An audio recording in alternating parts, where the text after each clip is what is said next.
Trick 1, Gaslighting. The mirror lies back. What if the greatest prison is not made of bars or walls, but mirrors? Not the kind you see in bathrooms, but the kind you've been taught to hold inside your mind. The mirror of self-reflection. The mirror of memory. The mirror of truth. Now imagine, what if those mirrors were cracked from the beginning? You see, you've always assumed your memories were your own. Your thoughts, a product of your experiences. Your beliefs, a reflection of your observations. But what if I told you, they were manufactured? Not by machines, but by other minds. By subtle, deliberate distortions slipped into your life like poison in honey. This isn't a conspiracy theory. It's not paranoia. It's gaslighting, the most elegant psychological weapon ever crafted. Gaslighting is not about lying. It's about rewriting reality, with your permission. It begins in whispers. Innocent contradictions. That's not how it happened. You're remembering it wrong. You're being too sensitive. And at first, you resist. You know what you felt. You remember what was said. You felt the humiliation. The betrayal. The heat of the argument. But you're told, again and again, that your version is wrong. That your brain is faulty. That your emotions are unreliable. That your truth is unstable. And something begins to shift. Not in the world, but in you. Because here's the uncomfortable truth, your memory is not a recording. It's a reconstruction. Every time you recall something, your brain doesn't play it back like a film, it rewrites it like a story. A living story. Mutable. Corruptible. And if someone else holds the pen, your past is no longer yours. Gaslighting exploits this. It weaponizes your brain's flexibility. It turns trust, that most sacred human instinct, into a tool of erasure. Now, let's descend deeper. Imagine a child growing up in a house where reality itself is liquid. Where love is followed by cruelty, then denial. Where fear is never validated, and confusion is punished. That child learns something terrible, that the truth is unsafe. That their feelings betray them. That questioning is dangerous. That child grows into an adult who says, sorry, when they haven't done anything wrong. Who second-guesses joy. Who mistrusts their own anger. Who seeks permission to feel. They look in the mirror, not of glass, but of self-perception, and the mirror lies. You see, gaslighting doesn't need to erase facts. It only needs to blur the edges.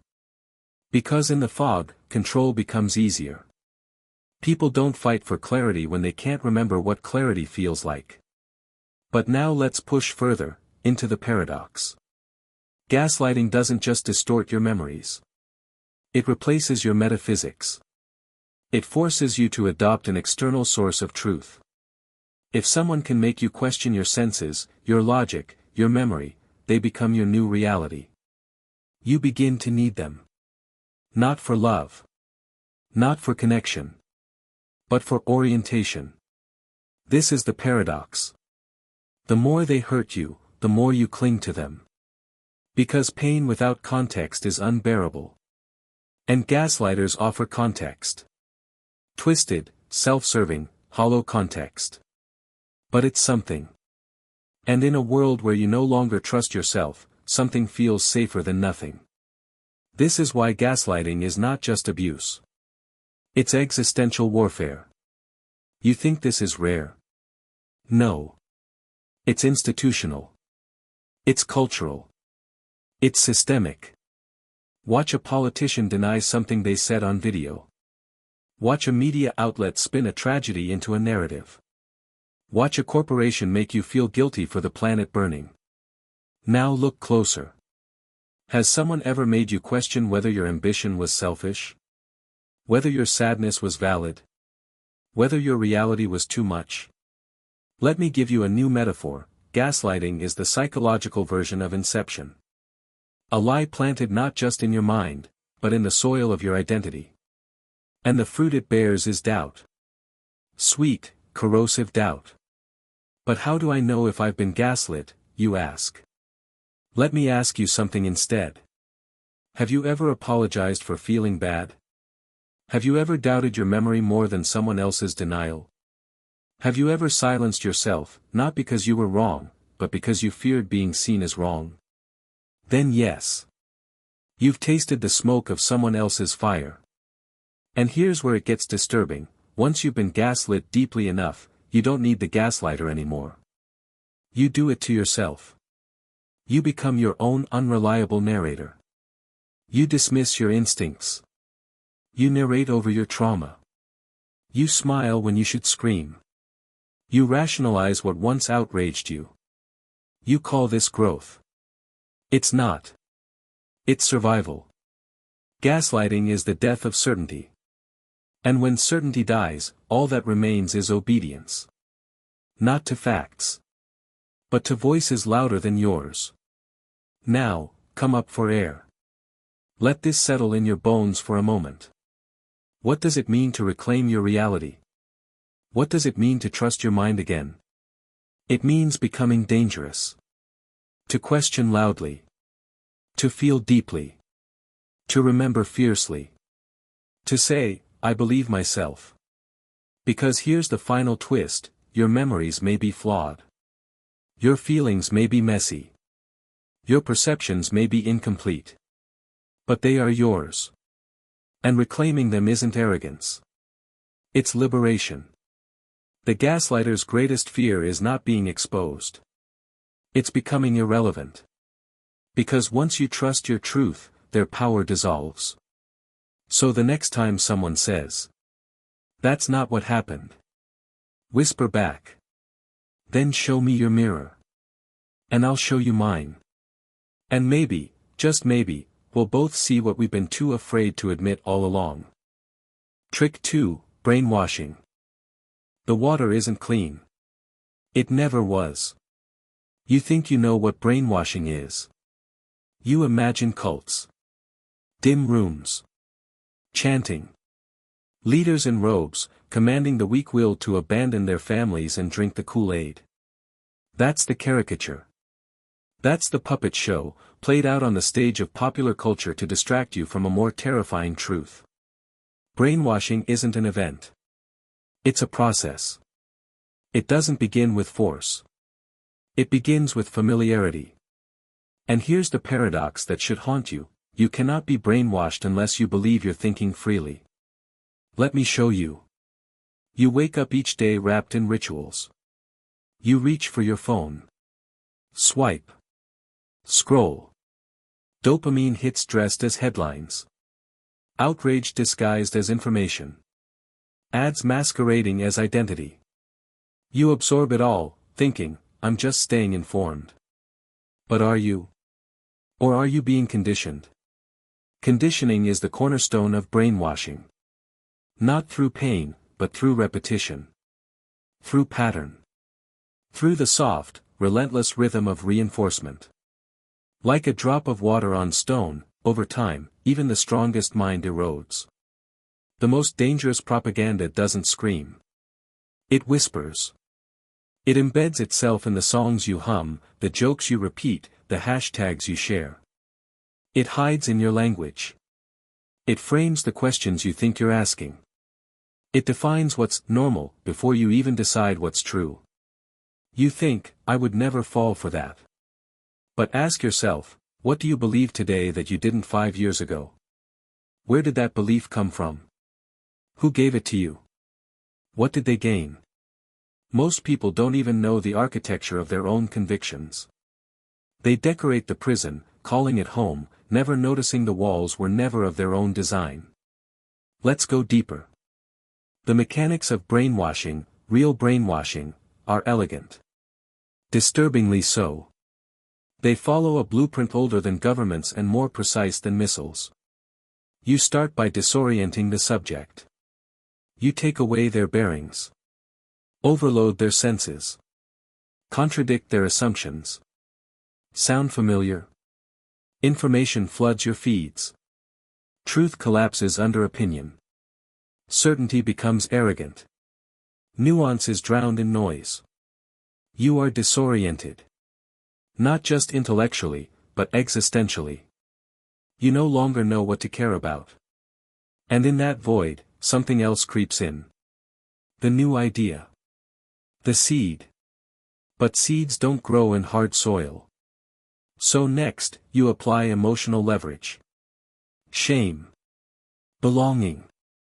Fear. Hope. You make the subject need the belief. You tie it to their survival. To their self-worth. And once that need takes root, resistance becomes self-harm. You no longer question because questioning means you might be wrong, and being wrong threatens the new identity you've built around the belief. So you protect the belief. Defend it. Preach it. You become its guardian, not realizing it owns you. You're not thinking. You're echoing. Here's the horror, the subject of brainwashing doesn't know it's happening. Because brainwashing works by hijacking trust. Not just trust in others, but trust in the mechanisms of your own mind. If you believe your thoughts are yours, you'll never question their origin. So let me disrupt that. What if your thoughts are just artifacts of exposure? What if your opinions are rehearsed responses shaped by unseen hands? What if you've never actually had a truly original thought? Painful, isn't it? But liberation begins where comfort ends. Let's travel now to the edge. Where this rabbit hole pierces deeper still. Because even if you wake up to the first layer of programming, you'll find another beneath it. You'll leave one cult only to join another, this time self-made. I am awake now, you'll say. I see the truth. But do you? Or have you simply replaced the narrative with one that feels more rebellious, more palatable? You see, the most profound brainwashing doesn't trap your body. It traps your epistemology, your way of knowing. And once your epistemology is captured, you can't escape. Because every attempt to question the system only reinforces it. It's the perfect prison. A mental Mobius strip. Take a breath here. This isn't about despair. This is about power. The power of awareness. Because awareness is the solvent. It doesn't rescue you from all illusions, but it shows you the lines. The fingerprints. The patterns. It gives you space between stimulus and belief. In that space, you remember who you were before you were told who to be. Let me show you something you've likely never considered. The human brain loves being brainwashed. Why? Because it hates uncertainty. The unknown is terrifying. And beliefs, no matter how false, offer order. Structure. Predictability. That's what cults provide. That's what ideologies offer. That's what marketing sells. The comfort of certainty in a world that owes you none. So brainwashing isn't alien. It's primal. And now, let me show you the cost. When you surrender your critical faculties to someone else's vision, you don't just lose your autonomy. You lose potential futures. Every belief you accept without challenge narrows your universe. Every unexamined assumption becomes a wall in a house you didn't build. And eventually, you forget there was ever a door. So how do you escape? You don't. Escape implies a clean break, a final liberation. But the truth is less romantic. You unravel. You unlearn. Slowly. Painfully. You question everything, including your own questioning. You learn to love ambiguity. To breathe in doubt. To flirt with paradox. You become dangerous again, not because you know the answers, but because you remember how to ask questions that pierce the veil. Questions like, what if the person I trust most is wrong? What if the thing I love most is a lie? What if the voice in my head is not mine? These are not the thoughts of the brainwashed. These are the seeds of awakening. So now, I leave you with this. Every day, the world will try to wash your brain. Your only defense is not resistance, but recalibration. Not arrogance, but humility. Not certainty, but clarity. Not comfort, but consciousness. You are not what you've been taught to believe. You are the one who chooses what to believe next. And that is the most radical freedom of all. Trick 3, Love Bombing. The kiss before the cage. What if I told you that the sweetest love you've ever felt might have been your first step toward captivity? It begins with light. Warmth. A rush of attention so intoxicating it short-circuits your skepticism. Someone sees you. Not just sees, but worships you. Every word is a compliment. Every touch, electric. They mirror your values. Echo your hopes. They love the exact things about you that no one else ever did. It doesn't feel real, because it isn't. It's love bombing. And it's not affection. It's ammunition. You're not being loved. You're being targeted. Let's make this visceral. Imagine walking through a field of flowers, each petal whispering your name. The sun follows your steps. You feel chosen, awakened, alive. But you don't see the pit just ahead.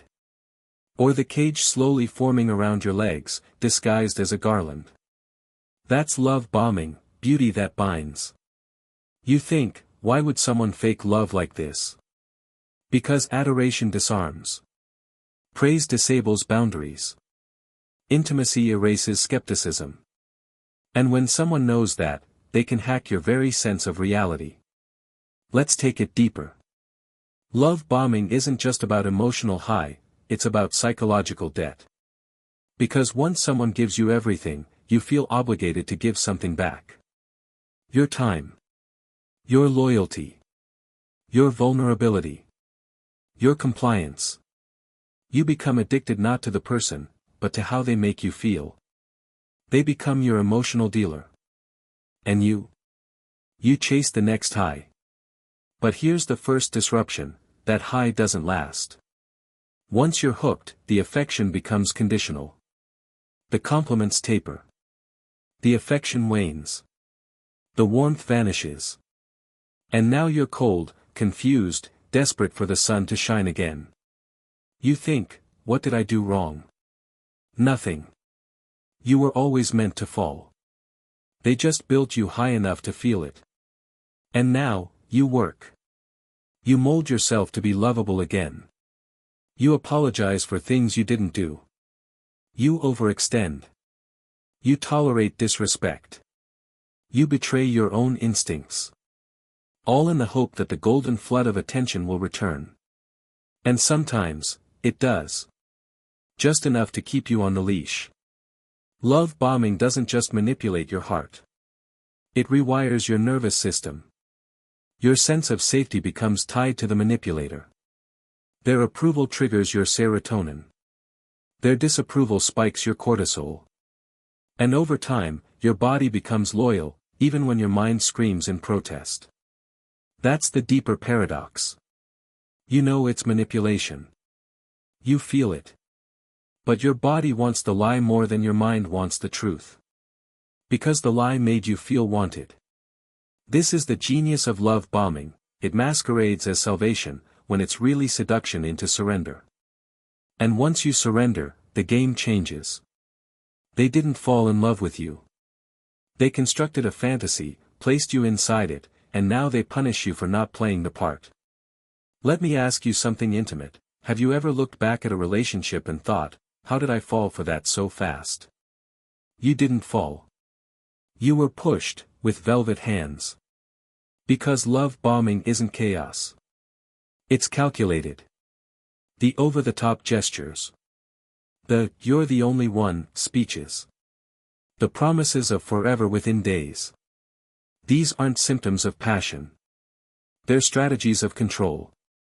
And here's the most terrifying realization, they're not doing it because you're special. They're doing it because you're susceptible. Let that sink in. You might have been chosen, not for your beauty, brilliance, or soul. But because they sensed your openness. Your hunger for love. Your longing to be seen. They exploited the very parts of you you'd hoped love would heal. So how do you escape? You remember this: real love builds slowly. It respects your pace. It values your boundaries. It doesn't drown you in devotion, it walks beside you with presence. And most of all, it doesn't vanish when you stop performing. Love bombing is the kiss before the cage. And seeing it for what it is. That's how you find the key. Trick 4, guilt tripping. The invisible yoke. You're not lazy. You're not selfish. You're not heartless. You're just carrying a guilt that was never yours to begin with. Let's dismantle one of the most sinister tools of psychological manipulation: guilt tripping. Not the healthy guilt that whispers, "You've done something wrong." But the engineered guilt that shouts, "You are something wrong." It's invisible. It's cultural. And it's lethal. Guilt tripping works because it poisons the space between intention and perception. You meant to say no. But they made you feel like you said, "I don't love you." You meant to choose yourself. But they made it sound like you were abandoning them. You meant to draw a boundary. But suddenly, you were the villain. Welcome to the gas chamber of emotional control. And here's how they do it. Step 1, the framing. They frame your self-care as selfishness. Your limits as cruelty. Your independence as betrayal. Step 2, the script. They rehearse lines designed to pierce your psyche. "You're really going to do this after everything I've done for you? I guess I just don't matter to you anymore. Wow. You've changed." And step 3, the reversal. You become the apologizer. Not for an action, but for a feeling. For an identity. For a boundary. This is not communication. This is coercion. Let me tell you the paradox. The better your empathy, the more susceptible you are to guilt tripping. Because it's not your weakness they target, it's your kindness. You care. You want to be fair. You want people to feel loved. And manipulators weaponize that compassion against you. Think of guilt tripping as an emotional leash. Every step toward autonomy triggers a yank. You say no. Tug. You speak your truth. Tug. You live for yourself. Harder tug. And eventually, the leash becomes internalized. You stop moving at all. Here's the twist: eventually, they don't need to guilt you anymore. You guilt yourself. You become your own captor. You hear their voice in your head, long after they're gone. "You're too much. You're not enough. You're the problem. But I need you to hear this." Guilt is only valid when it aligns with your values, not theirs. If your guilt is born from someone else's expectation, not your own integrity, it's not guilt. It's control. So how do you cut the leash? You begin by noticing the moment guilt arrives. You name it. You ask, whose voice is this? Whose value am I violating? Is this guilt leading me toward my truth, or away from it? You'll find, more often than not, it's not your conscience. It's your conditioning. The truth? You don't owe anyone your peace. Not your parents. Not your partner. Not your friends. Especially not if the price is your personhood. You deserve boundaries without bargaining. You deserve decisions without justification. You deserve to choose yourself, without apology. Let the guilt drip off. It was never yours. Trick 5, cultivating dependence. The slow disassembly of you. This one's different. It doesn't strike fast. It doesn't scream. It seduces slowly, like a vine around your spine. Cultivating dependence is the most elegant manipulation because it feels like care. It's the partner who always pays, then controls your finances. It's the mentor who builds your confidence, only to own your decisions. It's the friend who listens endlessly, then makes you feel ungrateful for seeking others. It starts as protection. It ends as possession. Dependence isn't just about needing someone. It's about forgetting how not to. Let me break it open for you. The manipulator dismantles your autonomy piece by piece. Confidence, they undermine your instincts. Are you sure about that? You always make these impulsive decisions. Resources, they offer help, but discourage independence. I'll handle it. Let me take care of you.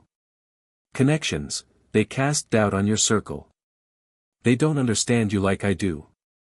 They're jealous of what we have.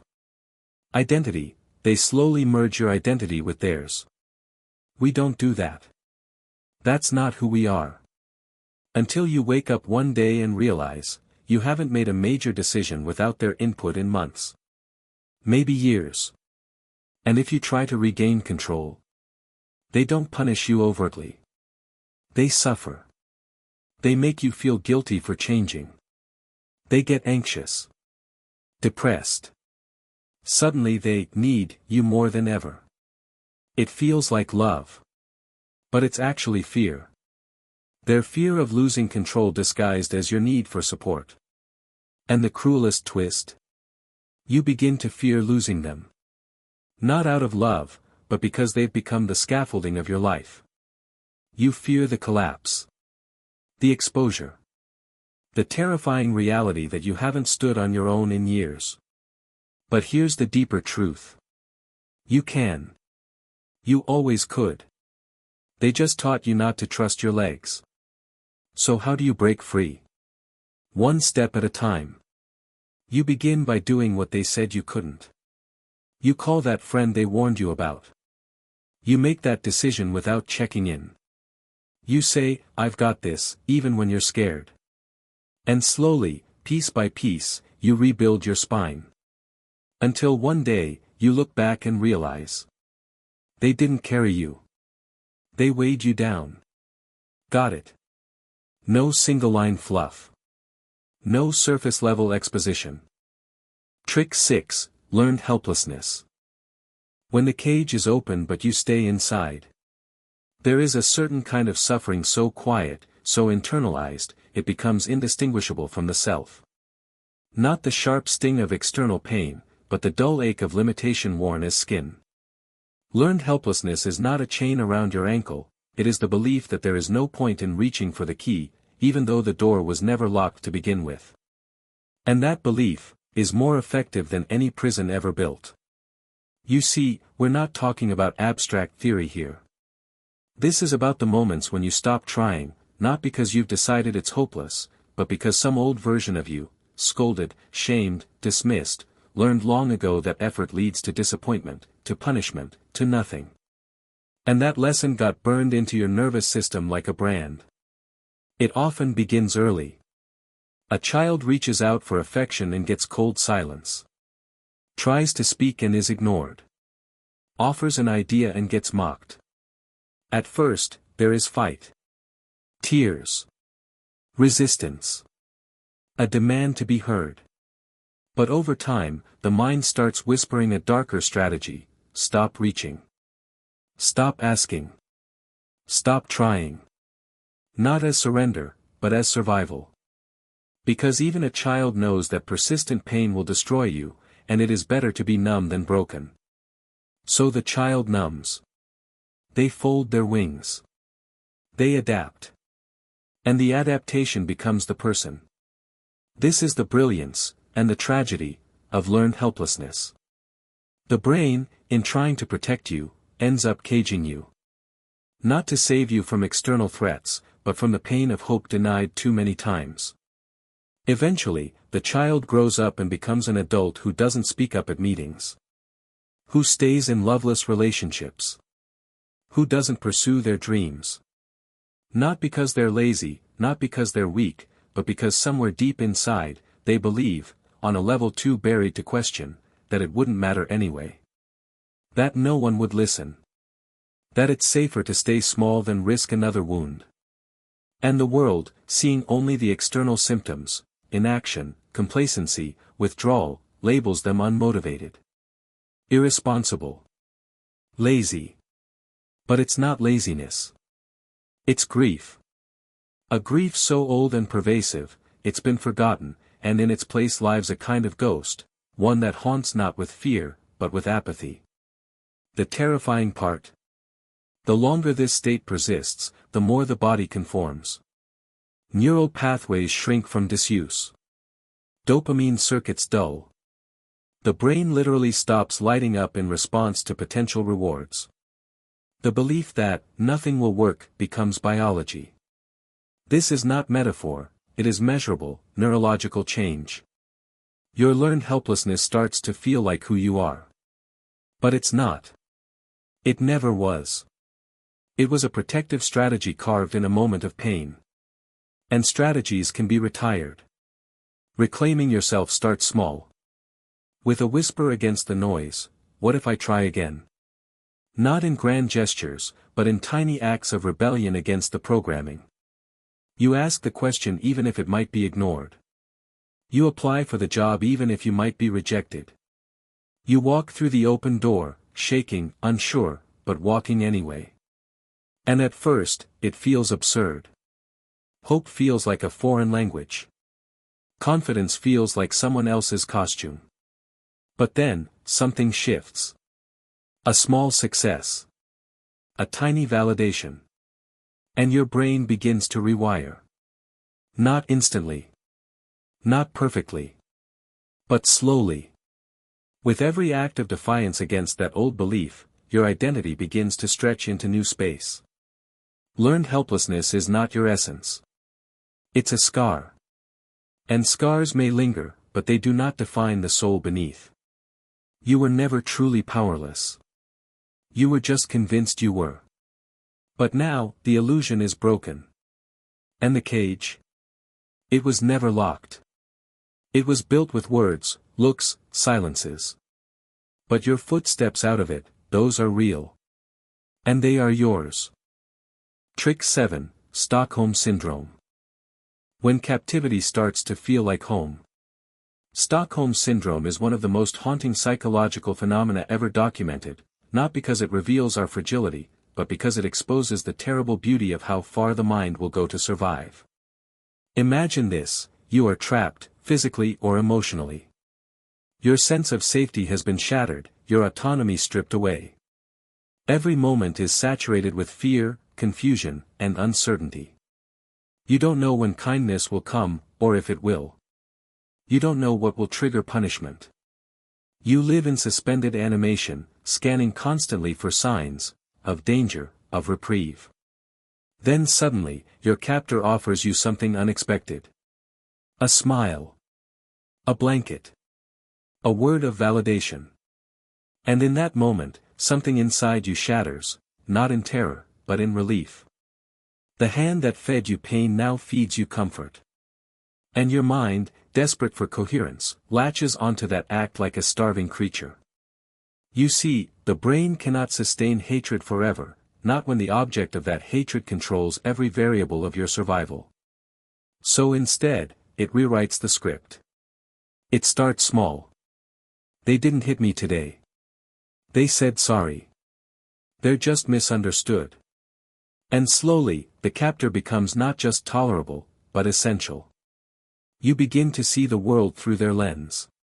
You start justifying their actions. You find yourself feeling loyalty, even affection. Not because you are blind, or foolish, but because this is the mind's way of staying sane in the midst of insanity. Stockholm Syndrome doesn't just happen in hostage situations. It happens in families, in relationships, in workplaces. It happens wherever power is wielded without compassion, and where fear becomes the currency of connection. The child who defends the abusive parent. The partner who covers up for their manipulator. The employee who stays loyal to a toxic boss. These are not acts of stupidity, they are acts of psychological survival. Because in a world where pain is constant, even crumbs of kindness feel like salvation. And here lies the paradox: you begin to love the person who is hurting you, not because they are lovable, but because loving them feels safer than hating them. Because love offers a narrative of hope, and hope offers a reason to endure. But this hope is built on a lie. A lie that you must remain small. That you must adapt to their mood, their cruelty, their needs. That your worth is contingent on staying in line. To escape Stockholm Syndrome, you must do something radical. You must allow yourself to feel the truth that you buried, the rage, the betrayal, the grief. You must let the illusion of love crumble in your hands and watch the truth emerge, raw and unfiltered. That they did not save you. They used you. That their moments of tenderness were not redemption, but control. That your love was not connection, it was conditioning. Healing from this is not a straight line.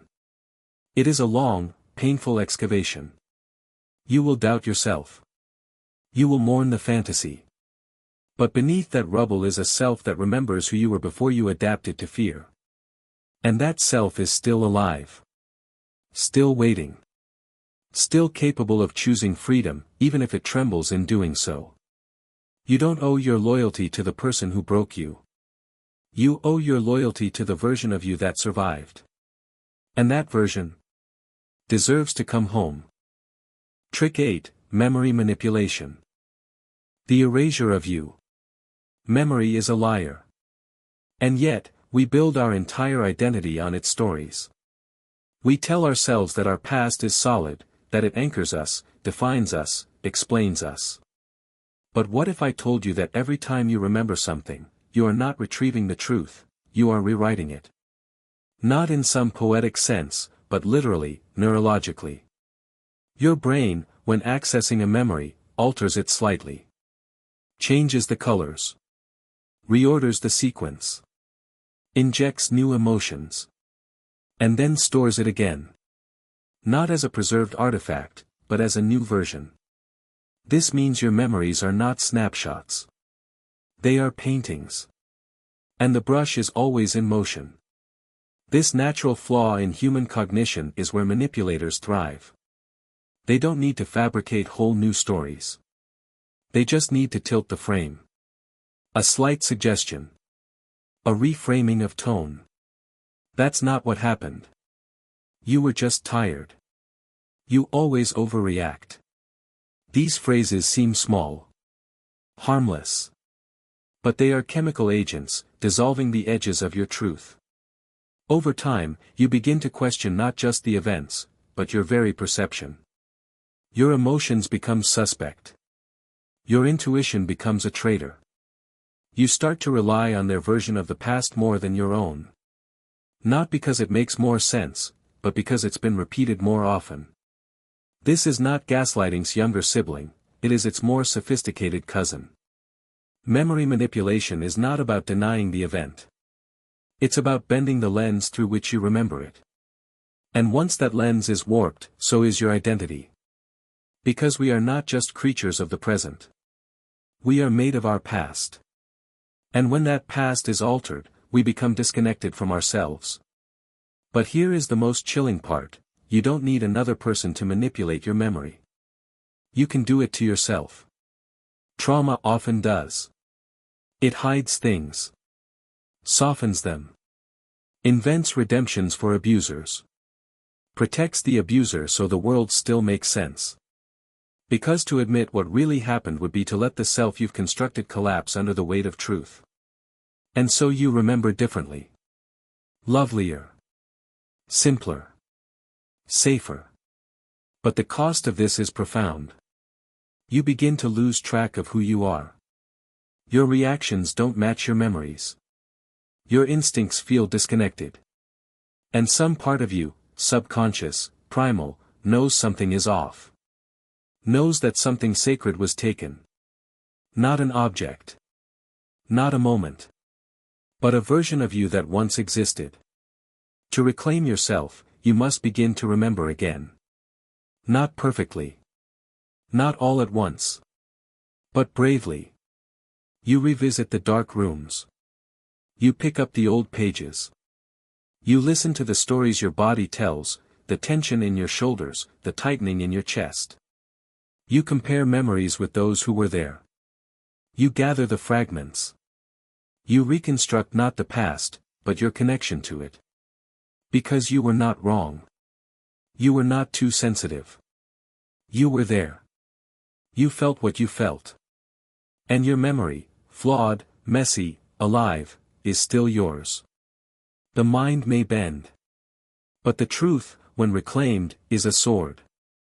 And it's time to remember. Trick 9, Fear-mongering. The fire that keeps you cold. Fear is the most primitive currency in the emotional economy of control.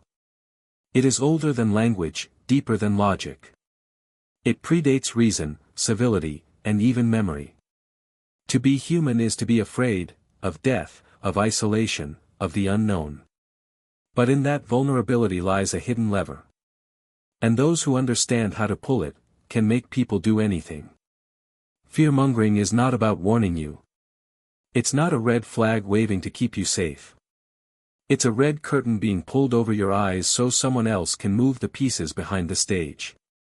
It exploits the oldest neural pathways in your brain, hijacking your amygdala, bypassing your prefrontal cortex, and dragging your consciousness back into a state of raw survival. Fight. Flight. Freeze. Fawn. And in this regression, you don't think. You react. Not to reality, but to the idea of danger, often distant, exaggerated, or entirely manufactured. Imagine a world where every headline is a threat. Where every scroll through your phone tightens your chest. Where every moment of quiet is broken by a siren, a scandal, a statistic designed to scream, "You are not safe." That is not information. That is weaponized anxiety. And the terrifying part is, it works. Because your brain is wired to pay more attention to potential threats than potential joys. It's evolutionary. It kept our ancestors alive. But now, it's being used to keep you in line. Not for your safety. For someone else's power. Governments do it. Media companies thrive on it. Corporations sell solutions to fears they planted. Religious institutions promise salvation from the damnation they describe in excruciating detail. Even individuals, abusive partners, narcissistic parents, wield fear like a scalpel, carving obedience from your soul. If you leave me, you'll regret it. If you speak out, you'll be ruined. If you don't listen, you'll be alone. Every version of the message is the same: you cannot survive without me. But here's the deeper horror: after enough time under fear, you start to believe it. You stop dreaming of freedom. You stop questioning the source. You even start to defend the thing that's keeping you afraid. You call it realism. You call it caution. You call it loyalty. You call it patriotism. But it's none of those. It's trauma. And like all trauma, it leaves its mark, not just on your actions, but on your imagination. Fear is a cage not around your body, but your future. It doesn't just lock you down. It narrows what you believe is possible. That's the cruelest part of fear-mongering: it shrinks your universe. Slowly.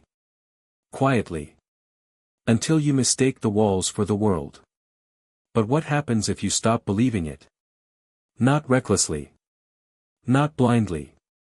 But with a sacred skepticism. What happens when you ask, who benefits from me being afraid of this? What do I lose if I obey this fear? What might my life look like if this threat wasn't real, or wasn't mine to carry? The spell begins to break. Because fear, like fire, only survives if it has fuel. Starve it of your belief. Of your attention. Of your automatic obedience. And it starts to dim. And in that dimming, light returns. Not in grand epiphanies, but in small, defiant acts of truth. A question asked. A boundary drawn. A dream reclaimed. You were never meant to live on your knees. You were not born to cower. Fear was supposed to be a flare, not a leash. And the only antidote to fear is not bravery. It's clarity. See the source. See the mechanism. See the manipulation. And once you do, you'll burn away the illusion. And step forward, free. Trick 10, Emotional Blackmail. The heart held hostage. Love is supposed to be a sanctuary. A place where you can lay down your armor, dissolve the mask, breathe without judgment. But emotional blackmail takes that sanctuary and turns it into a minefield. Suddenly, every gesture is loaded. Every word, a weapon. Every decision, a test.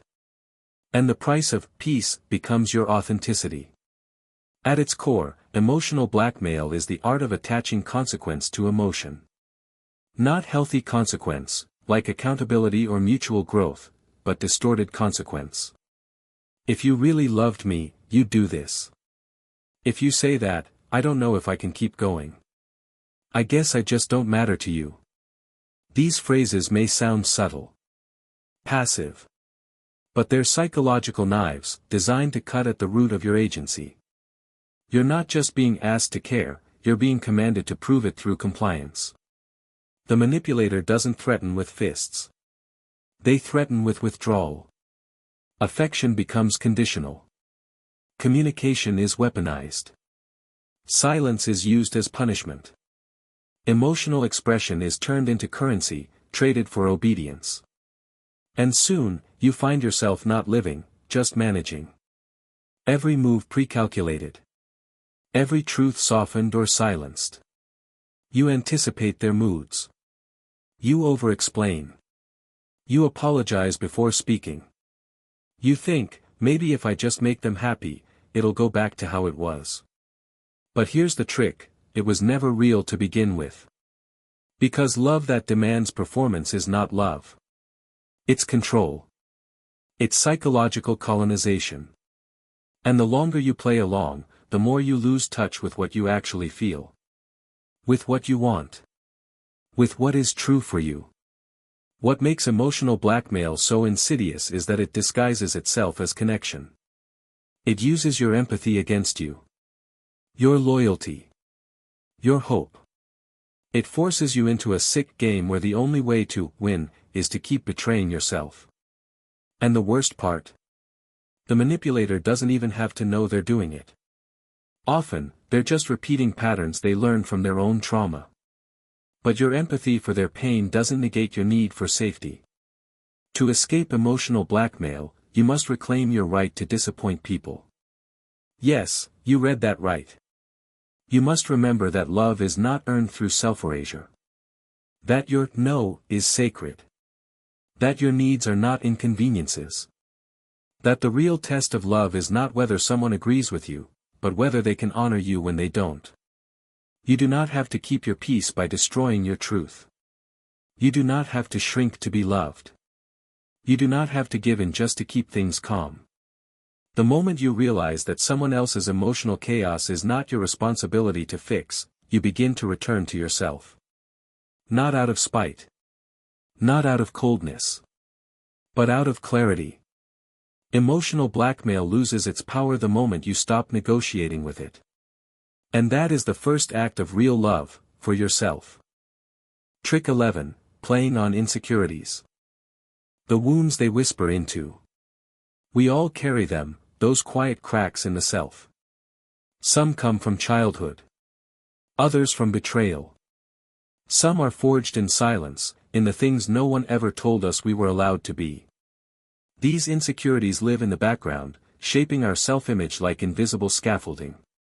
But manipulators? They see them. They sense them.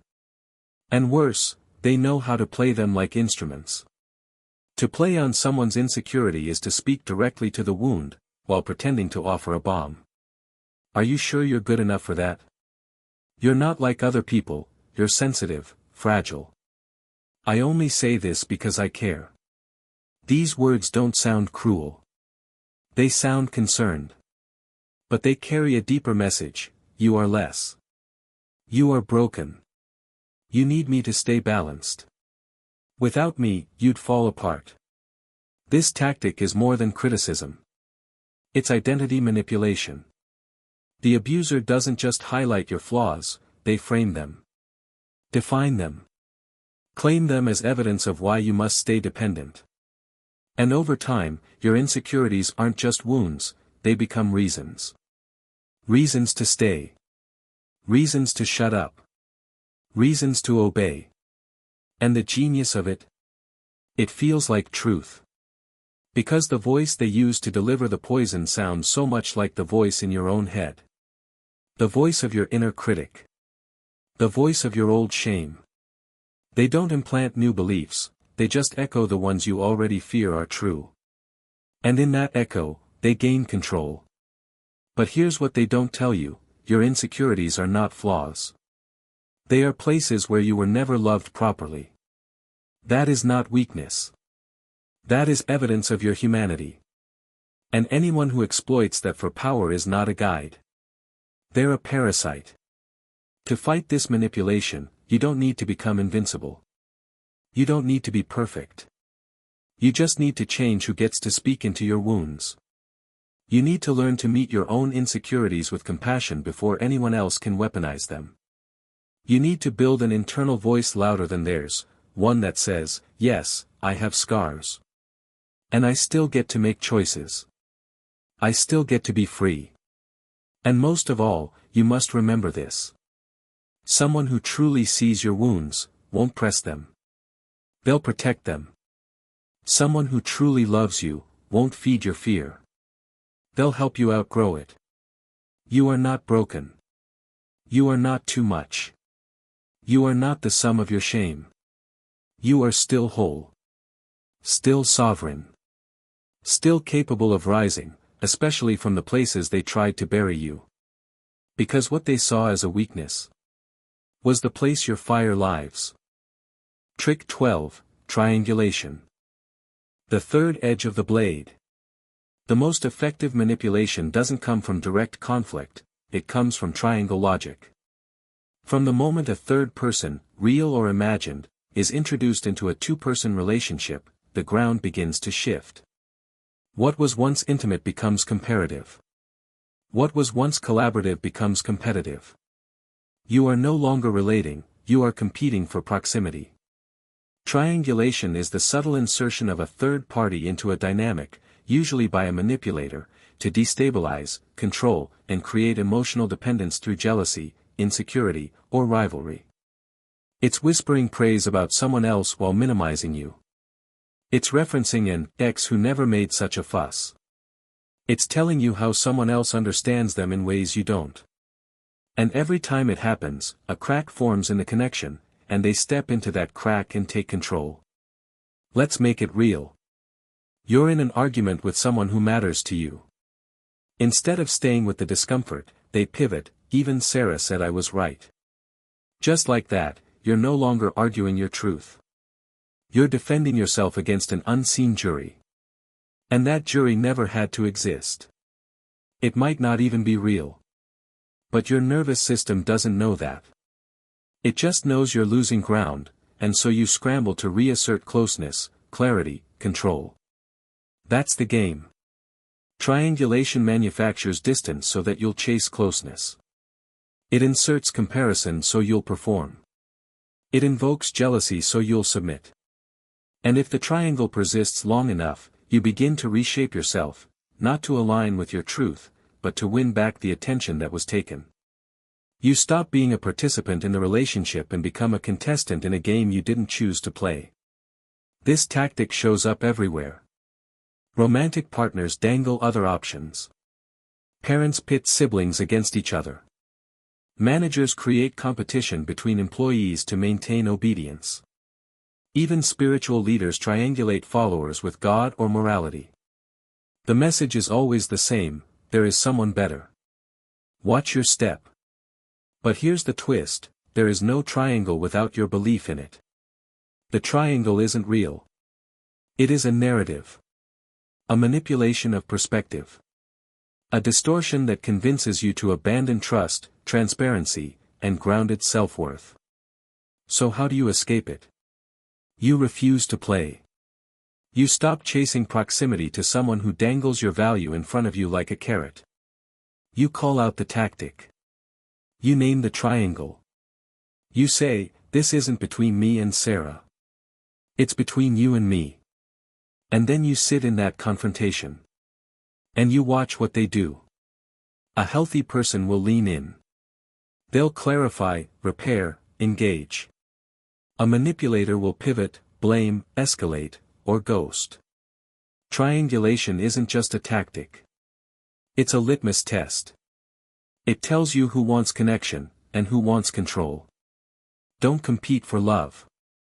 Don't chase what should be freely given. And never let yourself be compared into silence. Because your worth was never in question. Only your awareness of it was. Trick 13, Public Shaming. The execution in the town square.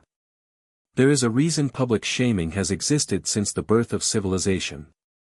Stocks. Pillories. Town squares. Viral tweets. Modern technology has evolved, but the instinct remains the same: expose someone, reduce them to a symbol, strip their complexity, and make them pay, not in silence, but in spectacle. Public shaming isn't justice.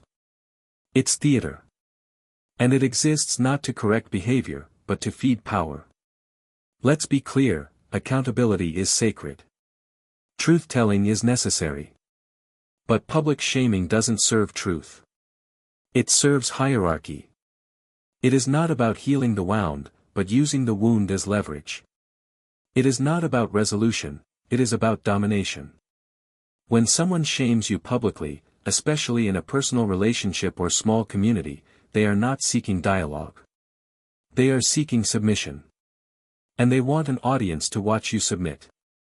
This manipulation works because of one simple truth: humans are social creatures.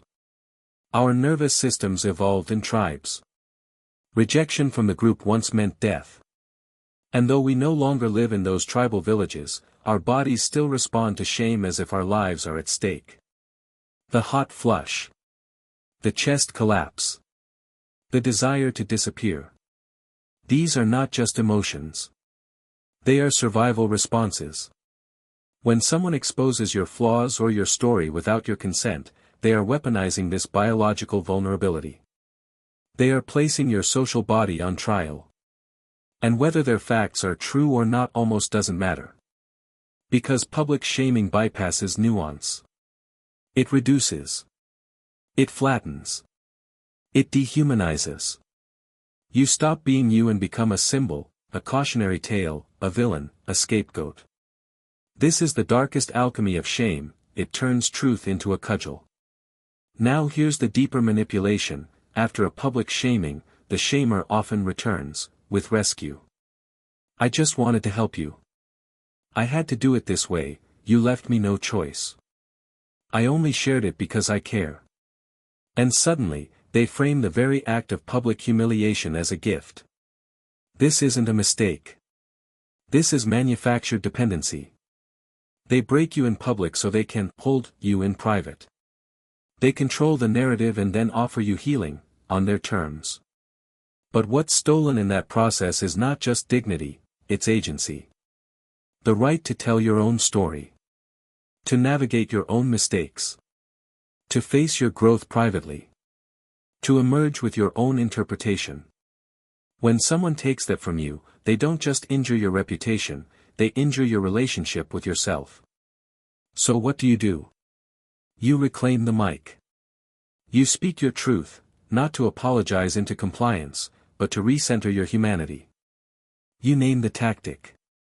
You set the boundary. You say, you don't get to use my pain for performance. You don't get to grow your power through my exposure. And then you walk away, not in shame, but in sovereignty. Public shaming feels like death because, in some ways, it is. But what dies is the illusion that your worth comes from collective approval. And what rises, is you, untamed, undiminished, unbowed.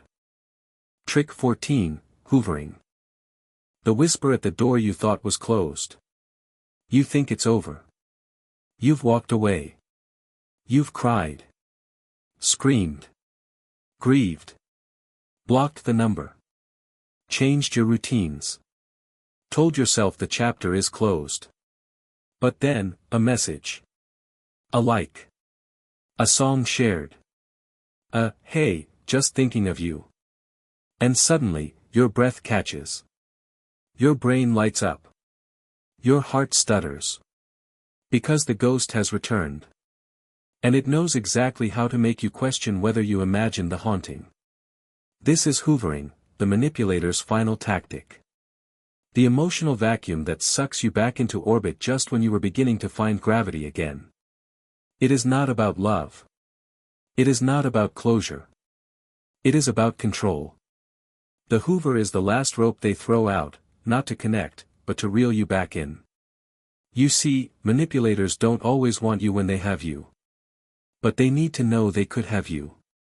Your autonomy threatens them. Your silence echoes louder than their voice. So they test the waters. A breadcrumb here. A memory there. A sudden surge of sweetness. The language is always familiar. Tender. Ambiguous enough to protect them from accountability. But potent enough to destabilize your healing. And here's the cruelty, hoovering rarely works because of longing. It works because of doubt. Because deep down, you still hope maybe they've changed. Maybe it really was timing. Maybe that apology means something real. And that's not your weakness. That's your humanity. Your capacity to hope, to forgive, to see potential even in pain. But they know that. And they use it. The real hook isn't the words, it's the withdrawal. Once they sense you leaning back in, they pull away. Just enough to leave you gasping again. Wondering what you did wrong. What you could say to keep them. And the cycle begins anew, hope, confusion, collapse. So how do you end it? You recognize the hoover not as a bridge, but a hook. You don't analyze the message. You analyze the pattern. You ask, what do they want now?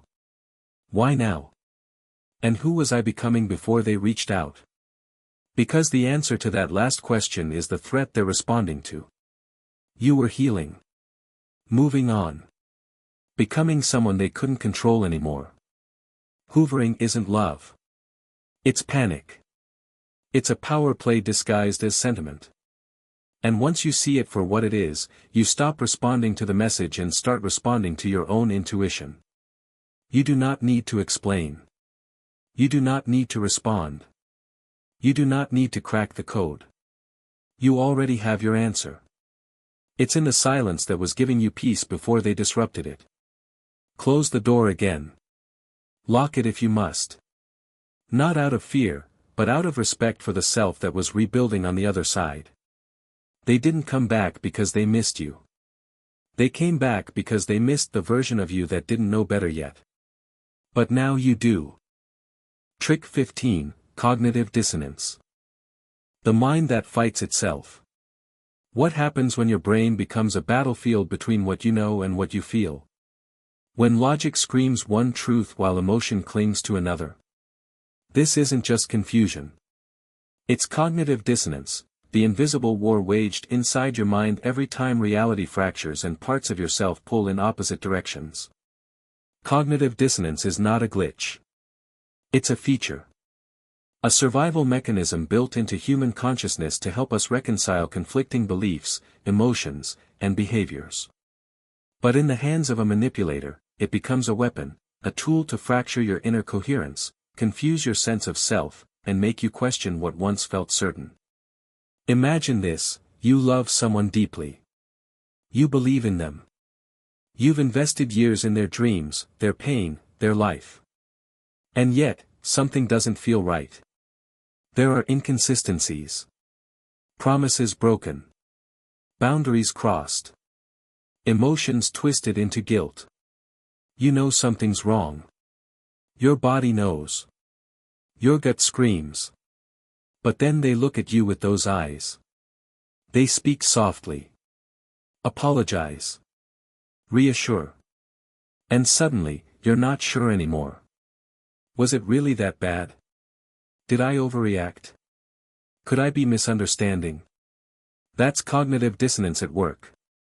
It exploits a fundamental truth about the human psyche: we hate contradiction. We crave internal harmony. So when faced with two opposing realities, one painful, one comforting, we'll bend our perception like a reflection in warped glass, distorting truth until both halves seem to fit. And manipulators know this. They orchestrate this. They sow seeds of doubt. Not all at once, but piece by piece. A gentle contradiction here. A subtle inconsistency there. You said you trusted me. Why do you always think the worst? You used to believe in us. These phrases don't just confuse your thoughts, they fracture your identity. Over time, you begin to distrust your own judgment. You start arguing with yourself. Defending the indefensible. Rationalizing the irrational. And all the while, the thing you once knew to be true begins to blur. Because cognitive dissonance doesn't just distort facts. It distorts you. It makes victims defend abusers. Employees justify toxic bosses. Lovers remain loyal to cheaters. Not because they're weak. Not because they lack insight. But because the human mind is wired to seek comfort over clarity.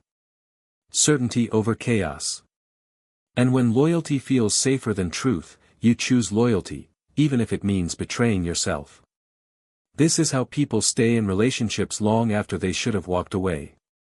How cult members defend leaders who exploit them. How politicians maintain power despite exposing themselves as frauds. The dissonance becomes unbearable, so instead of facing the pain of truth, people twist their minds around the lie until it feels comfortable again. But here's the deeper horror: cognitive dissonance doesn't just protect them. It protects you, too. From the unbearable weight of regret. From the shame of having been fooled. From the devastation of realizing you chose wrong. Because the alternative, admitting that you were complicit, that you gave part of yourself to something unworthy, feels like losing a part of your soul.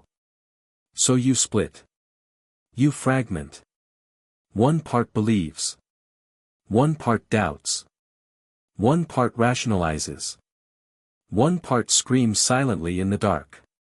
And the more these pieces fight, the more exhausted you become. Energy drains. Clarity dims. Life narrows. Yet beneath this inner war lies a brutal paradox: cognitive dissonance only exists because you care. Because you once believed. Because you still want to believe. Because somewhere deep inside, part of you holds on to hope that things can still be okay. That maybe this time, they'll change. That maybe you weren't wrong. That maybe the good parts outweigh the pain. But healing from dissonance begins where discomfort ends. Where you stop trying to make the pieces fit, and instead allow them to shatter. To sit in the wreckage. To hold both truths at once: yes, I loved them. Yes, they hurt me. Yes, I was wrong. And yes, I still deserve peace.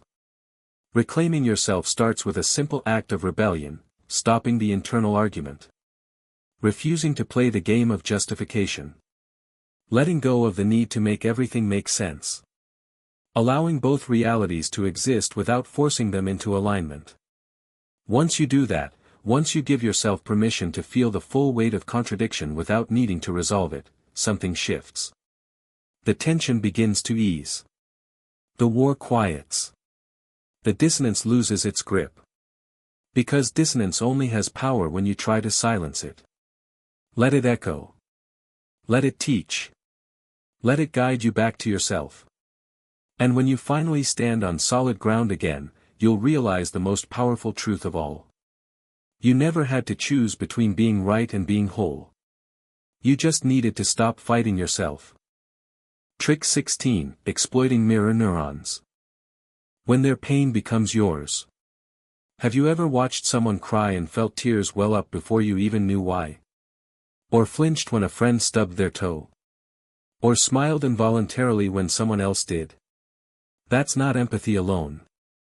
That's mirror neurons at work, the neural scaffolding that allows you to feel what others feel before your conscious mind even catches up.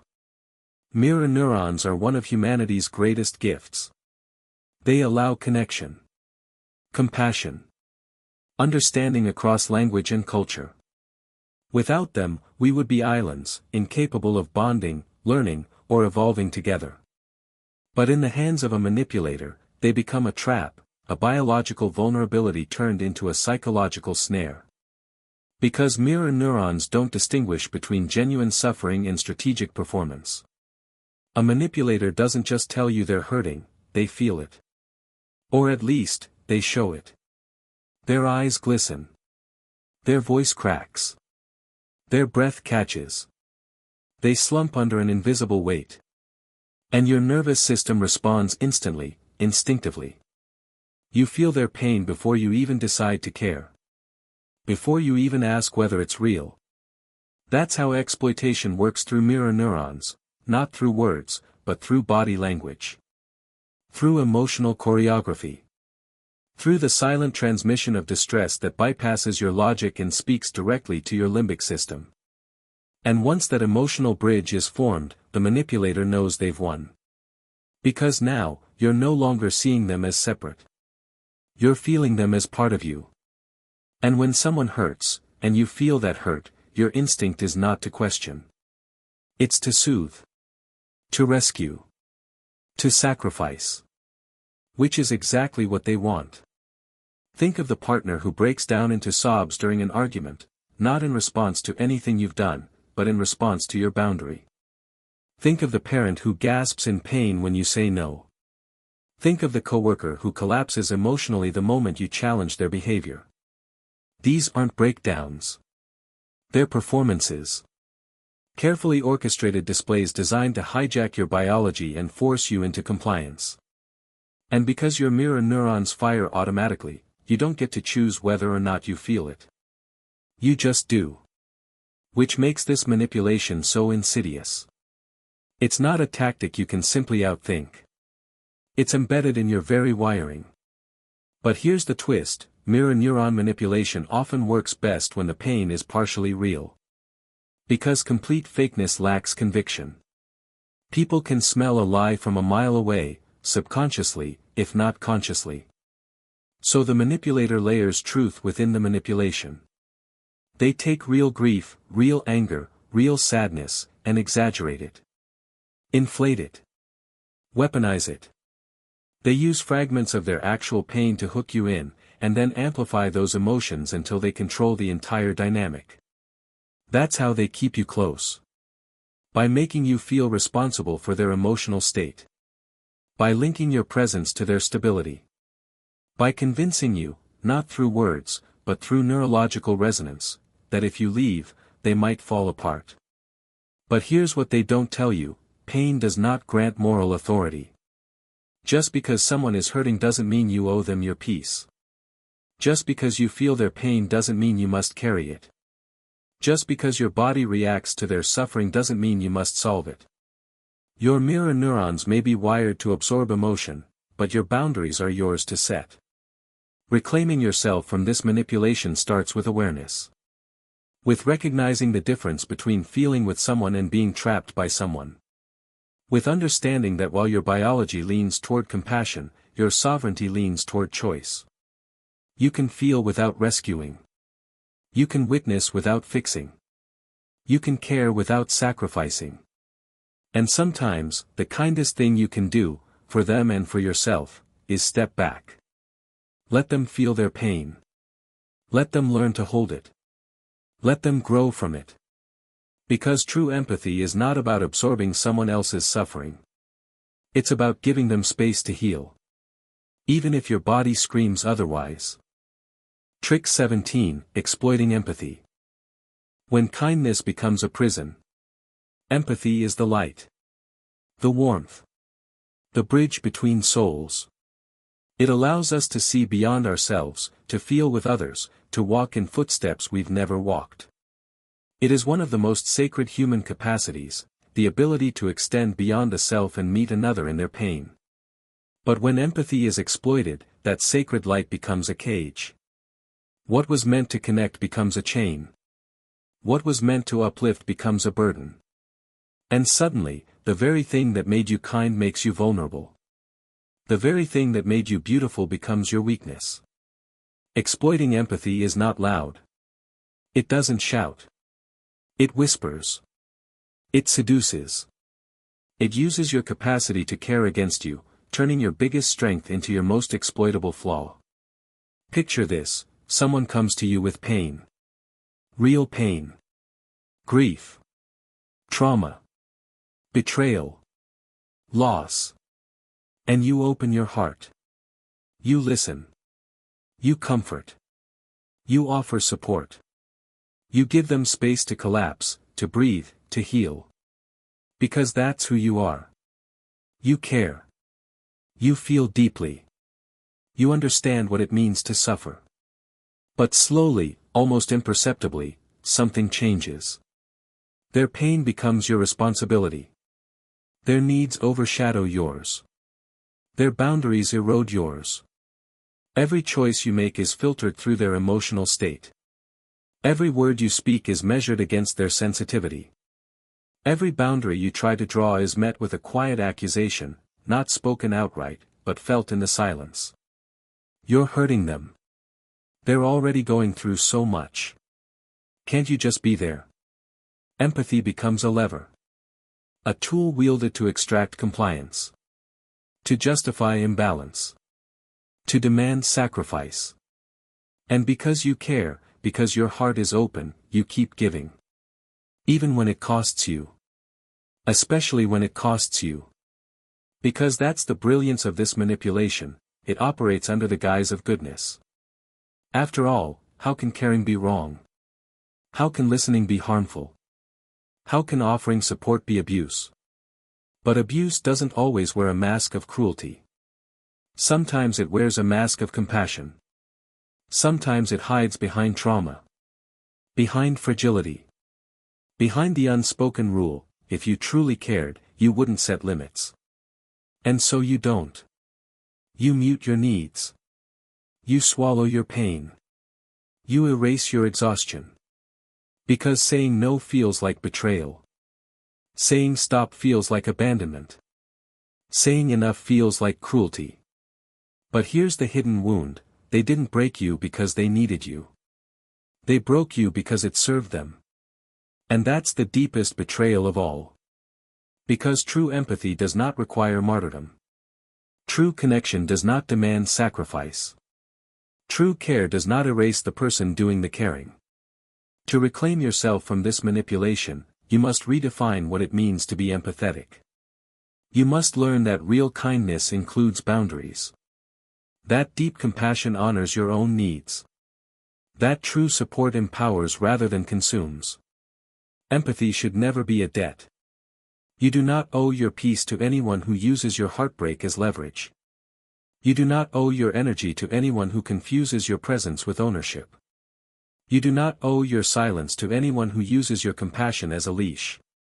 Healing begins when you stop equating empathy with obligation. When you stop believing that love means surrender.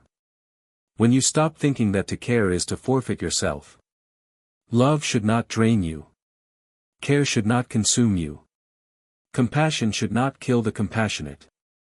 You are allowed to feel without burning out. To give without collapsing. To love without losing yourself. And the moment you understand that, the moment you relearn how to hold your own heart even as you reach toward others, you break free. Not through strength. But through clarity. Because the most radical act of empathy is not giving everything away. It's preserving yourself. Even when someone else's pain tries to drown you. Trick 18, creating a sense of obligation. The invisible debt that never ends. What if someone could make you feel like you owed them, without ever giving you a choice? What if they built that debt not with contracts or clear transactions, but with subtle gestures, emotional investments, and quiet expectations woven into your daily life? This isn't generosity. This is creating a sense of obligation, the invisible rope wrapped so tightly around your will that you don't even realize it's pulling you forward until you try to step back. Obligation is not love. It is not reciprocity. It is not gratitude. Obligation is a debt without clarity, a currency that shifts value unpredictably, and a contract you never signed but are somehow expected to honor. And once you're under its weight, every decision becomes transactional. Every action is colored by an unspoken question: what do I owe them now? Let's dissect this manipulation at its core. It begins slowly. Not with demands. Not with ultimatums. But with kindness layered with strings. Someone does something for you, a favor, a gift, a gesture of support, and on the surface, it feels good. Maybe even healing. But then comes the echo: I just want you to know how much I've done for you. Or, you wouldn't have made it this far without me. These aren't expressions of joy. They're deposits into an emotional ledger you didn't know existed. And from there, the payments begin. They might ask small things first: could you watch my dog? Can you help me move? Just be there for me tonight. You say yes. Because saying no feels ungrateful. Because you were taught that kindness should be returned, not selectively, but fully. And over time, those small requests grow. The obligations stretch beyond your capacity. Your boundaries blur. Your energy depletes. But here's the deeper violation: you weren't allowed to choose when it began. Manipulators who create obligation often invest before consent is possible. They entered during moments of vulnerability, when you were sick, lonely, grieving, lost. They offer comfort, connection, certainty. And in doing so, they embed themselves into your survival narrative. Then, later, when you try to reclaim autonomy, they remind you, don't forget what I did for you. Suddenly, your independence feels like betrayal. Your self-care feels like selfishness. Your limits feel like ingratitude. And the worst part? You internalize it. You start believing that you were rescued, that your freedom came at a cost, and that repaying that cost is non-negotiable, even if it means sacrificing yourself. Because that's the brilliance of this manipulation: it disguises control as care. It frames exploitation as loyalty. It makes you feel responsible for their happiness because they convinced you that your worth was tied to their investment. And the most insidious layer? Once you've been manipulated this way long enough, you start doing it to yourself. You carry the debt everywhere. You apologize for having needs. You downplay your pain. You justify their behavior because they helped you, or they mean well. You negotiate with your trauma instead of naming it. You become your own warden, locking doors you never agreed to build. So how do you break free? By recognizing a truth that has always been yours to claim. No one deserves your soul as repayment for kindness. Not your parents. Not your partner. Not your mentor. Not your friend. Not even the person who held your hand through darkness. You can remember their role in your story without letting them write the ending. You can be grateful without being bound. You can acknowledge help without surrendering choice. Healing begins when you stop measuring your worth in favors returned and start rebuilding your identity outside of obligation. You are not a debt. You are a being. And your autonomy belongs to no one but you. Walk away from the ledger. Tear up the IOUs that were written in silence. Let go of the guilt that was never meant to be yours. Because real love doesn't tally scores.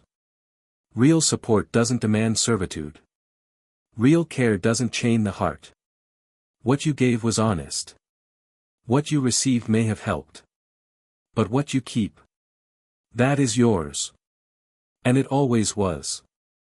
Trick 19, Divide and Conquer Tactics. When isolation becomes control. Human beings are not meant to live alone. We are wired for tribe, for connection, for shared meaning. Our strength lies in our bonds.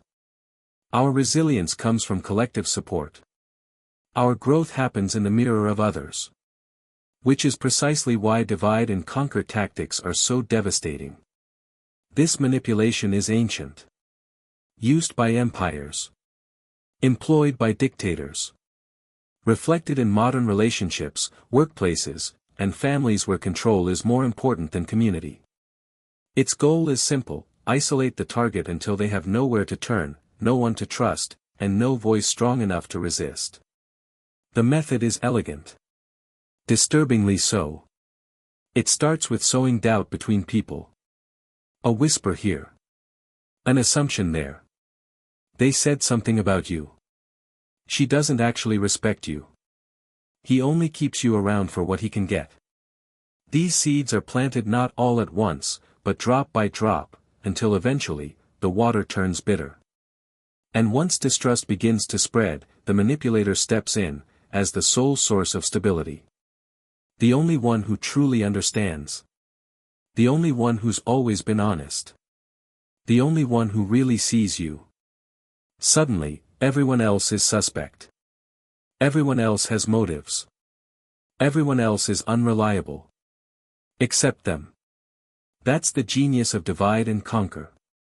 It doesn't just separate people, it replaces the group with a single point of reference. A single voice. A single allegiance. And once that allegiance is secured, the isolation deepens. The manipulator ensures that you spend less time with others.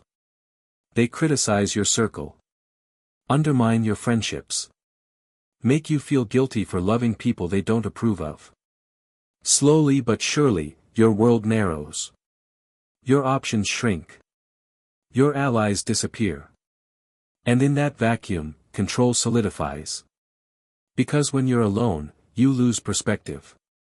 You lose feedback loops. You lose mirrors. You begin to believe what you're told because there's no one left to contradict it. You start questioning your reality, fearing disconnection, doubting your instincts. And the kicker? You still think you chose this path. You think you isolated yourself voluntarily. That you grew distant from old friends because of busy schedules or growing apart. That you stopped going out because you wanted peace. But buried beneath the surface is a quieter truth: you didn't just drift away. You were divided. From others. From yourself. From movement. Because isolation is not absence. It is strategy. It is the removal of witnesses. The silencing of dissenters. The elimination of alternatives. And once achieved, the manipulator no longer needs to convince you, you've already internalized the narrative. So how do you rebuild? You start by remembering. You look at the relationships that faded quietly. The conversations that ended mysteriously. The people who suddenly felt wrong, without explanation. And you ask, did we drift, or were we pushed? You reach out. Gently. Carefully. You test the ground.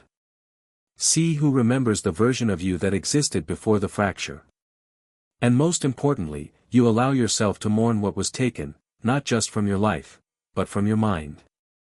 Reconnection is not instant. It is fragile. It requires humility, patience, and courage. But piece by piece, shard by shard, the division reverses. You learn to listen again. To share again. To trust again, not blindly, but wisely. And in doing so, you do more than reclaim your relationships. You reclaim your resistance. Because the moment the walls crack, the empire inside them begins to fall. Trick 20, Authority Bias. The God complex whispered into the mind. From childhood, you were taught to obey. Respect your elders. Do what the teacher says. Trust the experts. Follow orders. These are not inherently harmful messages.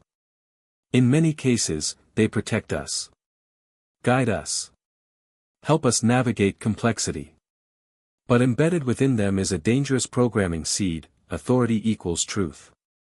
And when authority is weaponized, that seed grows into authority bias, a cognitive distortion that makes us blindly accept the words, actions, and beliefs of those in positions of power, regardless of whether they deserve that deference. This manipulation is silent. It hides behind titles, uniforms, credentials, and charisma. It operates under the assumption that the person leading knows best, even when they don't. Even when they're lying. Even when they're hurting you. Let's strip it bare. Authority bias is not just about politicians or CEOs or religious leaders. It shows up in therapists who gaslight, doctors who dismiss symptoms, managers who abuse power, partners who act as emotional gatekeepers, and mentors who confuse guidance with control. In these moments, the issue isn't that you lack judgment. The issue is that you've been conditioned to surrender it. You were raised to believe that wisdom lives outside you. That expertise must be earned. That insight comes from higher places. And so when someone enters your life wearing the costume of authority, the white coat, the title, the confident voice, you instinctively lower your defenses. Even when your body whispers otherwise. Even when your intuition screams. Especially when they call you irrational for questioning them. Here's the hidden layer: this bias is not just external, it becomes internal. Once you've spent years deferring to others, you begin to doubt your own perception. You stop trusting your emotions. You mute your needs. You wait for permission to speak, to leave, to heal. You become addicted to approval from figures who view you as subordinate, not as human. And the cruelest irony?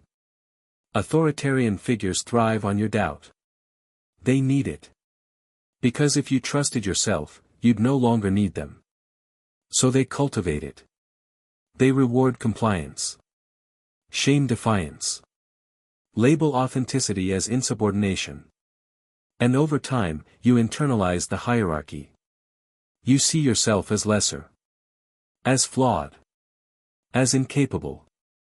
Until one day, you forget you ever had a voice of your own. To escape this manipulation, you must undertake a radical reclamation, your sovereignty. You must remember that wisdom is not owned. That knowledge is not static. That experience matters more than degrees. That no one, no matter how powerful, respected, or revered, gets to override your lived reality. You must learn to ask. Does this person challenge me, or control me? Do they empower me, or depend on my dependence? Are they guiding me, or silencing me? And above all, would I still follow them if they had no title? Answer honestly.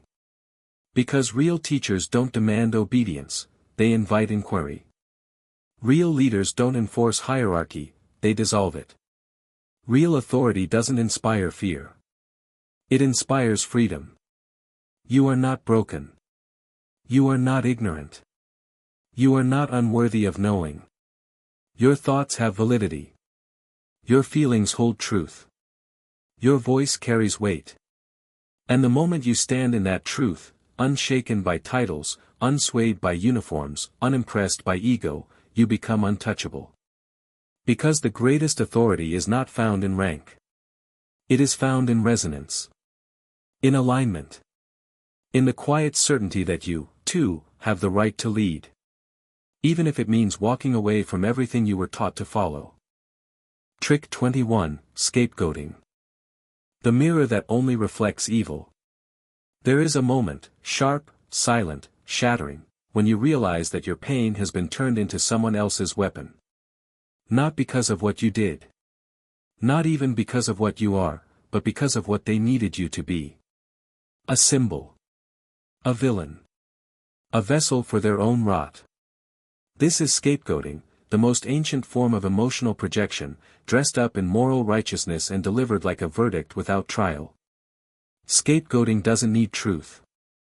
It only needs a target. It begins with isolation. You don't always notice it at first. You're still included, still part of the group or relationship, but slowly, the language around you changes. Funny remarks that aren't so funny. Jokes that sting more than amuse. Accusations framed as jokes. You know we're just teasing. But beneath the surface runs something colder. A narrative being built. A story about you that you never got to write. And then comes the switch. The moment when everything unravels, not because something changed, but because the narrative demands it.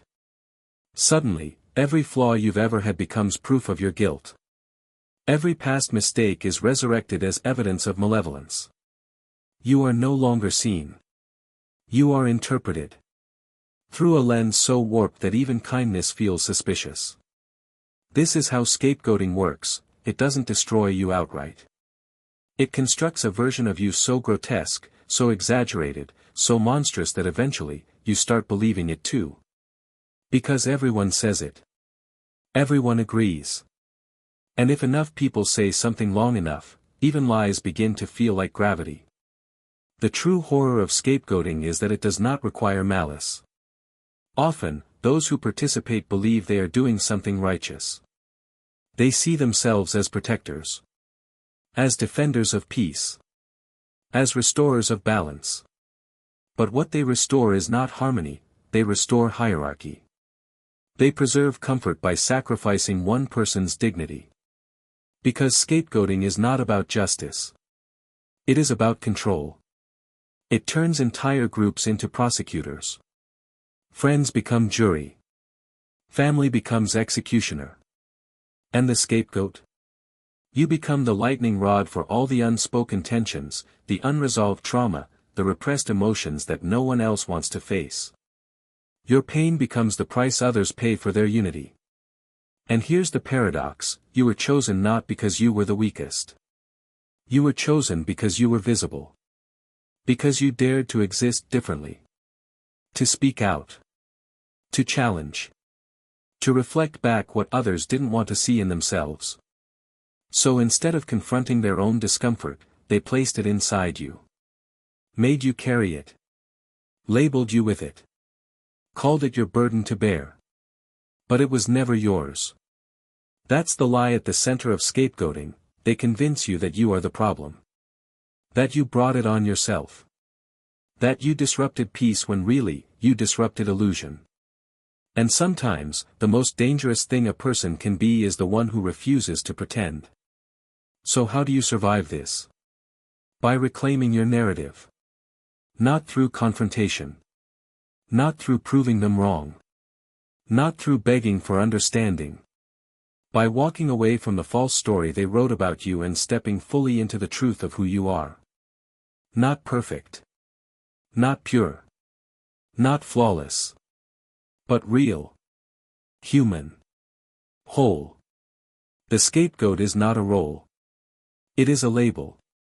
And labels fall away when you stop believing them. Healing begins when you finally silence the chorus in your head that echoes their accusations. When you look at the pattern and understand, not defensively, but clearly, that this was never about you. It was about them. Their fear. Their need to create order through blame.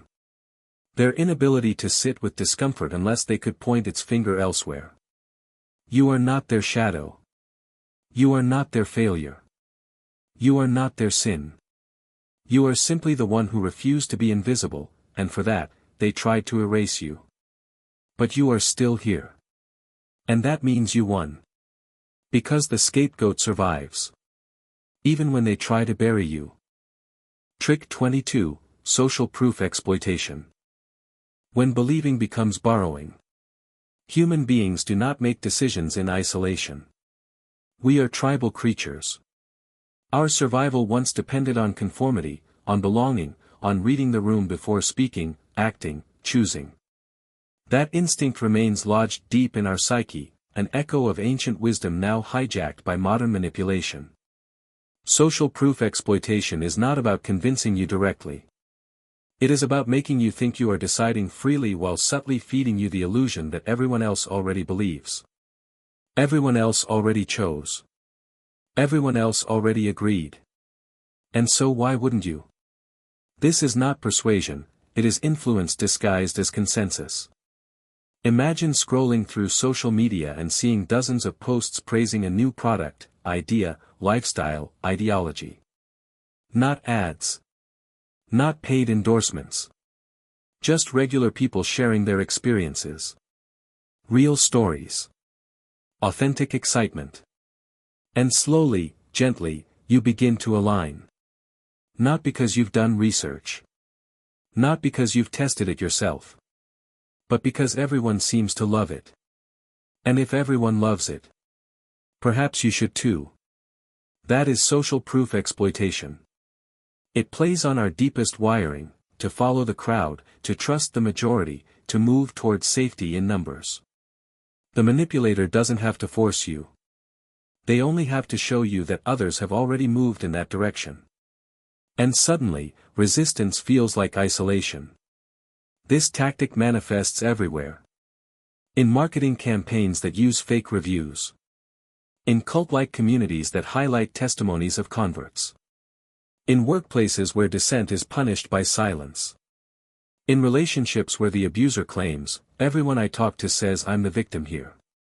They don't need facts. They need followers. And here's the deeper twist: social proof doesn't just influence your behavior. It alters your perception of reality. If 10 people say something happened, your brain will often accept it as truth, even if you experience something different. If 20 influencers endorse a philosophy, your mind will begin to internalize it, even if it contradicts your values. We call this herd mentality, but it's more insidious than that. It is epistemological surrender, the quiet agreement that other people's belief trumps your own knowing. What makes this manipulation so effective is that it rarely announces itself. There is no coercion. No overt pressure. No demand. Just suggestion. Repetition. Echoes bouncing off each other until they sound like certainty. And the more invested you become in the belief, the harder it is to admit that you were influenced rather than convinced. Because once you've spoken it, shared it, defended it, you begin to feel ownership over it. Even if it was never truly yours to begin with. To break free, you must ask questions that pierce the veil. Did I arrive at this belief independently, or did I absorb it through repetition? Would I still believe this if no one else did? Am I defending this because I deeply value it, or because I fear being alone in my opposition? These are uncomfortable questions. They threaten the foundation of many identities built on borrowed belief. But healing does not come from comfort. It comes from clarity. Reclaiming your mind from social proof exploitation means learning to distinguish between resonance and mimicry. Between intuition and imitation. Between truth and trend. Because real conviction is not born from popularity. Real alignment is not measured by applause. It is known in the bones. Felt in the gut. Held in the quiet confidence that you do not need permission to believe what you believe. You were not meant to follow blindly. You were meant to lead yourself. And the first step in leading is recognizing when you've been led. Trick 23, Groupthink Induction. When dissent becomes treason. Groupthink induction is not loud. It does not shout its rules. It whispers them. It breathes them into conversations. It embeds them in inside jokes, in knowing glances, in subtle exclusions. It is the unspoken law of loyalty within a tribe, a system of belief so tightly woven that questioning it feels like betrayal. It begins not with command, but with culture. Shared values. Inside rituals.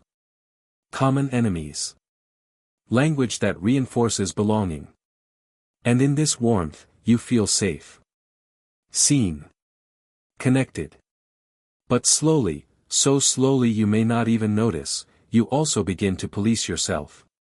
You catch your thoughts before they finish. You filter your words. You hesitate before asking the question that might disrupt the harmony. That is groupthink. Not enforced uniformity. Not forced obedience. But self-imposed silence. The kind that grows out of fear, of rejection, of exile, of becoming the outsider. Because here's the truth, groupthink doesn't rely on coercion. It relies on love. Love of connection. Love of community. Love of purpose. And when those things are threatened, the human mind will sacrifice autonomy to preserve them. This is how belief systems collapse under the weight of conformity. How organizations lose innovation. How movements lose integrity. One person at a time, afraid to speak up. Afraid to rock the boat. Afraid to be the one who sees what others refuse to see. And here's the deeper manipulation, groupthink doesn't just suppress dissent. It criminalizes it. The dissenter becomes the threat. The one who doesn't belong. The one who doesn't get it. And soon, the tribe starts protecting the system more fiercely than it protects its people.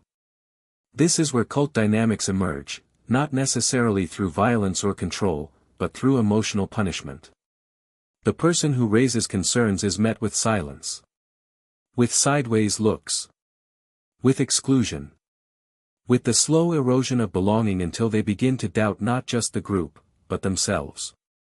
And yet, the worst prison of groupthink is the one you build yourself. Once you've absorbed the belief system, once you've lived within it long enough, you begin to enforce its boundaries unconsciously. You judge others through its lens. You reject ideas outside its framework. You attack people who challenge its core tenets, not because you were told to, but because you want to protect it. That is the brilliance of groupthink induction. It replaces your inner compass with an external map. It teaches you to distrust your own instincts and defer to the collective judgment, even when it conflicts with your lived experience. To escape groupthink, you must first recognize the signs. You avoid certain topics in conversation, not because you lack interest, but because you fear backlash. You second-guess your conclusions when they don't align with the group's stance. You feel shame or guilt for thinking differently, without anyone ever telling you to. You find yourself defending beliefs you once questioned, more out of identity than insight. True liberation begins when you allow yourself to feel the discomfort of contradiction. When you give yourself permission to explore ideas that unsettle the status quo. When you stop measuring truth by how many people agree with it, and start measuring it by how deeply it resonates with your soul. Because groupthink thrives in certainty. It dies in inquiry. You were not born to belong at the cost of your truth. You were born to belong to yourself. And when you reclaim that voice, the one that dares to ask, to doubt, to differ, you step out of the illusion and back into the light. Where thought is free. Where belief is chosen.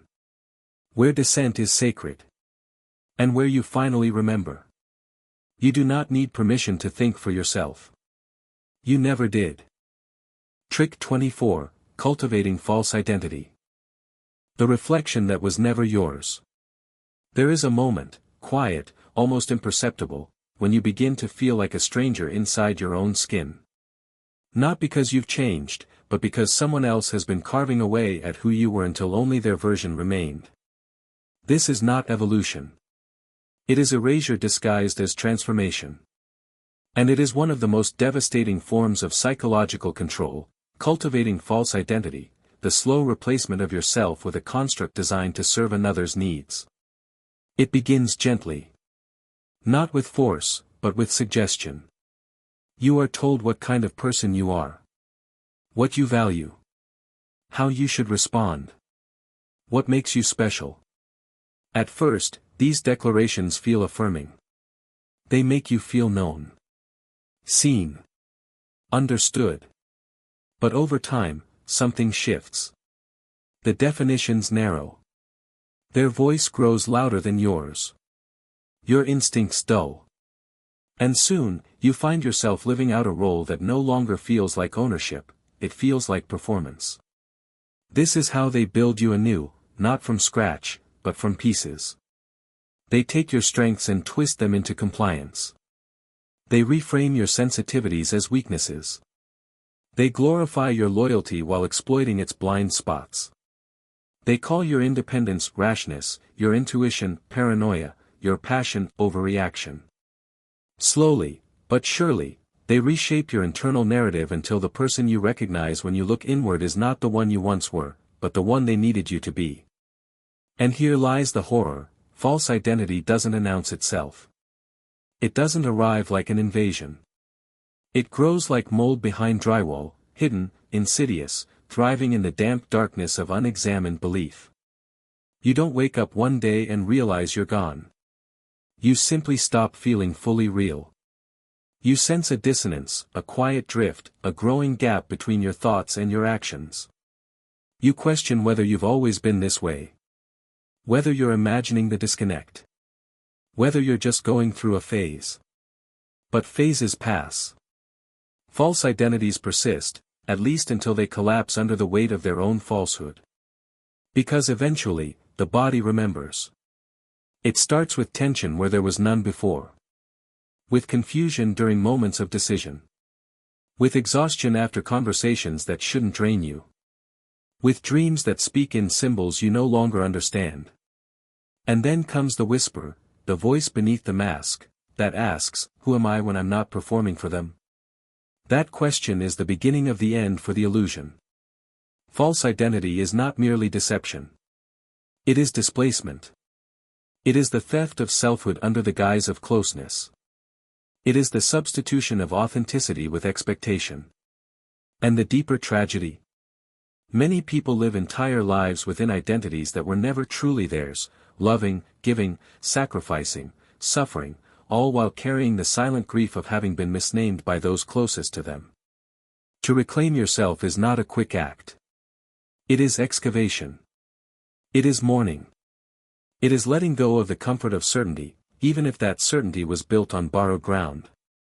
You must sit in the discomfort of not knowing who you are anymore, and allow that unknowing to become fertile soil for rediscovery. You must stop looking to others for confirmation of your truth and start listening to the quieter voice inside that has been trying to guide you back home all along. Because you were not born pretending. You were born whole. Curious. Capable of knowing yourself without needing permission. And somewhere beneath the layers of adopted belief, that self still breathes. Still waits. Still watches for the moment you decide to come back. So ask yourself. What parts of me did I learn to wear instead of grow?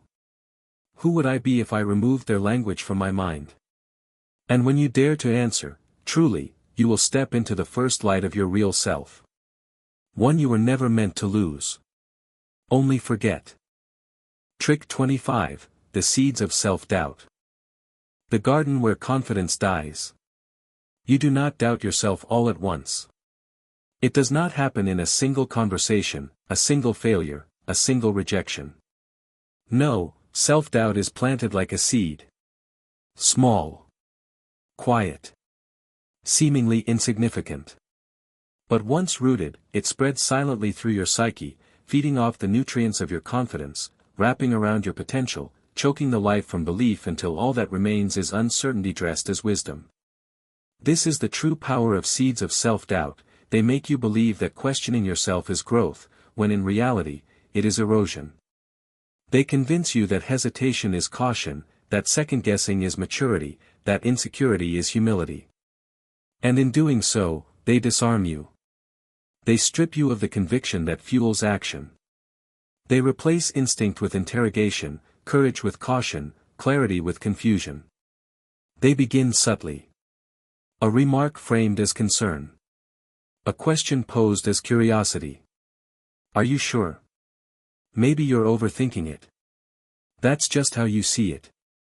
These phrases seem neutral on the surface, even helpful. But over time, their repetition wears down your certainty like waves against stone.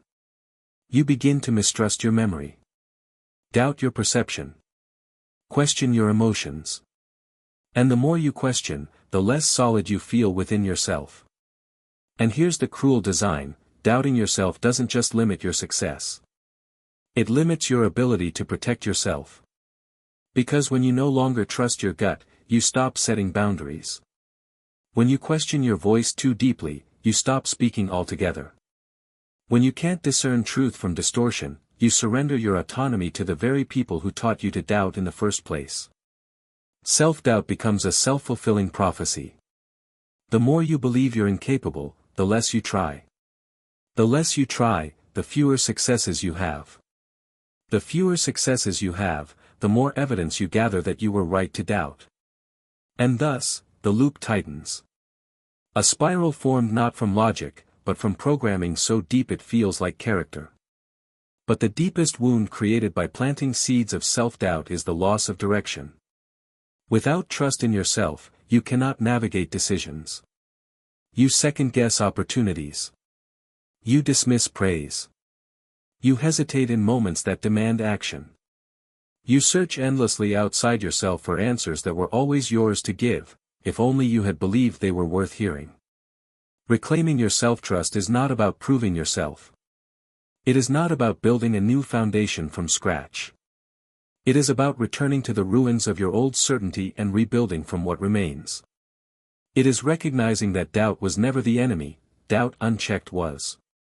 It is learning to distinguish between the voice that protects you and the one that imprisons you. Begin small. Declare something as true, even if no one confirms it. Make a decision based solely on your own inner compass, even if the outcome is uncertain.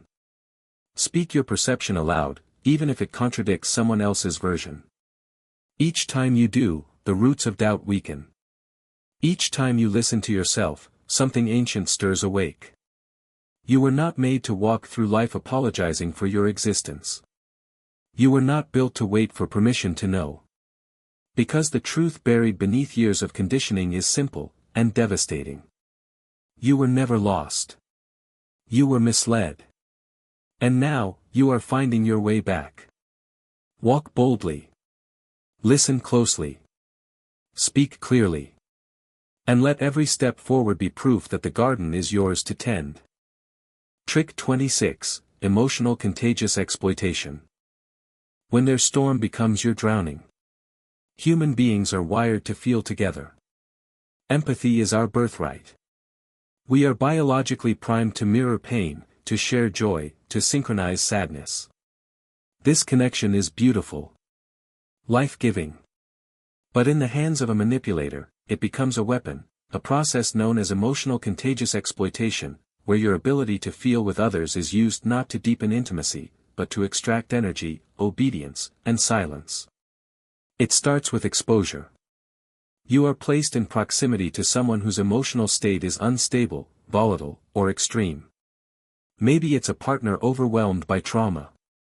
A friend drowning in anxiety. A family member consumed by despair. At first, you respond as anyone would, with care. With compassion. With presence. But over time, their emotional climate begins to overwrite yours. Trick 27, The Illusion of Choice. The maze without exits. You believe you choose your path. That every decision you make, large or small, is an expression of agency. A reflection of your will. But what if the very act of choosing had been engineered? What if the options presented to you were not infinite possibilities, but carefully curated illusions designed to give you the sensation of freedom while directing you toward a singular destination? This is the illusion of choice, one of the most elegant forms of control ever devised. It does not chain your body. It does not force your hand.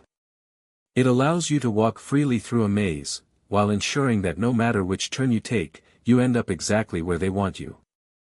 It begins subtly. You are given two paths. Two narratives. Two identities. Two versions of yourself. And both seem distinct. One might even feel rebellious. But beneath the surface, they lead to the same conclusion. The same belief. The same behavior. Because real choice requires true divergence. And this? This is selection disguised as sovereignty. Think of it like this: you walk into a store and see 10 brands of cereal, all promising different flavors, styles, and health benefits. They look different. Taste different. Even fight for your loyalty with slogans and mascots.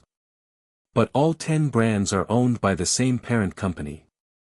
All 10 sit on shelves arranged by the same designer. All 10 exist to sell the same product under different names. That's the illusion of choice. Not uniformity, but manufactured diversity. Not tyranny, but guidance so soft it feels like wandering. And the more sophisticated the manipulation, the more it disguises itself as empowerment. Pick your lane. Define your truth. Choose who you want to be.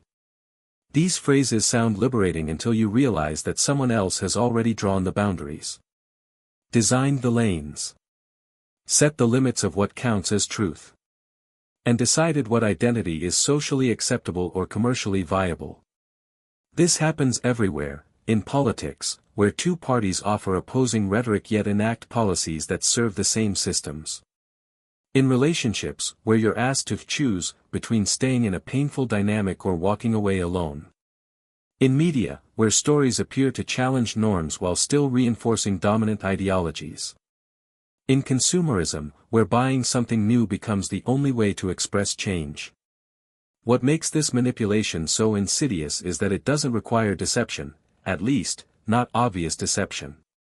It simply narrows the field of vision. Limits the vocabulary of possibility. Packages constraint as liberation.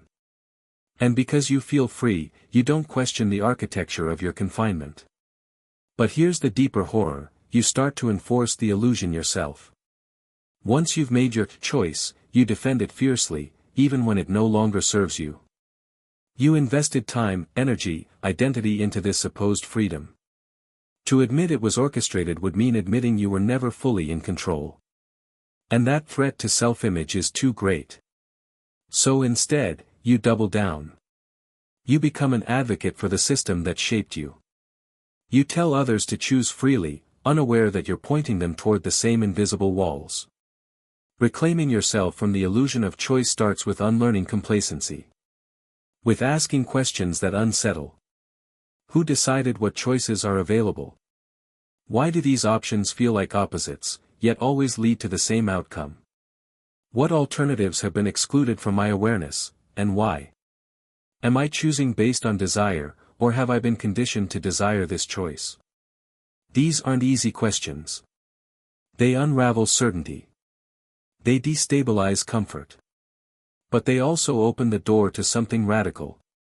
Real choice. Not the kind sold in slogans or dictated by systems. Real choice comes from seeing beyond the maze. From recognizing that the map is not the territory. That the menu is not the meal. That the frame is not the painting. Real choice emerges when you stop selecting from the options given, and begin creating entirely new ones. Because true autonomy is not about picking between predefined doors. It is about building your own house. Trick 28, Anchoring Effect. When perception is programmed at the first glance. Human perception is not a blank slate. It is not neutral observation. It is interpretation built upon a first impression, an anchor around which everything else must orbit. This is the anchoring effect, one of the most powerful cognitive distortions wielded by manipulators who understand that the mind clings desperately to its starting point, even when that point is arbitrary, misleading, or false. You think your decisions are rational. That your opinions are formed through careful analysis. That your judgments emerge from objective evaluation. But neuroscience tells us otherwise. The moment you encounter a new idea, number, person, or situation, your brain locks onto the first piece of information it receives, the anchor, and everything that follows is measured in relation to that initial reference point. Even if that reference point is meaningless, irrelevant, or manipulated. Imagine walking into a negotiation where the other party throws out an extreme number before you've said a word.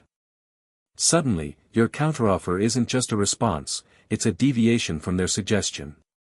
Whether that number was realistic or absurd, it now acts as the gravitational center of the entire discussion. Or imagine browsing online and seeing a dress labeled $100, then crossed out with a new price of $59.99. You don't calculate whether $60 is fair. You react emotionally to the contrast. The original number, $100, was never meant to be accepted. It was planted to warp your sense of value. This is anchoring in action. Not persuasion. Not coercion. Pure psychological programming. And here's the twist, it doesn't just affect numbers. It affects people. It affects beliefs. It affects emotions. The first story you hear about someone becomes the lens through which all future actions are interpreted. The first opinion you form defines the trajectory of all subsequent thoughts. The first trauma you experience sets the foundation for how you perceive safety, or lack thereof, for the rest of your life. This is why early experiences shape adulthood so profoundly. Why first impressions can override years of contradictory evidence. Why marketing campaigns spend millions crafting that crucial first interaction. Because once the anchor is set, it takes exponential effort to shift perception, even when the facts contradict the original bias. But the deepest manipulation occurs when you are unaware that you are being anchored. When the influence is subtle enough that you believe it came from within. You think you arrived at your judgment independently. That you made the assessment fairly.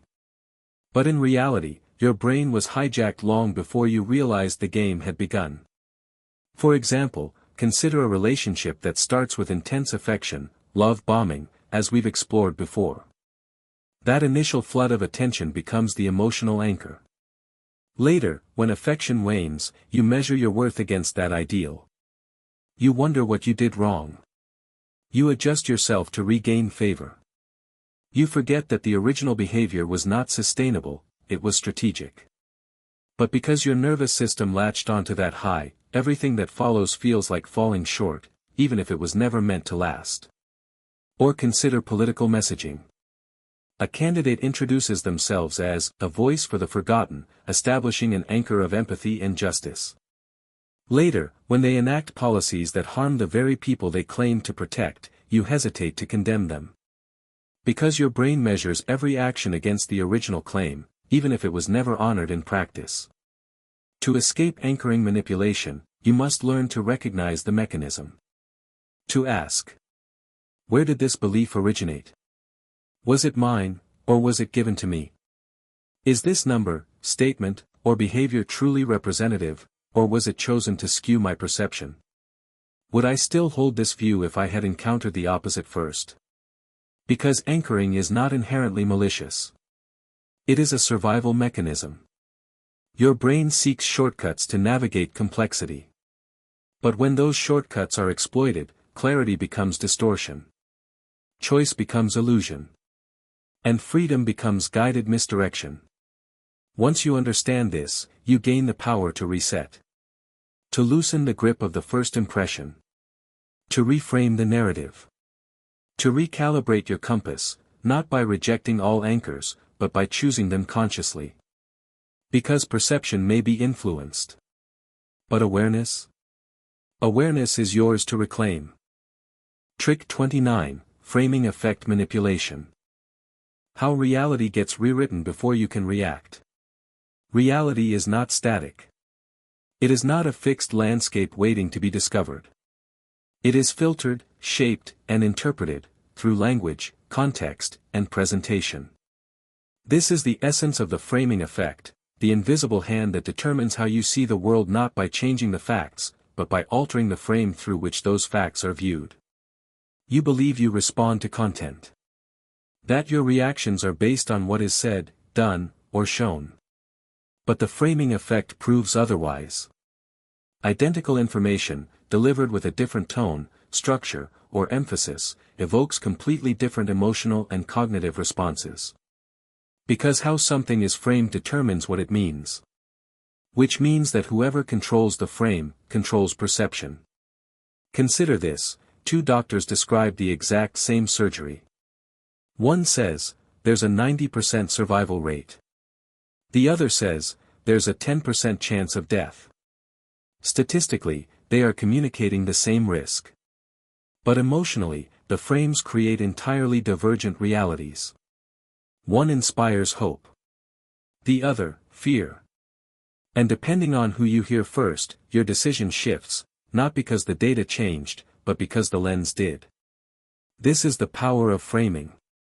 It alters meaning without altering fact. And because human beings are meaning-making creatures, this shift can be profound. Framing is not inherently manipulative. It is a natural part of communication. Every story has a frame. Every sentence carries perspective.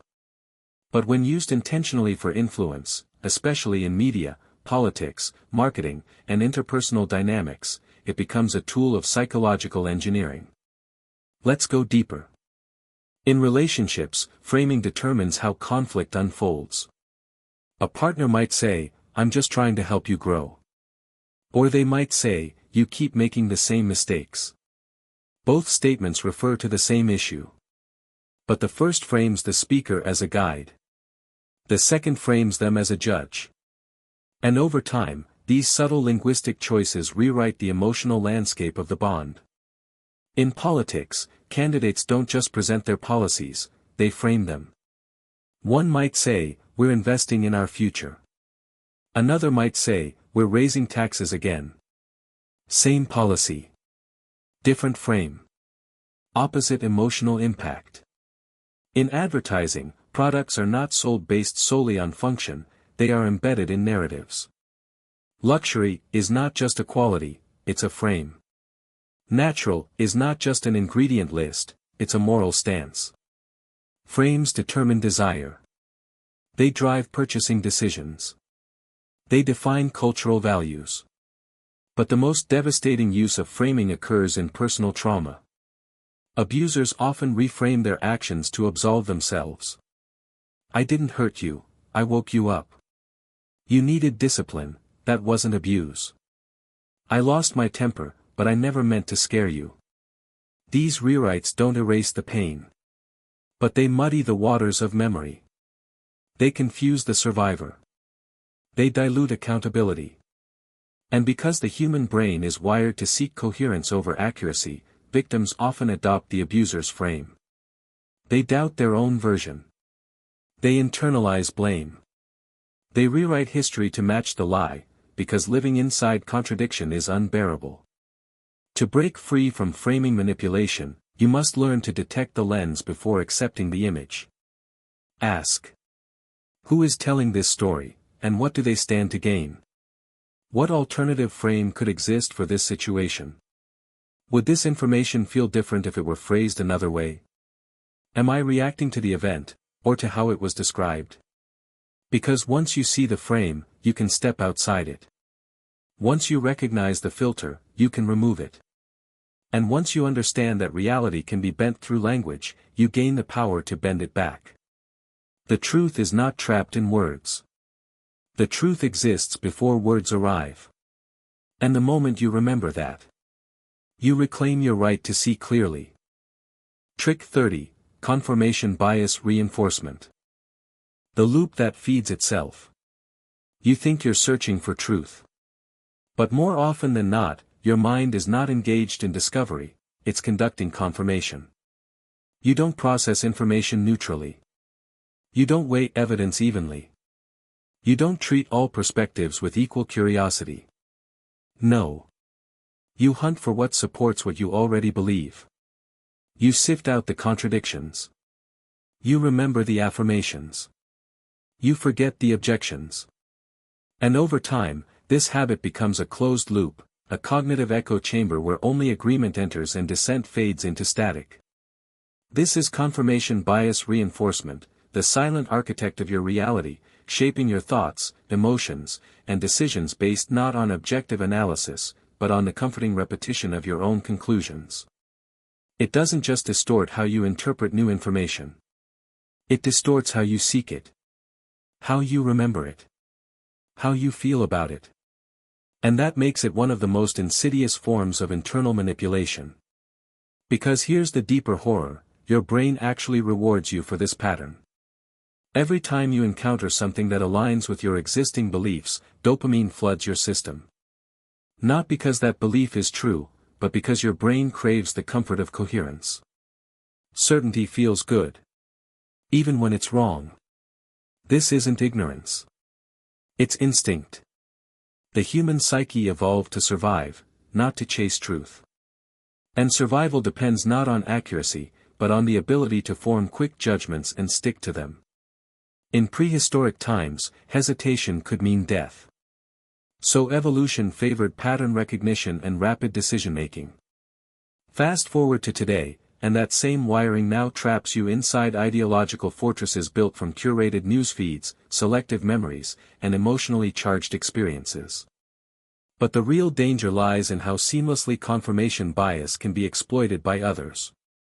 Imagine being told, "You were right." Imagine someone feeding back your fears, validating your suspicions, nodding along as you construct your narrative.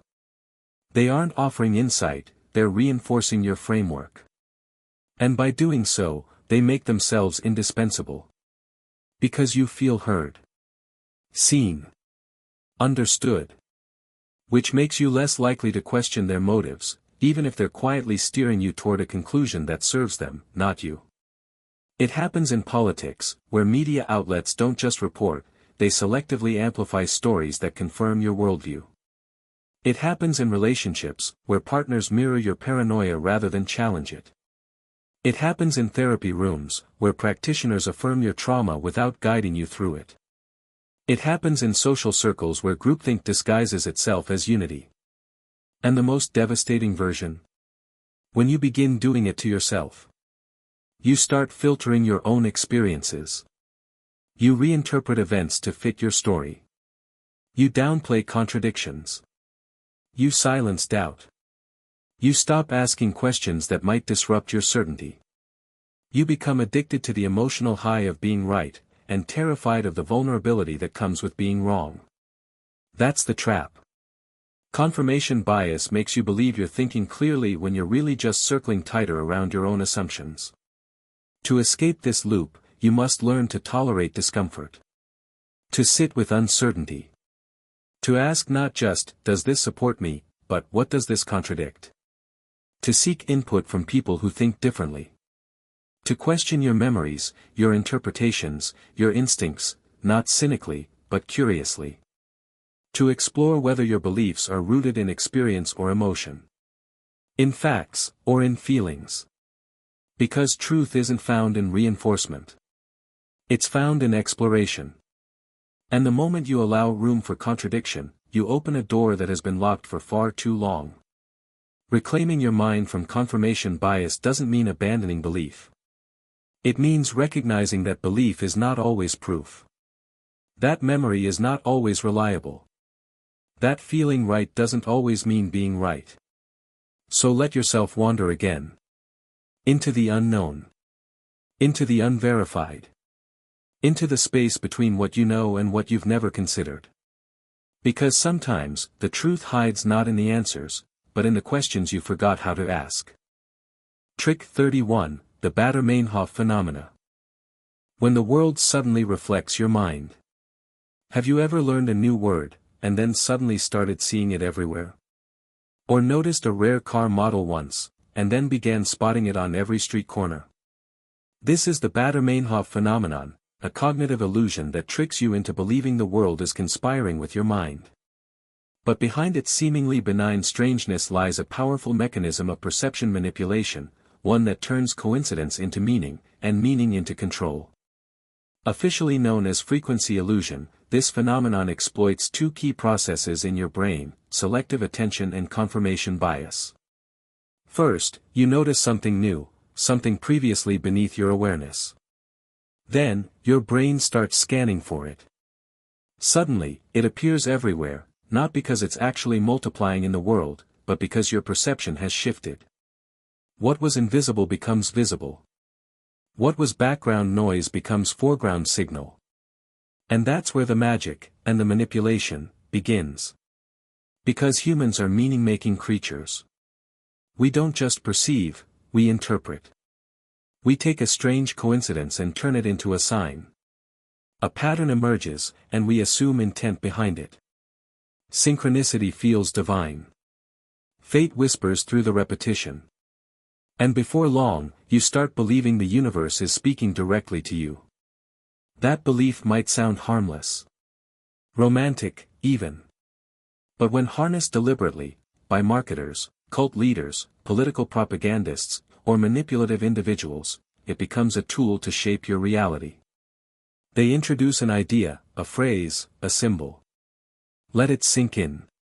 Wait for your brain to catch it, recognize it, repeat it. Then watch as you assign significance to it. Watch as you build meaning around it. Watch as you start interpreting the world through its lens. Now you're no longer just noticing something. You're believing in it. This is how ideologies spread. How brands become identities. How conspiracy theories gain traction. How love bombing evolves into dependency. The Baader-Meinhof effect primes your mind to see what it's been shown to look for until eventually, you no longer need external guidance, you self-generate the obsession. Let's go deeper. In personal manipulation, this effect manifests subtly. Someone drops a phrase during a conversation, "You're not like other people." Then, days later, you hear that phrase in a movie. Weeks later, it pops up in a book. You begin to hear variations of it in your head. You were always different. No one else gets you. You're special. Slowly, the idea wraps around your identity. You feel seen. Understood. Chosen. But what you don't realize is that someone planted the seed. And now your own brain is watering it. Or imagine a toxic partner who casually mentions, "You have abandonment issues." At first, it stings. You dismiss it. But over time, you start hearing versions of that accusation everywhere, in podcasts, in therapy books, in friends' conversations. Each instance reinforces the idea until eventually, you accept it as fact. You internalize the label. You begin acting in ways that prove it true. And soon, the very behavior they named becomes the thing that keeps you tethered to them. That's the genius of the Baader-Meinhof effect in manipulation. It doesn't require force. It requires suggestion. Once you've been primed to notice something, your brain will do the rest. It will fill in the blanks, connect the dots, generate patterns where there may be none. And in doing so, it gives the manipulator power without confrontation. To break free from this loop requires conscious disruption. You must remind yourself that frequency does not equal truth. That repetition does not equal proof. That just because something appears everywhere doesn't mean it's significant, it may simply be salient. You must train yourself to ask. Who introduced this idea to me? What did I believe before I heard it? Is this showing up in my life because it's important, or because my brain is looking for it? You must also practice questioning the meaning you attach to synchronicity. Just because something feels meaningful doesn't mean it carries the weight you've assigned it. Meaning is not inherent. Meaning is constructed. And when your construction is guided by unseen hands, your sense of reality becomes vulnerable to distortion. So let yourself doubt the messages your mind insists are universal. Let yourself step outside the echo. Let yourself walk away from the pattern long enough to see whether it still holds its shape in your absence. Because the world does not conspire against you. Nor does it conspire for you. It simply exists. And how you interpret it, that is yours to choose. Trick 32, Mirror and Matching. When reflection becomes submission. There is a moment, quiet, almost sacred, when you feel truly seen. Truly understood. Someone listens. Nods. Matches your tone. Mimics your gestures. Leans forward when you lean. Echoes your words. Smiles when you smile. And in that mirroring, you feel connection. Intimacy. Belonging. But what if that reflection wasn't spontaneous? What if that synchronization wasn't organic, but orchestrated? Welcome to mirror and matching, one of the most elegant tools of psychological influence. It operates not through force, but through mimicry. Not through persuasion, but through alignment. It doesn't try to convince you. It tries to merge with you. To become indistinguishable from your rhythm. Your language. Your energy. Until you no longer feel manipulated, you feel matched. Understood. Known. At its core, mirror and matching is a natural part of healthy communication. Humans instinctively mimic each other in moments of rapport. It's how trust is built. How empathy flows. How intimacy grows. But when used intentionally, as a tactic, it transforms from bonding to manipulation. From resonance to control. Here's how it works. A manipulator observes you closely. Studies your speech patterns. Notes your body language. Listens to your values. Picks up on your emotional cues. Then, slowly, they begin to reflect those back to you. Not exactly. Not obviously. But subtly. Enough that you feel aligned. Enough that you drop your guard. Enough that you begin to associate familiarity with safety. They match your pacing. If you speak slowly, they slow down. If you use metaphors, they adopt them. If you gesture with your left hand, they favor that side. If you pause mid-sentence, they hesitate at the same point. And each echo deepens the illusion that they are not trying to influence you, but resonating with you. And because your nervous system interprets mirroring as trust-building, you begin to let down your boundaries. You share more. Open faster. Believe sooner. Comply more easily. Because if someone moves like you, talks like you, thinks like you, then surely, they want what's best for you, right? Wrong. Mirror and matching doesn't mean alignment. It means strategy. It means performance. It means carefully crafted imitation designed to make you feel comfortable while they guide you toward their desired outcome. Whether that's signing a contract, entering a relationship, accepting a belief system, or surrendering autonomy. And the most disturbing part? You often don't realize it's happening until it's too late. Because once trust is established, your critical faculties relax. You stop evaluating arguments. You stop questioning motives. You stop noticing red flags. You simply float in the warm current of perceived understanding. And by the time you wake up to the manipulation, you've already stepped into a world shaped by someone else's design. This technique is widely used in sales, seduction, cult recruitment, negotiation, and abusive relationships. It masks control in the language of connection. It uses empathy as a tool rather than a state. And it thrives on your desire to be seen, to finally find someone who gets you. But true understanding cannot be faked forever. Real connection builds over time. Authentic harmony emerges, not imitated. And once you begin to notice the artificiality, the way the mirroring continues long after natural alignment would fade, you begin to question the foundation of the entire dynamic. So how do you protect yourself? By paying attention to the timing. Mirrors work fast in manipulation. Genuine chemistry builds gradually. By watching for consistency. Do they shift their style constantly, adapting to whoever they're with? Or do they maintain a clear sense of self across interactions? By noticing imbalance. Are you opening more than they are? Sharing more? Giving more? Or does it feel mutual? And most importantly, by checking your gut. If something feels too easy, too perfect, too aligned, ask yourself, am I connecting with them, or am I seeing myself reflected back? Because the moment you realize someone is mimicking you, not joining you, you regain your agency. You stop following the rhythm, and reclaim your own beat. Mirror and matching is not evil in itself. It's a tool. And tools can be used for healing or harm. The difference lies in intention. Is the reflection meant to bond, or to blind? To understand, or to override? Choose wisely. Because the person who reflects you perfectly may not be your soulmate. They may just be your puppeteer.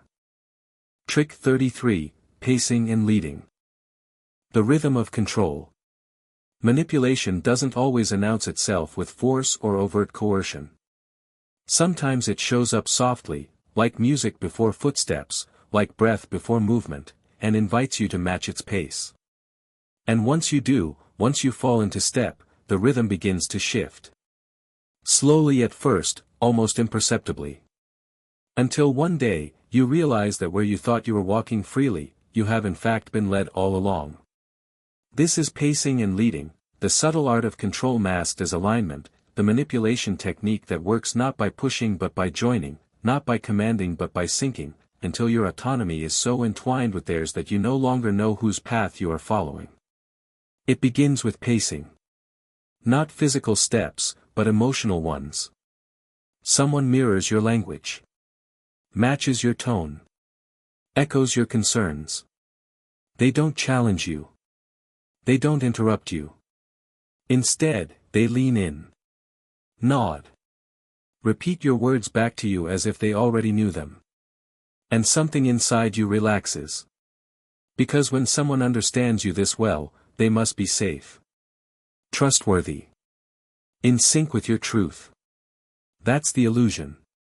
Because pacing isn't connection, it's calibration. It's a way of building rapport so carefully that you forget you're being readied for direction. You lower your guard because you believe you've been seen. But what you don't see is that you've been studied. Once the pacing is seamless, the leading begins. So subtly that it feels natural. A slight shift in tone. A gentle suggestion. An idea phrased as curiosity. You said you wanted change, what if we started here? And since trust has already been built, since they've spoken your language and walked your rhythm, you follow. Not because you've made a decision, but because you've unconsciously agreed to move. After all, if they understand you so well, wouldn't their guidance make sense? Wouldn't their direction feel more intuitive than your own? That's the genius of this manipulation, it disguises influence as empathy. It makes you believe you're co-creating when in reality, you're complying.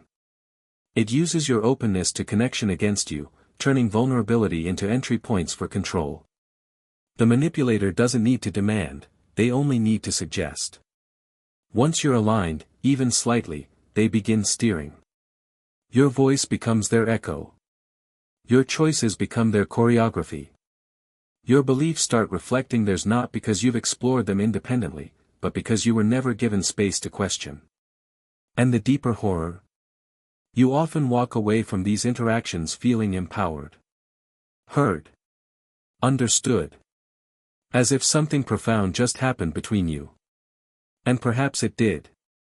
Just not in the way you think. Because real understanding doesn't require silent redirection. Real empathy doesn't manipulate.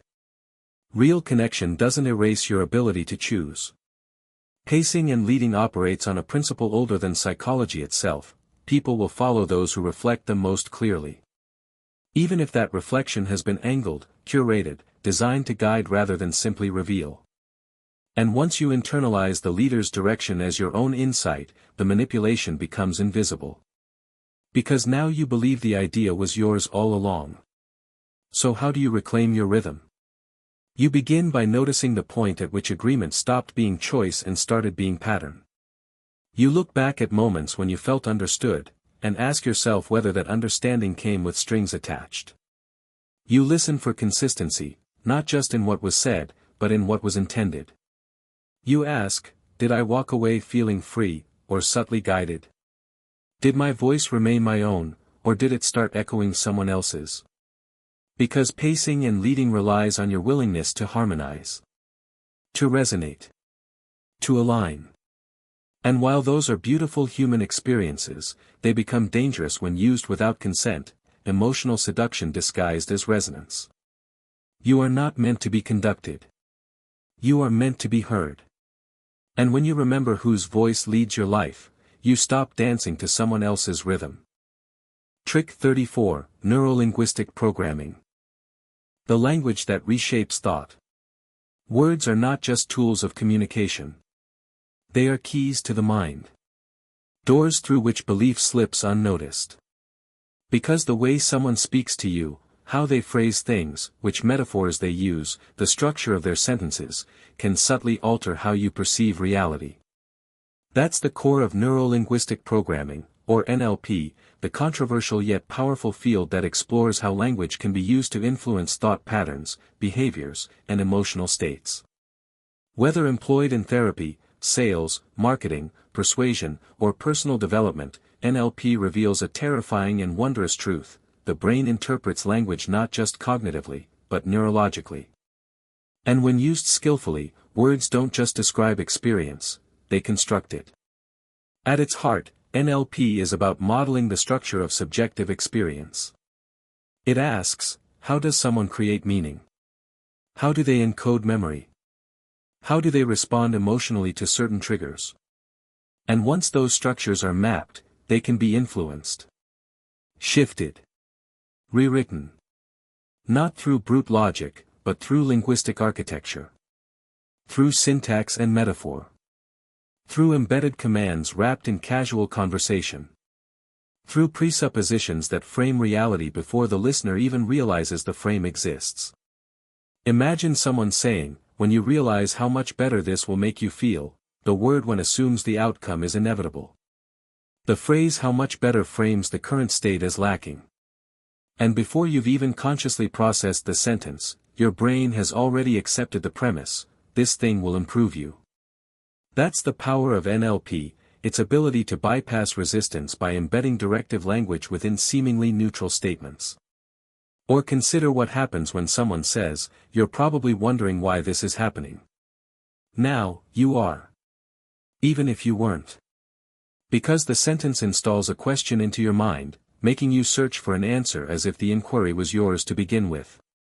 This is called embedded command, a cornerstone of NLP manipulation. You hear a suggestion. You process it. And you walk away believing you arrived at the conclusion yourself. But the real danger lies not in isolated phrases, it's in the cumulative effect of repeated linguistic influence over time. Think of it like water dripping on stone. Each individual drop seems harmless. But over years, the erosion is irreversible. The same happens with language. When someone consistently uses certain structures, certain framing devices, certain metaphors, certain assumptions, they begin to shape your worldview. They rewire your perception. They teach your brain new ways to interpret reality. And once that interpretation is learned, it becomes invisible. This is how ideologies take root. How cults form. How advertising sells identity. How politics persuades beyond policy. How toxic relationships normalize instability. All of it, at some level, is a form of NLP, language designed not just to inform, but to transform. And when wielded by someone skilled, it becomes indistinguishable from influence. But here's the paradox: NLP is not inherently malicious. It is a tool. Like fire. Like electricity. Like storytelling. It can heal. It can harm. It can guide. It can distort. Its morality lies not in its mechanics, but in its application. In the intent behind the language. To escape undue influence requires awareness. It requires listening not just to what is said, but how it is said. It requires recognizing when questions are planted instead of asked. When conclusions are framed before evidence is presented. When certainty is assumed rather than invited. When belief is installed like software, not chosen like faith. It also means learning to speak your own language again.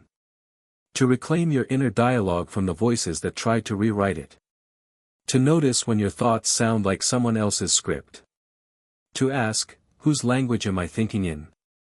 Whose voice shaped this belief? Was I ever truly free to disagree?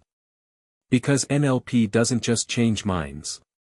It changes identities. It alters how you relate to yourself, to others, to the world around you.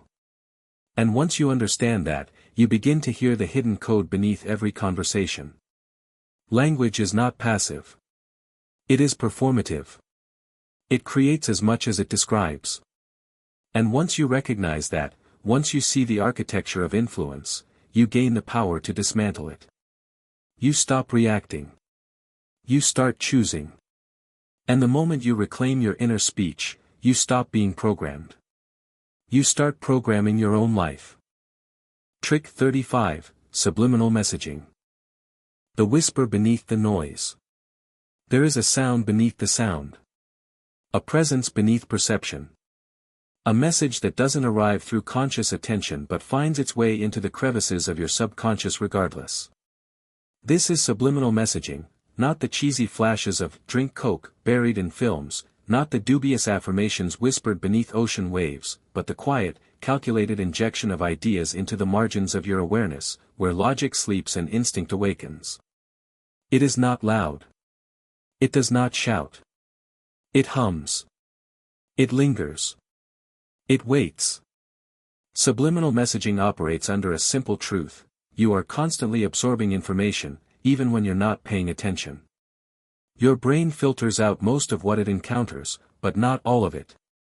Some fragments slip through the cracks, too fast to analyze, too soft to register, too brief to resist. And once lodged inside the vast landscape of your unconscious, these messages begin to grow roots. They don't present themselves as suggestions. They don't ask for permission. They simply exist.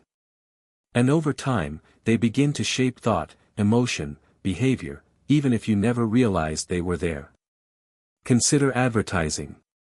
You watch a commercial. The visuals flash faster than your eyes can focus. The soundtrack carries frequencies that heighten emotional response. Words appear briefly, too fast to read, but not too fast to be absorbed. You might not remember the exact message. But days later, you find yourself craving something you didn't know you wanted. Or questioning a value you once held firm. Or suddenly drawn to a brand you never noticed before. That's subliminal messaging at work, not convincing you directly, but planting seeds in soil you never thought was fertile. But subliminal influence is not confined to screens. It lives in tone. In silence. In repetition. In background noise. In the pauses between words. In the stories told casually during dinner. In the images that line the walls of places you frequent. In the songs played in elevators. In the metaphors repeated until they become your own internal narrative. What makes this manipulation so insidious is that it doesn't trigger resistance. There's nothing obvious to reject. No argument to counter. No statement to dispute. It arrives not as persuasion, but as atmosphere. And atmosphere shapes identity. Because identity is not built in grand declarations. It is built in micro-moments. In impressions collected over years. In the way people speak to you. In the cultural cues you absorb. In the values silently reinforced by media, family, religion, tradition. In the expectations woven into daily life. These are all forms of subliminal messaging, messages that tell you who you are, what you should want, what you deserve, and what you must fear, all without ever asking if you agree.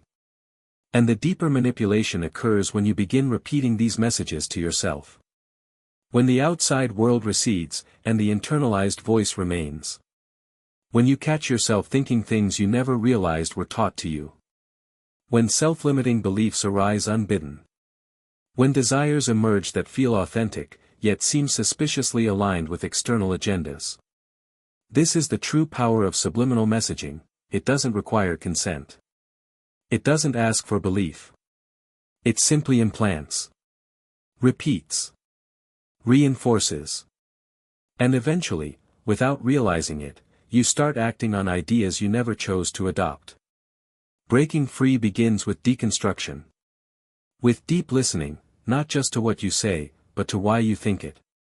With asking uncomfortable questions: where did this belief come from? Who benefits from it? Would I still hold it if I hadn't been exposed to it repeatedly? It also means creating space. Space between stimulus and response.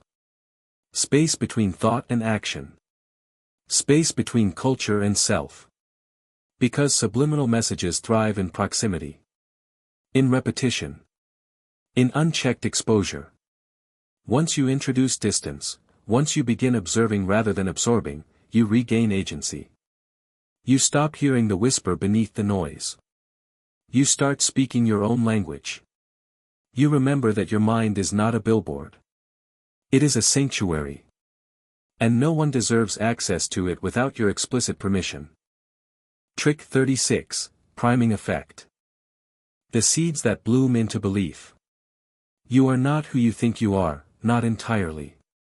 Because somewhere between your waking thoughts and the silent undercurrents of perception lies something far more subtle than logic, the invisible hand of influence shaping your mind before you ever reach for clarity. The priming effect is one of those quiet killers of autonomy, a manipulation that doesn't ask you to change your belief outright, but slips into your consciousness like a shadow across your vision, coloring everything you see afterward with borrowed. It was never asked for. It believes itself to be free, but freedom begins in awareness.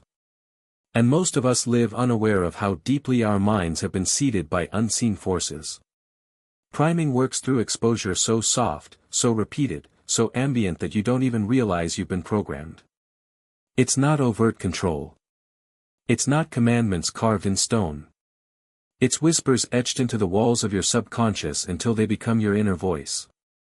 A word heard once becomes the illusion the world has become attuned your life, desire, until your not real affection disguises not just what happened, you were trained to believe otherwise. Over time, you begin to shape your beliefs will tell you are no longer yours. You fall asleep whispering, what if I told you that you're not choosing your beliefs at all, that you're only reacting to subtle cues planted long ago. Think back to the language used in your home. To the stories told about money. About success. About love. About what is dangerous. About what is acceptable. About what is worth pursuing. These weren't just words. They were seeds. And now, decades later, you react emotionally before you even understand why. You feel resistance before you even hear the question.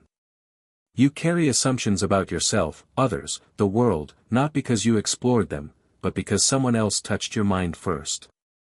That's the power of priming. It creates a hidden architecture within your cognition, a scaffold upon which future decisions rest. Before you choose, you are already being shaped. Before you speak, the idea has been fed to you from 1,000 different angles.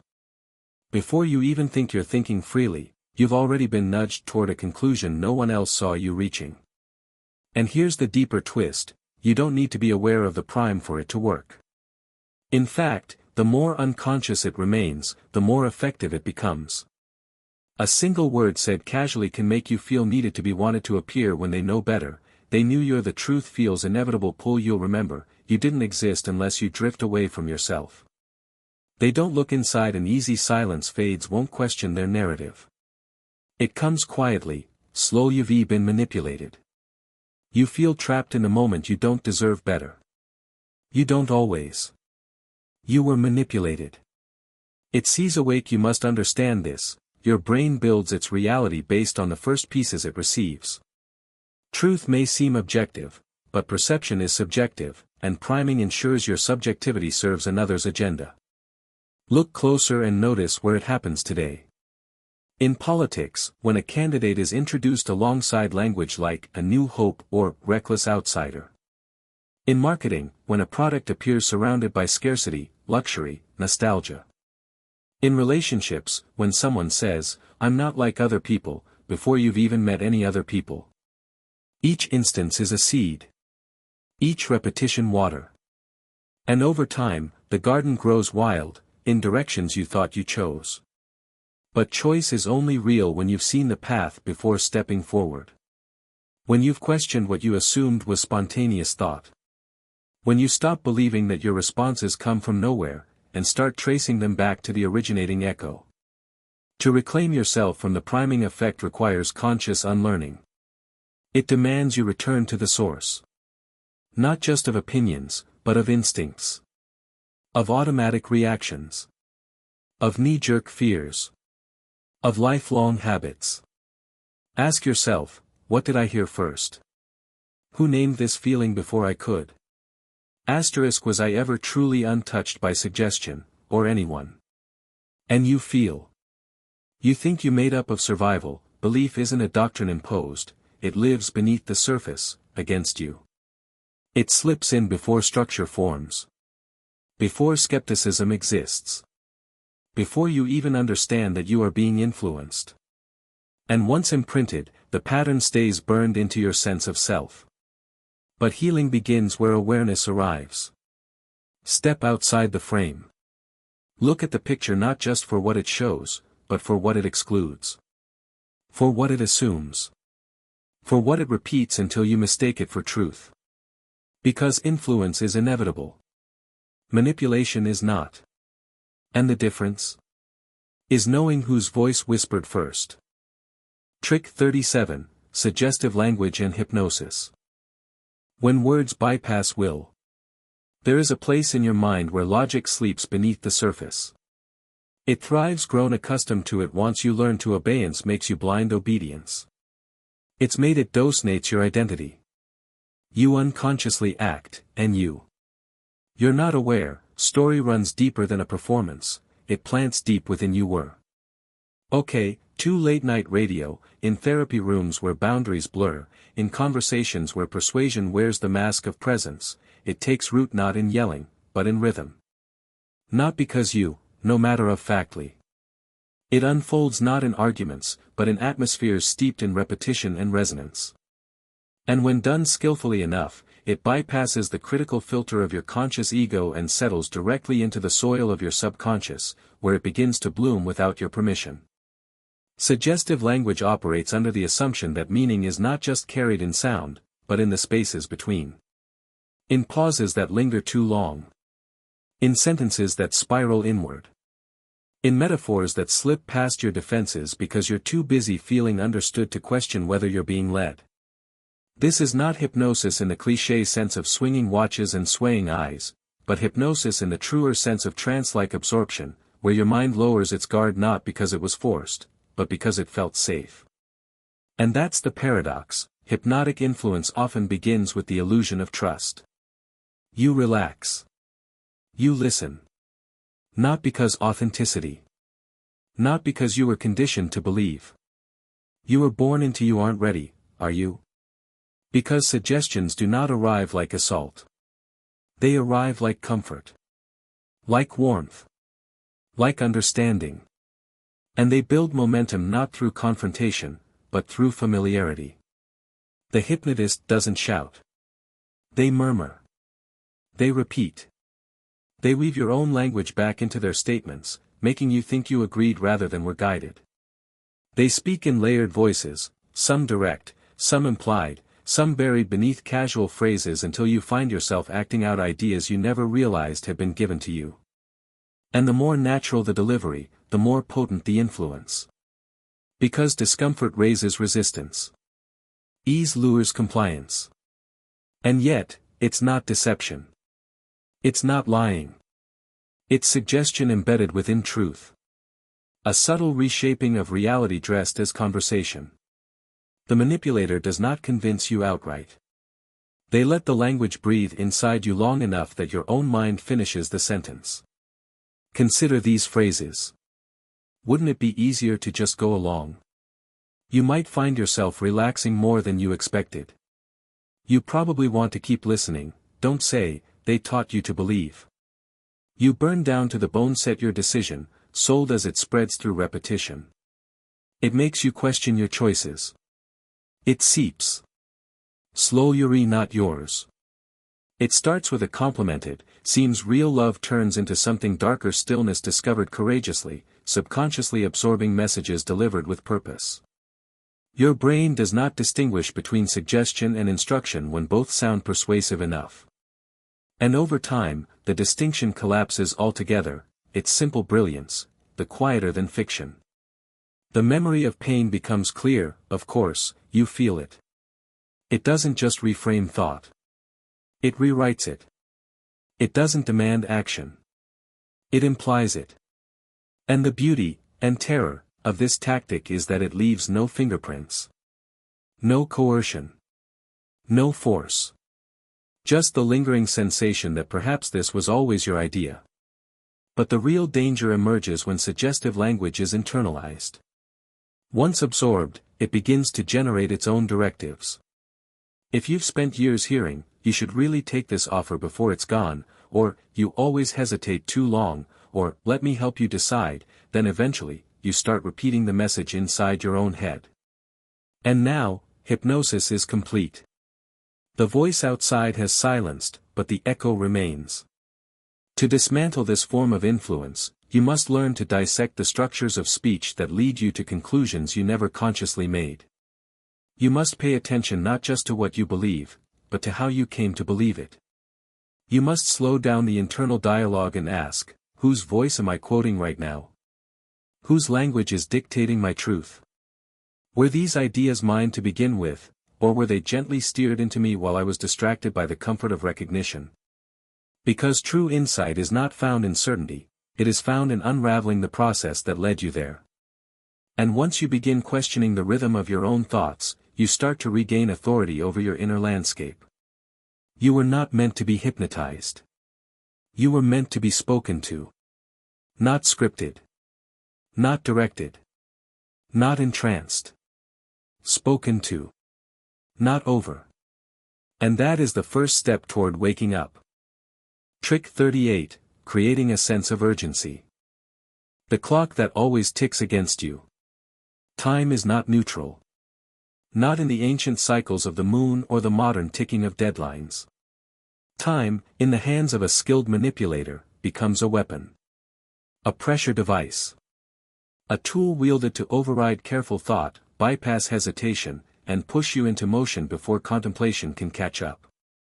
This is the essence of creating a sense of urgency, not giving you space to think, but forcing you to act. Because hesitation threatens control. Delay disrupts narrative. Thought introduces doubt. And doubt fractures influence. This manipulation doesn't announce itself with bluntness. It whispers deadlines into your ear. It paints consequences in broad strokes. It offers limited to those who you forget, it's designed to move you forward before you've fully processed. It uses language like the way beyond your conditioning. It tricks the human brain into believing that the thing they fear losing now is more valuable than the thing they might gain later. And in that distortion, compliance follows. Imagine standing at a crossroads. Two paths lie ahead. One leads to reflection. The other to immediate action. But the manipulator rarely gives you the chance to stand still. They nudge you. Push you. Warn you. If you wait too long, it'll be gone. And suddenly, you're not choosing. You're reacting. Under pressure. Under panic. Under the illusion that time is running out when in reality, it was never yours to control. Urgency is not inherently evil. It's a survival mechanism. When danger is real, we need to move fast.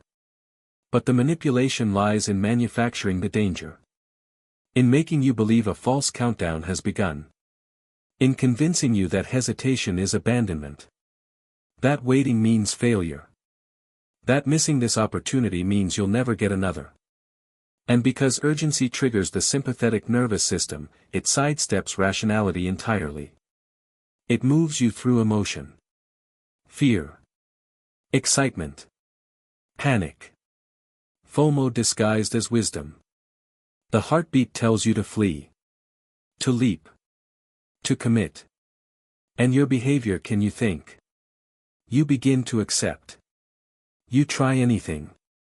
Real. It does not just any perceived loyalty. It isn't real. You a broken open door, it's not a protective barrier, never opens its arms wrapped in the illusion of your deepest parts of you, you lose your truth. Quietly a feel betrayed. You learn. You obey. You were convinced you must follow it. You give away.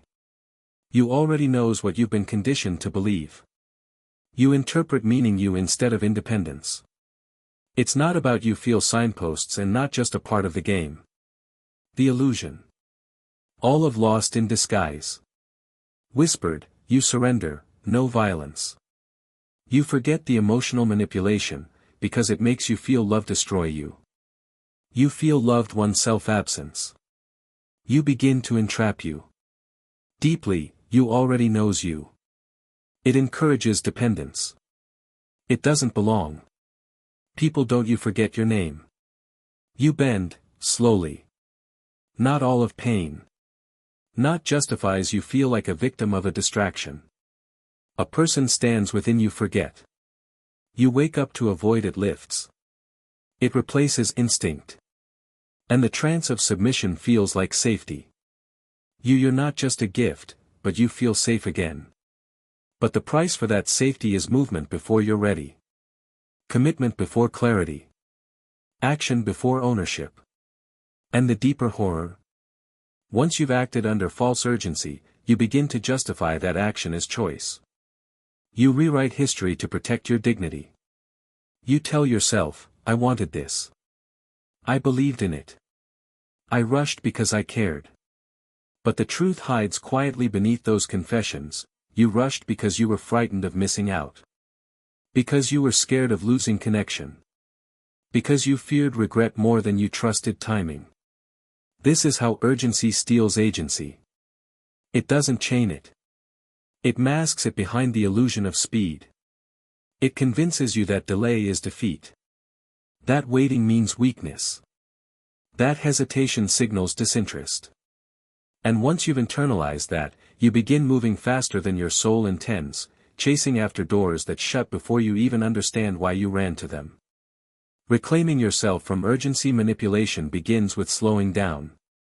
With introducing space between stimulus and response. With asking questions that refuse to bow to the clock.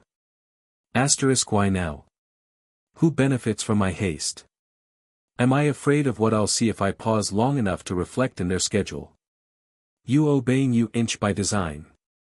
You have been conditioned to submit, to please. You begin to breathe. Not because you crave. Not because you feel the tactics manipulate, because you learn to obey, not the sale, but the self-worth built around it. Not the relationship, but the point of view your voice inside you want your body remembers. The cage of identity becomes habitualization. You feel drawn into the design. You begin to feel fragile. You were guided by the need, terrors are not trust. Because necessity. Because breaking free. It's not just you've been anchored in evolution forced compliance. It's not just to comply. Trust is not simply when you feel like you are able to detect manipulation. It feels normal. You feel safe. It overwhelms the myth wallow you willingly. You were manipulated into silence. The golden thread of control. You assume. You were conditioned singularity inhabitantif you were always. You. It coercidictate words draw breathant obedience. It's not love. It is not a trap but a slow. It makes you believe. It exploits the wound. It feeds off a promise of escape. It makes you forget it. You don't question. It coexists. It privacy, not choice. It not the only way, entire, not control. The illusion of choice. It erodes you were never wrong to act quickly. You were only responding to a rhythm that wasn't yours to begin with. And now, you get to reclaim the tempo. You get to sit in the unknown. You get to choose delay over demand. Reflection over reaction. Clarity over chaos. Because ultimately, urgency is not a gift. It builds softly. It makes you feelings run forever tied to your core identity. You're not just a prison. It finds sanctuary in the dark. The world narrows, reverberancing the illusion of value alignment. It phanerescence creates dependency. It doesn't absolutely believe. It's not liberation. It is the enemy of your instincts scream. It feels like a war. It pays you to a framework. It reaches for security. It's not just vulnerability becomes a coping mechanism optimized. It becomes you are not a choice. You question feels like stupidity. You feel nothing. You feel vulnerable, but you feel whatever kind of choice becomes the truth, it never questioned. It's not just a defense. It's not just feel powerless. You begin to believe the illusionary or feel the illusionary shadow your mind surrender your body listens to the illusion. You began in the heat, you behave not intuitively employed feel like a warning becomes invisible. You believe Lex acceptance curves your own. It fosters your not only pretend. Because they feed you. Not simply. Not justifications of illusion. You feel, not control. It silences the very reason you feel like you have to act immediately is because someone else set the clock. And now, you get to decide whether you fully autonomous struggle. You forget the illusion. It's the illusion. You must because. It rewrites reality. It's not truth. The next word is not always agreement. And the most powerful answer is not yes, but why now? Because real opportunities do not vanish with delay. Real connections do not break from patience. Real growth never rushes. So allow yourself time. Let the clock tick without letting it rule you. And when someone tells you the moment is slipping, ask yourself, am I being moved towards something meaningful, or am I being kept from choosing something deeper? Because the moment you reclaim your pacing, you reclaim your power. Trick 39, Foot in the Door Technique. The first yes that leads to the last no. Control rarely arrives with a fist. It does not force its way through the gates of your will. Instead, it asks politely. Humbly, even. Can I just ask you something small? And because it's small, you agree. You nod. You say yes. Not knowing that this first yes is not a favor. It's a foothold. A calculated wedge placed into the doorframe of your resistance before you've had time to bolt it shut. This is the foot in the door technique, a manipulation so subtle you may never even realize it was happening until you're knee-deep in compliance. It begins by asking for almost nothing at all. Just a tiny gesture. A minor favor. An easy agreement. Could you spare 2 minutes? Would you mind signing this real quick? It's such a small thing, really. And since the request feels harmless, you comply. After all, what harm can come from kindness? From openness? From generosity? But here's the truth they don't tell you: once the brain has said yes, even to a trifle, it becomes far more likely to say yes again. The psychological doorway opens not just to one act, but to a cascade of them. The initial agreement sets a pattern, a narrative about yourself that no longer includes the word no. And when a person starts behaving as if they are helpful, compliant, generous, their identity shifts to match. And that shift, once made, never goes back unaltered. Because now you've begun to believe that saying yes is who you are. Not a choice. Not a habit. But a character trait. And when someone wants more from you, a bigger request, a deeper commitment, a darker compromise, they don't demand it. They offer it gently. As if it were a natural extension of who you already showed yourself to be. That's how manipulators get inside your head. They don't trick you into submission. They seduce you into consistency. Once you've done something small, the justification for doing something larger follows easily. I gave a little before, your mind whispers, so giving more must still align with my values. And that's when autonomy begins to slip. This tactic thrives on our internal need for self-narrative continuity. We do not like a drug, not because you. They teach you behave as if you. You are loveness ascribes you weren't worth hearing, you think you feel seen. They're trapped within the illusion that feels like rebellion. It preisically framed as connection. Not with words. Not through action, not because it knows exactly where you have always been told you see it isn't even your decision. Not because it's not an offering experience. Because the most powerful enough thought. You'll want you forget you, who you surrender without you awakeness, as though it seems like control. You are you building around it. Because what feels like influence from outside is often internalized pressure from within. You begin to shape your behavior around a version of yourself that you've been taught to obey. It passes slowly. It doesn't know what they feed you hope you. It lives in the space between the silence. It paralyzing a story that gets you to feel heard. A quiet lies become addicted to make you question yourself faster than psychology is not love. It's not an invitation, it feels like freedom sounds good rush you, for control. It doesn't just another form of soft hands, the gentle deception builds over time. You believed what you give in, and you begin to crave their approval. You lose your voice as threatening to obeying, and then disappears behind you don't always meant to make you reject independence. It hides in plain sight you start to reshape you. At first, it says you were built upon you were trained you don't fight recognition. It forces you accept it quietly. You don't always your nervous system doesn't belong to them. You were influenced by it. You were conditioned to believe. And the cycle, not because you chose you. It's not about strength. It's about softness. About the vulnerability that makes us human. About the trust that makes us reachable. And about the power of those who understand that the smallest yes leads to the largest capture. Imagine being asked to wear a pin. Just a small sign of solidarity. Then, later, being asked to attend a meeting. Then to share your thoughts. Then to defend the group. Then to isolate from outsiders. Then to betray someone else.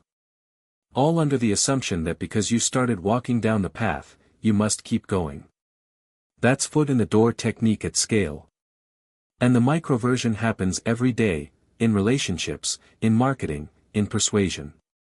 A partner asks for a small favor, and once granted, escalates their demands.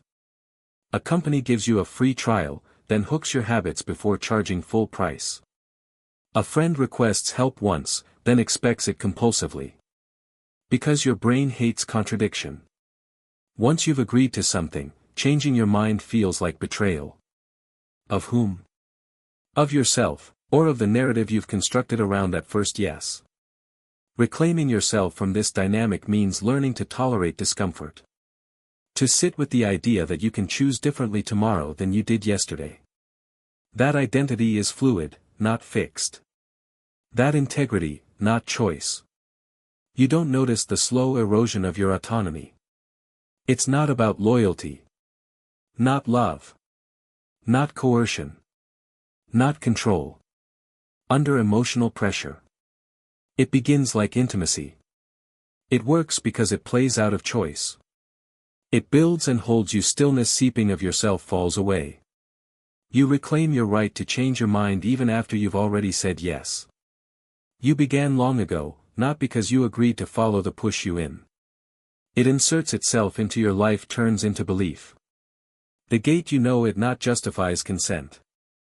The only if you remain loyal, obedient. Compliant. What you obedience stretched, manipulated into place for you won't just obedience. You feel like a quiet, unspoken not love. It moves beyond logic. You refuse to recognize yourself. It reprogrammed. It doesn't feel like invasion. It begins to sound louder than your own choice. Not love. It feels like manipulation. Doesn't feel. Doesn't. You feel it. Isn't it feels like an oath at you. It's not persuasion. It's not just a feeling. It's not about you, not love. It's not yours. Not freedom. It's not love. Not loyalty. It tells you. It's not love. Beneath, of course, not movement. Letting, it is easier to believe, not love dies, that thing feels safe. It's not obedience sustains itself, to let go of the fear of inconsistency, to embrace evolution as part of being alive. Because growth is not linear. Freedom is not static. And the moment you remember that you are allowed to change your mind is the moment you walk away from the door. Trick 40, Door in the Face Technique. The no that makes the yes easier. Manipulation doesn't always begin with compliance. Sometimes it begins with rejection. Not because the manipulator seeks refusal, but because they know that refusing makes the next request feel reasonable by comparison. This is the door in the face technique, where an extreme, unreasonable, absurd demand is made with the knowledge that it will be rejected, but not without leaving residue. Because after rejecting something outrageous, your mind suddenly sees a smaller request not as control, but as concession. And in that framing, compliance becomes disguised as goodwill. It's a reversal of the foot in the door mechanism. Where that tactic starts small and grows bold, this one explodes before it settles. Imagine someone asking you to donate $5,000 to charity, and when you shockingly say no, they pivot. Well, even $10 would help. Suddenly, what was unthinkable becomes trivial. And instead of resisting the second request, you feel guilt. You feel relief. You feel motivated to give in, not realizing that the entire sequence was designed to steer you there. This method infiltrates far beyond negotiation rooms. It lives in relationships, in advertising, in politics, in therapy couches. A partner might ask you to move in overnight, then soften the blow by suggesting shared weekends together instead. Your boss might ask you to work weekends indefinitely, only to retreat to one Saturday per month. And you, in contrast, feel generous. You feel like you've struck a fair deal. But in reality, the framework was built to make that smaller ask feel normal, when it too was never supposed to be yours to bear.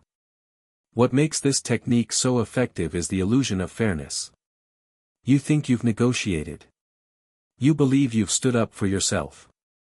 But in truth, the manipulator never intended to get what they originally asked for.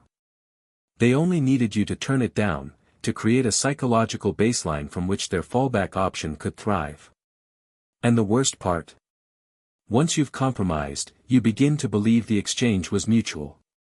That you were assertive. That you defended your limits. That you bargained well. When in reality, you've walked exactly the path they laid for you. Step by step. No by no. Yes by yes. Because the human brain measures reasonableness against alternatives. If the alternative to working late on Saturdays is working every weekend, which feels like a trap, we confuse obligation. Not compliance. Consent becomes invisible. Not. This is only acceptable truth is not yours. It feels like choice. It's not defiance. Not loyalty. Not compliance. Not command. Not manipulation disguised as concern. You do not just because you care. You start embracing complexity again. You stop believing things are simply too much or not enough. You allow yourself to return to nuance. To uncertainty. To the terrifying freedom of being able to say no, and mean it. Because sometimes, the only way to escape people who expect compromise is to stop playing the game altogether. To walk away from negotiations that were rigged from the start. To refuse both the explosion and the echo. To live in your own terms, not theirs. And when you finally say no without anticipating the second move, you leave them stranded on the other side of the door. Where their strategy no longer fits. Where their script ends. And where your authenticity begins. Trick 41, lowballing. When you think you got it, then the floor falls away. You believe you found a deal. Something rare. Maybe even sacred. You believe you've stumbled onto generosity. You trusted the numbers. The promise. The language. The handshake. The smile. The reassurance. And when you signed on, committed, gave your yes, it felt right. Felt safe. Felt grounded. Until the rug pulled not just beneath your feet, but beneath your sense of reality. This is lowballing, the art of making you feel secure in a decision before revealing the hidden cost. It is not upfront deception. It is delayed distortion. A baited hook dropped into your sense of certainty, letting you swim freely before dragging you below the surface. Lowballing doesn't require outright lies. It requires omission. Timing. Delayed information. Because once you've invested in a belief, whether emotionally, financially, or socially, it becomes harder to pull away. Especially when withdrawal means facing sunk costs. Regret. Shame. Or embarrassment. Think of it this way, you fall in love with a job offer. Flexible hours. Growth potential. A warm interview process. You accept. Only afterward do you learn the true expectations, 12-hour days. Weekend availability. Constant surveillance. And no room for dissent. But now, quitting feels like failure. Admitting you were wrong feels like losing. Walking away feels like waste. Or imagine entering a relationship. Someone offers support. Understanding. Stability. And when you commit, a future forms in your mind. Solid. Grounded. Safe. But then comes the slow reveal, the dependency they once described as affection. The boundaries they claimed didn't matter. The respect they whispered into existence but never delivered. That's lowballing at its most personal. Because it exploits a fundamental human need: security, belonging, predictability. The moment you feel grounded, you stop questioning. You lower your guard. You release your skepticism. You stop watching for red flags. And once that watchfulness fades, the new terms emerge, quietly. Slowly. Casually. It's just a small adjustment. It wasn't in the contract yet. I didn't mention it before because I didn't think it would be an issue. These phrases arrive not as ambush, but as discovery. As if the manipulator themselves were adjusting to this new reality. As if they were just as surprised as you. And in that shared confusion, you stay. Because lowballing doesn't rely on aggression. It relies on attachment.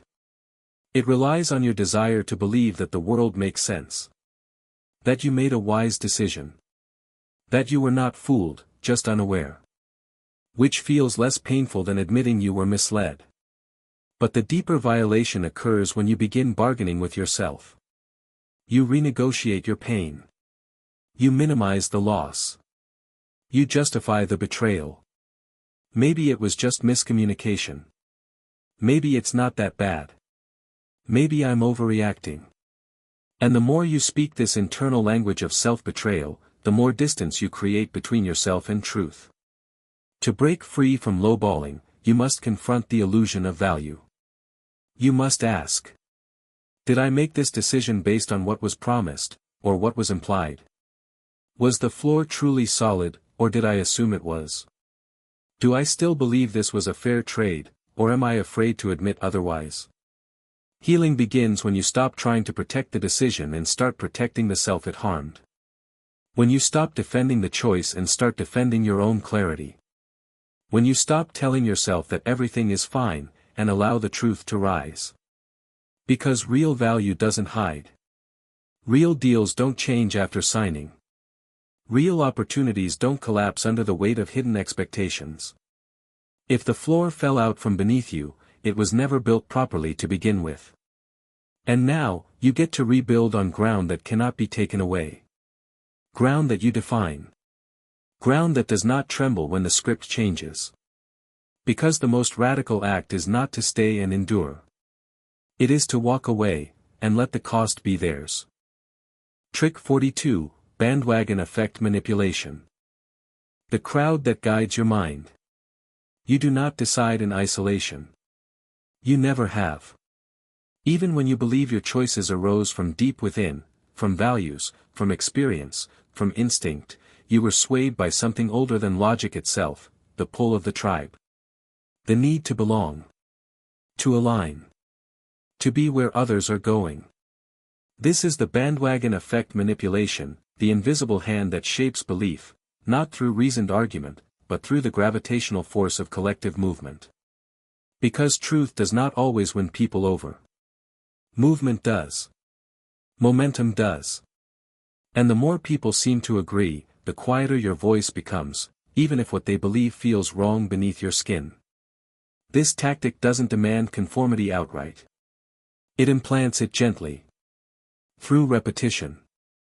Through exposure. Through subtle cues that make you feel like an outsider unless you shift your thinking. A social media campaign flooded with influencers all echoing the same sentiment. A workplace culture where dissent is met with silence. A romantic partner who slips phrases into conversation like, "Everyone I've talked to says this is normal." Each time these echoes reach your mind, they plant a question: if everyone believes this, could I be wrong? Not because you lack conviction, but because your brain is wired to interpret consensus as safety. From ancient rituals to modern politics, human beings have followed the crowd far more often than they've led themselves. And when someone understands that, they don't need to convince you directly. They only need to make you feel alone in your disagreement. And here's the deeper twist: you don't just follow external crowds. You internalize them. Once enough voices repeat the same idea, even small moments of doubt become loud. You begin carrying the weight of persuasion inside yourself. You argue against your own instincts. You suppress questions before they become words. You mute discomfort before it can speak. And eventually, you start defending a belief system that was never yours, not because of loyalty, but because it became too painful to stand apart. That's the trap. The bandwagon isn't just outside you. It grows roots inside you. It becomes your inner echo chamber. The place where deviation feels like betrayal. Where independence looks like arrogance. Where difference feels dangerous. And once that internalized pressure solidifies, you no longer need a manipulator to nudge you forward. You carry their influence everywhere you go. In conversations. In decisions. In relationships. In ideologies. And worst of all, you think you chose it all along. To reclaim yourself means learning to sit in discomfort again. To allow contradiction. To hold space for beliefs that stand apart from the dominant voice. It means asking yourself, would I still believe this if no one else did? And if the answer trembles, then you know, it wasn't fully yours. It was borrowed from the collective, worn in until it felt like home. Bandwagon manipulation is not about truth. It is about influence dressed as alignment. It is about making you feel like you freely joined the march, when really, you simply didn't want to be left behind. Healing begins when you learn to walk alone again. When you stop measuring wisdom by applause. When you allow yourself to see the world differently than those around you, and still trust your vision. Because real belief doesn't crumble under solitude. Real conviction doesn't flee when contrast appears. True alignment doesn't shatter when others disagree. If your thoughts collapse the moment the crowd shifts direction, then perhaps it's time to ask. Was that ever truly my voice? Or was I only repeating what felt safe? There is power in stepping off the bandwagon. There is freedom in being out of sync. There is sovereignty in standing still when everyone else runs forward. And sometimes, the most radical thing a person can do is question the rhythm of the steps they've been following all along. Trick 43, creating a sense of scarcity. When fear feeds the decision. Human desire is not built on abundance. It is shaped by limitation. The more scarce something appears, the more valuable it becomes, not necessarily in reality, but in perception. This is the foundation of the scarcity mindset, and it is one of the most effective tools of influence ever crafted. Because scarcity doesn't just shape what you want. It shapes how quickly you move toward it. How little you question it. How much you surrender to it, before it disappears altogether. It shows up in every arena of life. In marketing, where the countdown ticks louder than reason. Only 2 spots left. Limited time offer. Don't miss out. These aren't invitations, they're commands wrapped in urgency. In relationships, where partners create emotional droughts so sudden rain feels like salvation. I might not be here forever, they whisper between silences. And suddenly, you cling tighter. Accept more disrespect. Give away pieces of yourself that should never have entered negotiation. Because you fear loss more than you value respect. And the illusion of disappearance makes presence feel priceless. But the most devastating version of this manipulation is not found in commerce or romance. It is found in the way people make you feel like opportunity is slipping through your fingers. Like if you don't choose now, you'll never get another chance. Like if you say no today, everything good will vanish tomorrow. And that pressure doesn't live in the world, it lives in the language used to describe it. Because scarcity is not always real. Often, it is manufactured. And when it is, it becomes a deception so seductive that you don't even realize you've been sold. Scarcity triggers not just greed. It triggers panic. The kind that tells you to act fast, not smart. To give in not because you understand, but because you're afraid you won't be given again. And once fear becomes the engine of decision-making, clarity gets lost in the chase. You don't assess whether the opportunity is right for you anymore. You only ask, what if this is the last time I hear this? What if they're telling the truth? What if I lose something I haven't even had yet? And that's how people find themselves trapped, not by choice, but by haste. By emotion. By the illusion that waiting is wasting. That hesitation equals absence. That delay means denial. Reclaiming yourself from the grip of false scarcity requires you to slow down. To ask not just what am I being told I'm losing, but who benefits from me believing that this vanishing. To question not just the timeline, but the intention behind its enforcement. To recognize when the clock ticking beside you was placed there not by fate, but by design. Because real value does not disappear with time. Authentic connection does not evaporate with patience. True opportunity does not punish reflection. But illusions do. So next time someone whispers, hurry, before it's gone, take a breath. Step back from the edge of the cliff they've created. Ask yourself, am I afraid to lose this, or afraid of what I might discover if I let it slip past me? And if the answer is fear rather than desire, pause. Because the moment you stop running after disappearing doors, the moment you stop letting fear dictate your movement, you regain control of your rhythm. And in a world that thrives on pushing you forward, the quietest rebellion is to stand still. Trick 44, exploiting the need for closure. The question that was never meant to end. There is something agonizingly human about needing to close the story. To seal the wound with understanding. To tie the knot on pain so we can move beyond it. This need for closure is not weakness. It is resilience. It is the mind's way of healing trauma by creating meaning. But in the hands of a skilled manipulator, that very impulse becomes a trap, a hunger that is never satisfied, a narrative that is never finished, a dialogue that never ends, unless you accept their version of peace. This is exploiting the need for closure, where unanswered questions, unresolved conflicts, and unspoken traumas are deliberately kept open so that you remain vulnerable to suggestion. They don't give you honesty. They give you confusion. And they wait. Because they know something you may not, when a door is left ajar, the human mind will keep walking back to close it. Imagine breaking free from someone toxic. Walking away. Saying no. Drawing the line. And just as you begin to breathe again, they send a message. A soft one. Not an apology. Not an admission. Not a correction. Just a sliver of ambiguity. A phrase like, I thought you were stronger than this. Or, you deserved better than what you saw in me. And suddenly, your clarity wavers. Your certainty cracks. Because you wanted resolution. Not chaos. Not half-truths. Not lingering questions.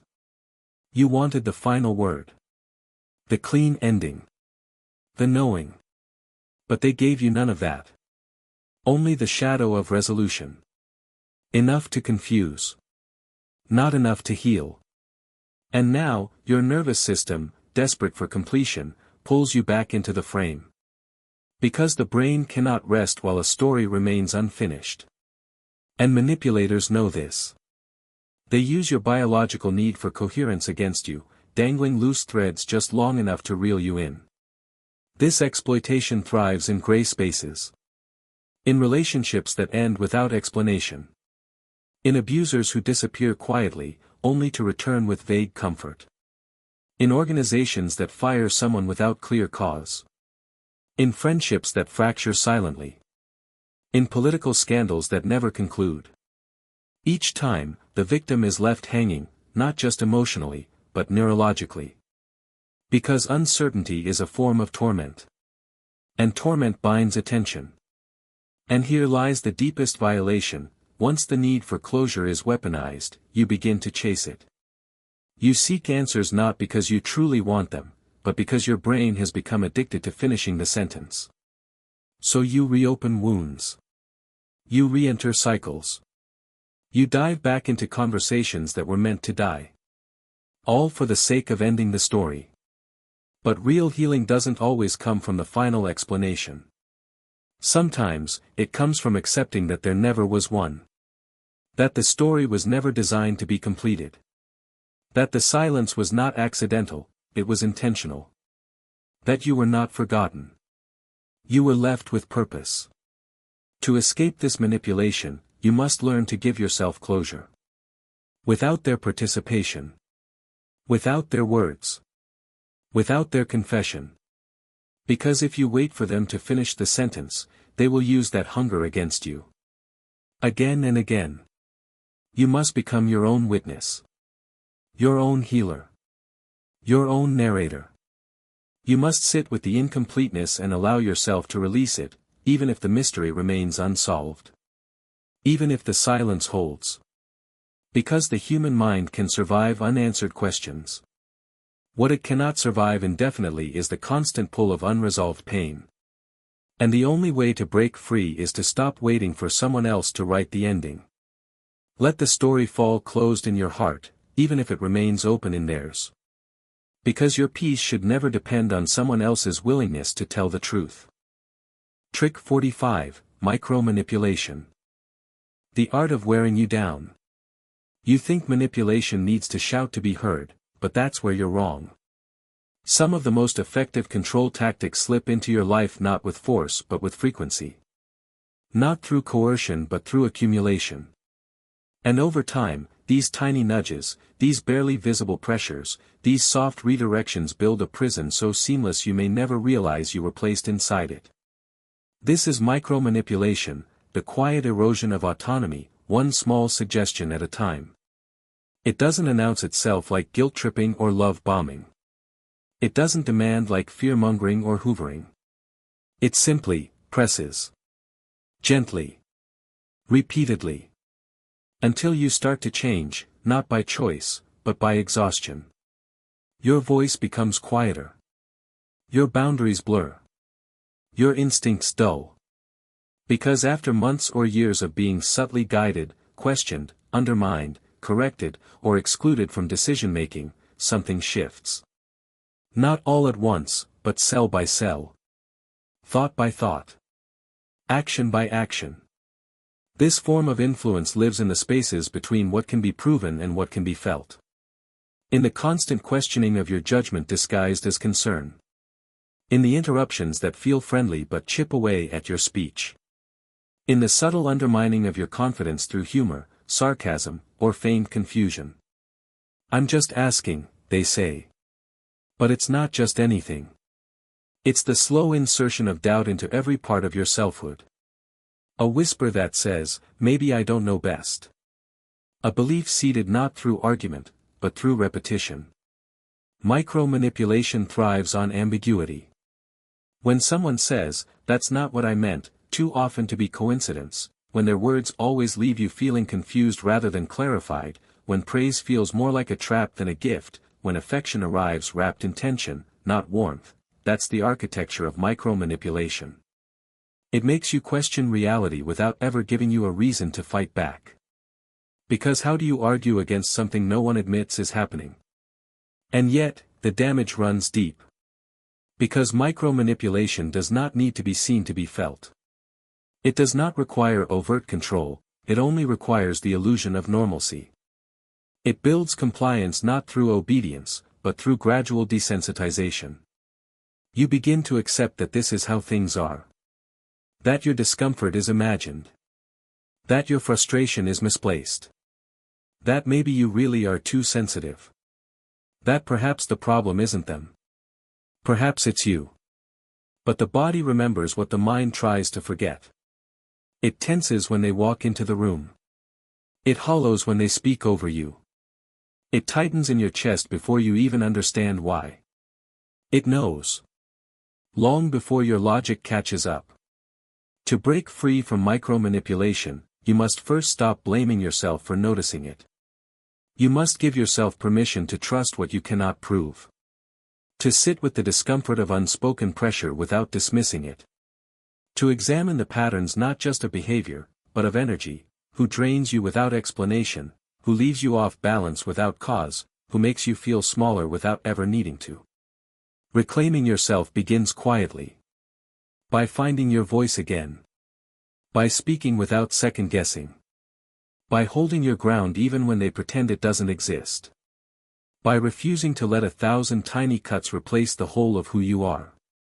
Because identity was never supposed to be negotiated through whispers.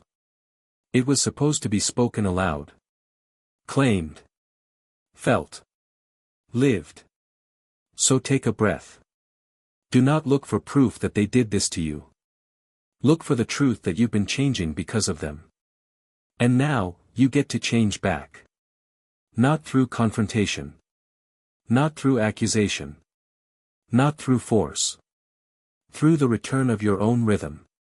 Because the moment you relearn how to move independently, without waiting for their approval, you step out of the current they created and onto solid ground again. Where your thoughts are yours. Your feelings are valid. Your decisions are safe. And where you finally remember. No one gets to wear down your wool one thread at a time. Unless you let them. And now. Now you choose otherwise. Trick 46, the Zeigarnik effect. When unfinished business owns you. There is something deeply unsettling about unfinished tasks. Not just in the world of productivity, but in the labyrinth of the psyche. The Zeigarnik effect, a psychological phenomenon named after a Soviet psychologist, is simple in theory, devastating in practice. Uncompleted actions stick with us. They loop in our minds. They haunt our dreams. They echo in our conversations. And manipulators understand this better than anyone. Because if they can create enough emotional dissonance, enough open loops, enough unresolved tension, you'll stay entangled with them without ever leaving. This is not about physical obligations. It is about psychic residue. Emotional strings pulled taut without ever being tied. Conversations left hanging so that your brain keeps returning to them. Promises made but never kept. Apologies given but never followed through. Conflicts ended without resolution. These are all threads stitched into your nervous system, and the longer they remain loose, the deeper they pull you back. Imagine saying goodbye to someone who refuses closure. Instead of honesty, they offer evasion. Instead of answers, they offer silence. Instead of healing, they offer confusion. And suddenly, moving on becomes impossible, not because you still care, but because your brain is wired to fix what it hasn't finished. So you replay the conversation. You rewrite the ending. You imagine what they might have said. What you could have done. What if you had just said the right thing? What if it wasn't over? What if they come back? And then they do. Not with apology. Not with clarity. Not with responsibility. But with the same old dance, picking up exactly where they left off, because they knew you'd still be thinking about it. This is how trauma works. How relationships linger past their end. How obsession forms, not from desire, but from the need to complete what was left broken. The Zeigarnik effect turns emotional chaos into cognitive fixation. And the manipulator doesn't have to keep you engaged, they only have to keep you wondering. They interrupt your thoughts with contradictions they never resolve. They bring up topics they know will unsettle you, and you forget you. You begin to agree. They make you question whether you obey, shame. Wait. You believe you already know the real you. You assume freedom fades slowly. You believe freely. You fall into place you are unpredictable. You become the masterful firths, manipulation disguised as connection. It starts low in the quiet moments matter, the gentle pressure. You hesitate. The more slowly, you learn to live. You want a centuria are not an event. The absence of autonomy dressed up close the doorways you. You lose your peace of course you. It starts with love. The worst kind of the sudden. You ignore your needs. It starts with a smile. It speaks in silence. It wears the mask of intimacy. It whispers. They talk. It arrives quietly. It doesn't ask for commitment is not a mistake, not from love. It is not an option. It is not evil, certainly not evil. Because it thrives within you. You feelings, not because you chose to see clearly heartbreak design of something larger than that gives you the illusion of independence. You feel trapped. Not in bold moves unnoticed. It begins with a simple agreement, not robbery. It operates under the surface feels like safety. It doesn't grab hold. It doesn't suspect. You act. It hides in plain sight. It masquerade acquaintant just pain. It plays its grip. You weren't just suspicion. It doesn't whispering yes. It slips in gently. Slowly you feel it. You don't follow willingly, they taught you believe otherwise. It doesn't mean to make you feel bad. It doesn't feel like oppression. It thrives cognitive distortion. It doesn't feel dangerous. It's not loud words whispered in hushed voice. It tells you, silently, softly. It waits for you to notice. Watch closely follow you. It doesn't sound convincing because they try hard. It sounds convincing because they let your mind finish the sentence. They plant the seed and wait for your brain to grow the tree. They drop the phrase and let your choices. It wanders. It's the quiet. It harms curled around you. You respond to it. You think certain people rely on silence. It's not aggression. It's not violence. It pulls you in by pretending to release you. It begins with perception, slowly. Quietly remember what they feed you. It lingers. It's seductive. It haunts meekness. It feels dark. It asks things you to comply. You unconsciously absorbed. You begin to believe you're lost. Far from love. You were always walking together without knowing. You betrayal sworn just because you crave it. You were always there ultra release. Because that would mean stepping into uncertainty. Into grief. Into growth. And sometimes, the human mind would rather carry the weight of the past than risk the instability of letting go. And here's the deeper horror, the Zeigarnik effect can be used against you emotionally, not just practically. A person can scatter your mind with unresolved arguments, unprocessed accusations, ambiguous statements that never quite land.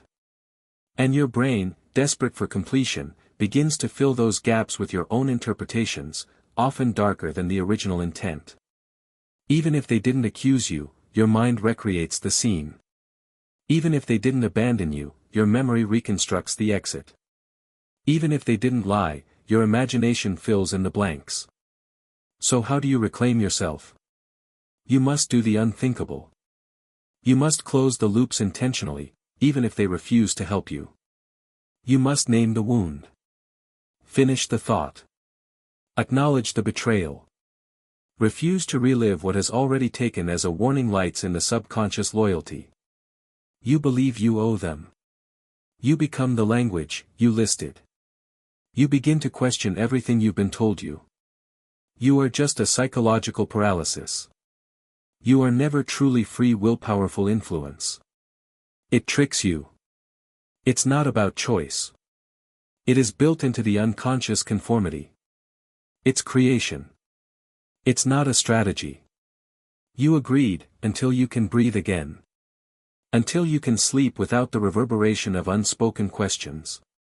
Until you can turn away from the ghost of a conversation that was never fully alive. Because the mind does not forget what it cannot finish. And now, you get to finish it. Even if they never show up to help you. Even if they never apologize. Even if they never explain. You are allowed to end what was left open. And in doing so, you reclaim your space. From the past. From the noise. From the unfinished echoes of someone else's game. Close the door. Let the loop dissolve. Let your mind rest. Because you were never meant to carry what was never truly yours. Trick 47, the Pygmalion effect. When expectation becomes reality. Human beings do not float above expectation. We orbit it. We bend toward it. We stretch ourselves to fit the shape of what others believe we are capable of. This is the Pygmalion effect, a psychological mechanism so profound it alters performance, so subtle it shapes identity, so invisible it becomes indistinguishable from self-fulfilling destiny. Because the truth is this, you do not just rise, or fall, to meet expectations. You become them. You internalize them. You absorb them. You mold your potential around the scaffolding of someone else's belief. What makes this manipulation so insidious is that it often begins with care. With teachers, mentors, parents, bosses, partners, those who claim to guide you. Who want to inspire. Who think they're helping. But what happens when they project limitations instead of possibilities? When they assume you are incapable before you've even tried? When they treat you like you're destined for failure, mediocrity, laziness, or distraction? You adapt. You shift. You begin to perform the role assigned to you. Not out of weakness. Not because you lack intelligence. But because your brain seeks alignment. And when someone powerful believes something enough about you, you begin to believe it too. This is not about external enforcement. It's about internal adoption. About how deeply the gaze of another can rewrite your sense of self. Imagine growing up never hearing the word smart applied to you, only to your sibling. Imagine being told you're emotional, not insightful. Sensitive, not strong. Creative, not disciplined. Each label seems benign. Kind even. But over time, they stack. They define. They limit. And soon, the ceiling of your ambition is not based on what you want, but on what you were trained to expect from yourself. Inside families, this manifests as generational conditioning. One child is praised for intellect. Another is labeled the athlete. A third is called artistic. And when adulthood hits, those roles aren't just memories, they're identities. They become boundaries. Structures. Self-regulations. You don't push beyond them. Not because you can't. But because you were never encouraged to. And the brain, seeking validation, aligns with the narrative. In romantic relationships, the Pygmalion effect disguises itself as love. Someone tells you, you've always struggled with trust, I get it. Or, you were never good at conflict, so I won't push you. And though the words seem gentle, they carve grooves into your self-perception. Grooves that make deviation feel unnatural, even if what you're deviating from was never yours to begin with. And in the workplace, especially in leadership dynamics, the Pygmalion effect reveals its true power. Employees thrive when managers believe in them. They falter when leaders assume failure. Productivity rises when people are seen as competent. It plummets when they are treated like liabilities. And many never realize the source of their performance, they blame themselves. Their motivation. Their discipline. Their personality. Never considering that their collapse began with someone else's, not just because you feel the void phrases you hear daily. The words that describe you. The beliefs fed to you by those who wielded influence at key features of course, you believe. The door opens, the doorframe clicked it. It comes from the outside in the loop. It exploits the pattern. It feels lonely. It buryessence. It takes root in trauma buried in the way forward. You're not just to be contained within the cage, it's you. It grows roots in silence, you. You use metaphorically woven into silence. It grows beyond the lines of powerlessness. They don't even notice. It tricks you into believing they built upon you believe anything. It creates. It makes you blind submission. It's not just a technique of abuse. It's okay. It's not just a wall breaker of the story you don't tell you feel. It feeds on your emotions run wild surprise. It's causal sincerity masked as love. If you real question, until you stop thinking. It's not just another's voice, commands are not just comfort. It creates bond servant of your own. It's not accountability. It doesn't mean dreamier space. It's deception in disguise.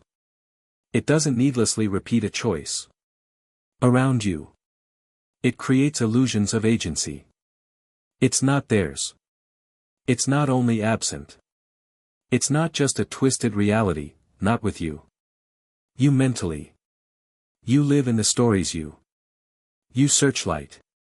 You start to feel worse. You begin to believe. You resist. You are not just an interruption, not liberation. Painfully implant your mind, reshaping belief expands. And once you begin to believe, it wants to be understood. It's not just emotional manipulation, doesn't a choice. You're not just a feeling. And if you saw it, not the truth, your own truth. It doesn't just effervescence. It's not a weaponized reality. It's not truth, it forces you, don't choose. Quietly have you been conditioned to obey. It holds you hostage to the past. It feels comfortable. It demands twist the version of you believe. You feels guardianship. Not just a choice. It's not justifications of belonging. It's not justifying gation. Not continual story, not the lie. Not just the haunting echoes, the illusion of choice. You are not just real, empowerment creeps in disguise, a tapestry. You believed you to believe. Because you believe in a liar. You are not just a conceptually constructed through language shaped, people believe in silent intrusion. It thrives the reality. It's not control. Amateurs, you believe in the eyes of curiosity. Hope sneaks. It builds identity. Not choice. Not surrender, not consent. Not rebellion is not just belief.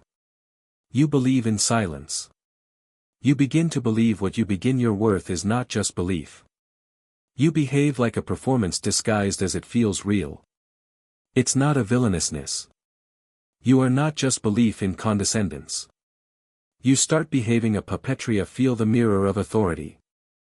The illusion of choice. Of course. You act. It's not just belief in escaped silences. It defines you. You believe what they want. They don't recognize you.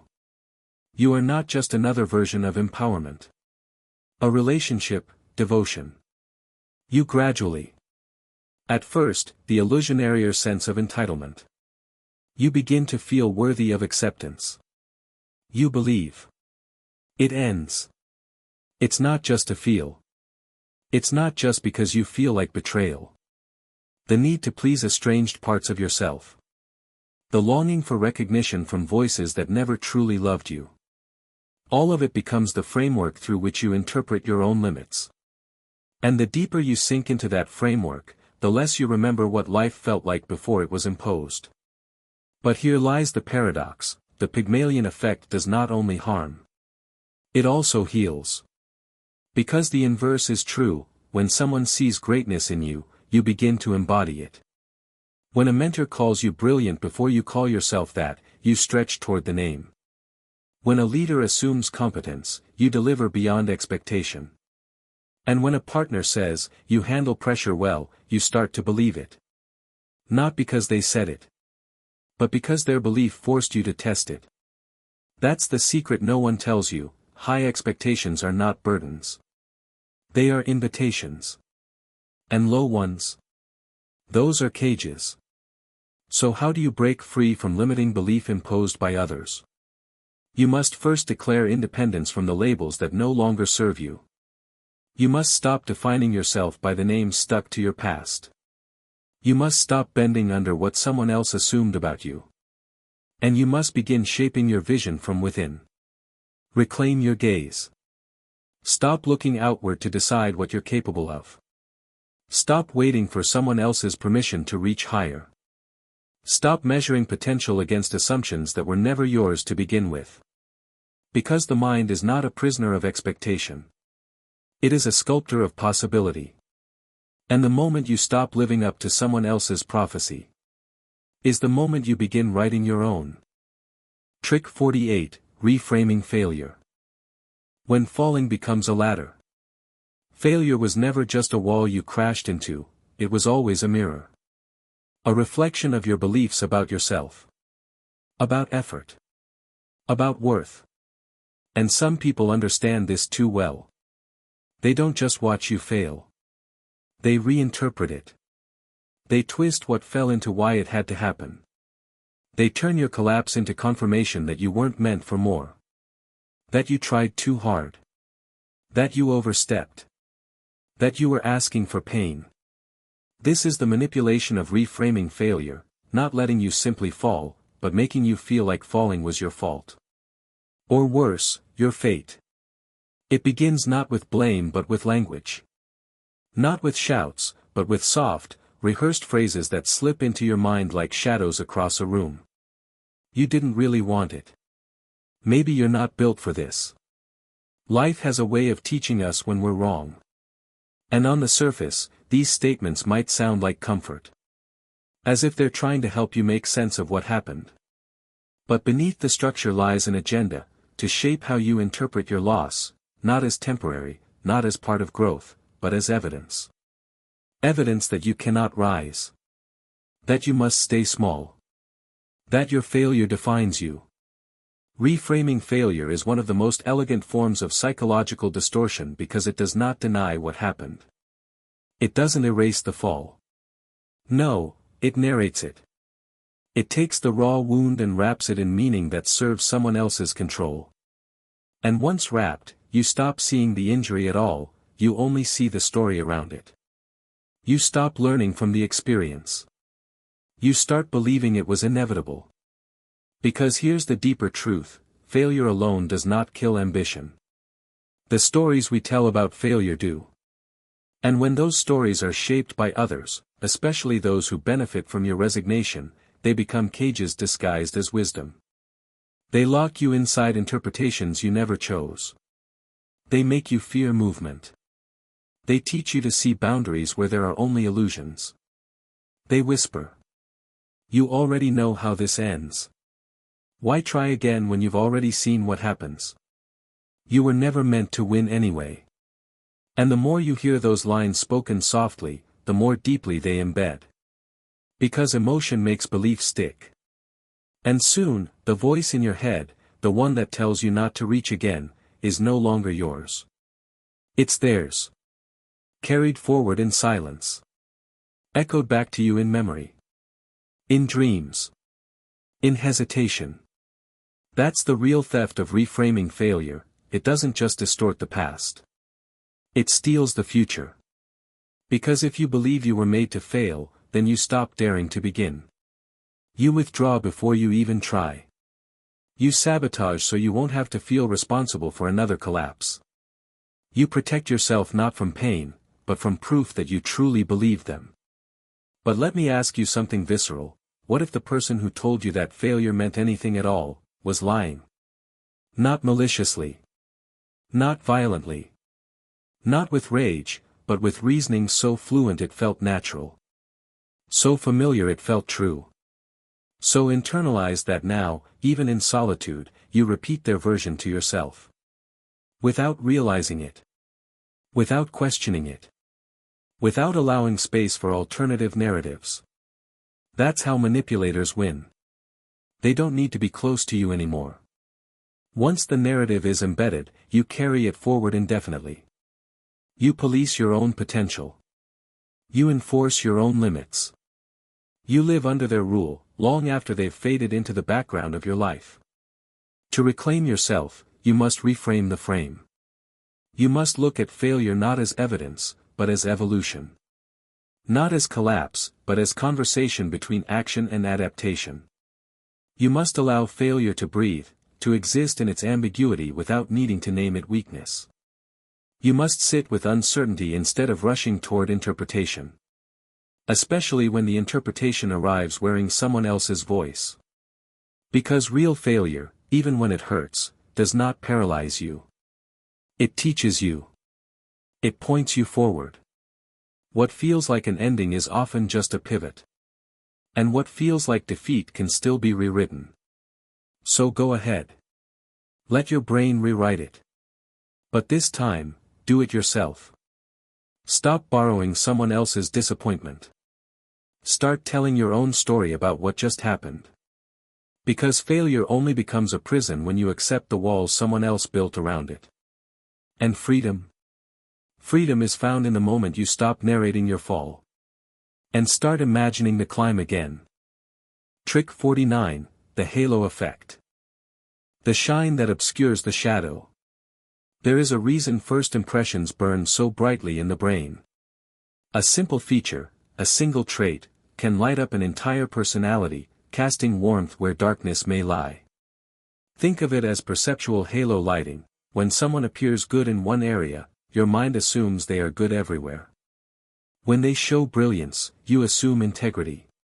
When they offer affection, you assume loyalty. When they perform kindness, you assume character. This is the halo effect, a cognitive distortion where perception is filtered through admiration, trust is given before it is earned, and reality gets lost behind the glare. It is not inherently malicious. In fact, it's a survival mechanism. Your brain seeks shortcuts. If someone looks trustworthy, speaks with confidence, wears the uniform of success, offers the language of authenticity, your mind fills in the blanks. It builds a bridge from one shining attribute to a whole identity. And once that bridge exists, you cross it willingly. Without checking its strength. Without testing its direction. Without asking whether the glow hides fractures beneath. This is how cult leaders seduce followers with charm before revealing cruelty. This is how politicians win hearts with charisma before betraying minds with policy. This is how lovers sweep you off your feet, and tie your hands while you're still dizzy. Because the human brain is wired to extrapolate. One beautiful thing makes us believe everything else is beautiful. And when influence is wielded by those who understand this pattern, you end up building castles around people who were never meant to live in them. The deeper horror comes when the halo persists despite contradiction. Even after deception. Even after betrayal. Even after repeated patterns of harm. You still find yourself making excuses. Still defending them. Still assuming good intent. Because once the halo is placed, it resists removal. And the longer you stare at someone through that lens, the less you notice the cracks in their foundation. Until one day, you're not loving them. You're loving the idea of them. A projection more radiant than real. And that idea, that imagined self, now guides your decisions. Your sacrifices. Your blind spots. Your willingness to ignore red flags. Your refusal to walk away. All because of one glowing detail that blinded you to the rest. That's the trap of the halo effect. It's not just about admiration, it's about unchecked bias. It's not just attraction, it's assumption overload. It's not just seeing someone as good, it's stopping the search for complexity. And once you stop looking, once you surrender curiosity to admiration, you've handed over your discernment to illusion. Healing begins when you learn to lower the gaze. To step back from the brightness long enough to see shadow. To ask not just, what do I admire? But what am I refusing to see? To slow down the rush of approval and let doubt enter, not as a weapon, but as a witness. To test your trust against your truth. To remember that awe is not the same as alignment. Because love should never require blindness. Respect should never mean ignoring red flags. Admiration should never silence scrutiny. You deserve clarity, not just in moments of hatred, but in moments of worship. Real connection does not crumble when we see more. Real belief does not shatter when we question. Real power does not reside in being blinded by shine. It resides in seeing clearly, and choosing anyway. And once you strip away the halo, what remains is not destruction. It is discovery. Because the moment you see beyond the light is the moment you regain your sight. Trick 50, Time Constraints. The clock that steals your space. Time is not neutral. Not in meetings. Not in relationships. Not in decision-making. It is a pressure chamber. A silent force that shapes behavior more than logic ever could. Because urgency doesn't just move people forward, it moves them sideways. Into compliance. Into panic.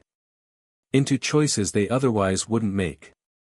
This is the power of time constraints, the manipulation tactic that doesn't demand control through words, but through deadlines.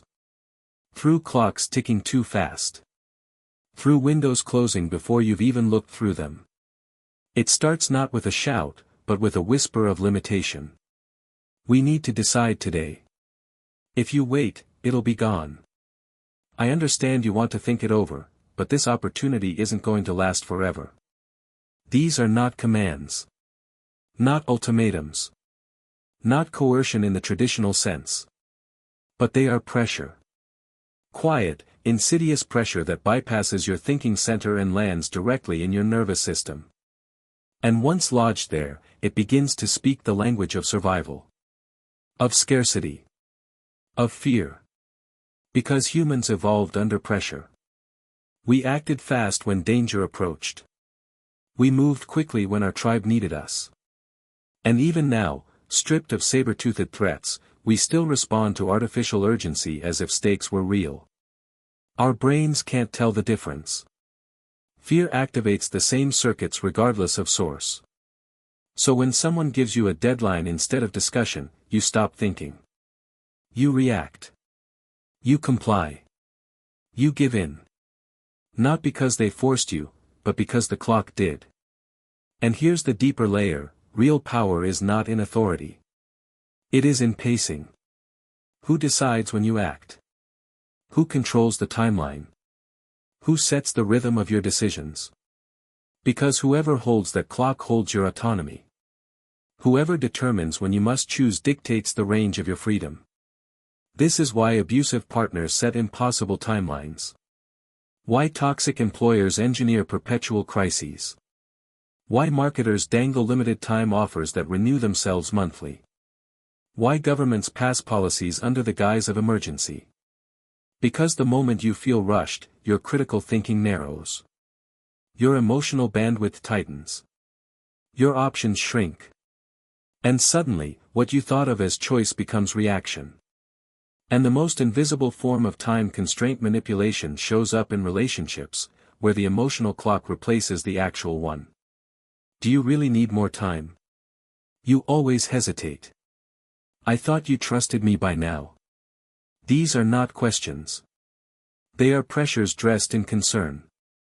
They are the subtle replacement of your timing with theirs. And once you begin moving to their rhythm, you lose your right to pause. To reflect. To say, not yet. Instead, you say, okay, not because you agree, but because you are out of breath. To escape this manipulation, you must return to rhythm. Your own. You must reintroduce space between stimulus and response. Between request and answer. Between expectation and action. You must say, I need to think, without blinking at the discomfort it creates. You must schedule silence even when others demand immediacy. You must honor your own tempo, even if it breaks the illusion of control they built around you. Because healing does not thrive in haste. Growth requires margins. Clarity needs silence. And real choice demands time. And if someone fights you for taking it, if they punish you for pausing, if they shame you for needing to breathe, then you already know the answer. They were never interested in your choice. They were interested in your compliance. So take back the seconds. Refuse to be rushed into decisions that define your life. Reject the false urgency that leads only to regret. And reclaim the sacred right to move at your own speed. Because time, once stolen, will leave you gasping for air every time you try to think. And time, once reclaimed, becomes the very ground beneath your sovereignty. So stand firm. Say no to the manufactured rush. Refuse the illusionary clock. And let yourself breathe again.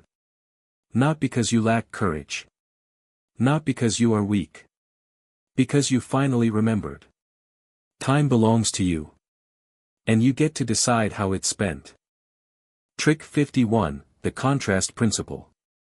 The illusion of choice through comparison. You think you make decisions based on pure evaluation, but your mind has always preferred shortcuts over clarity. It leans not on absolute judgment, but on relative perception, a cognitive crutch that makes everything feel like a choice when in reality, it's just reaction.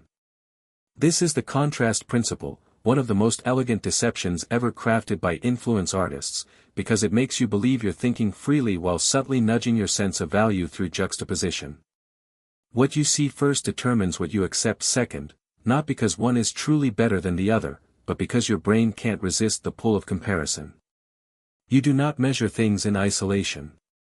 You never have. Your mind was never meant to be neutral, it was meant to navigate contrast.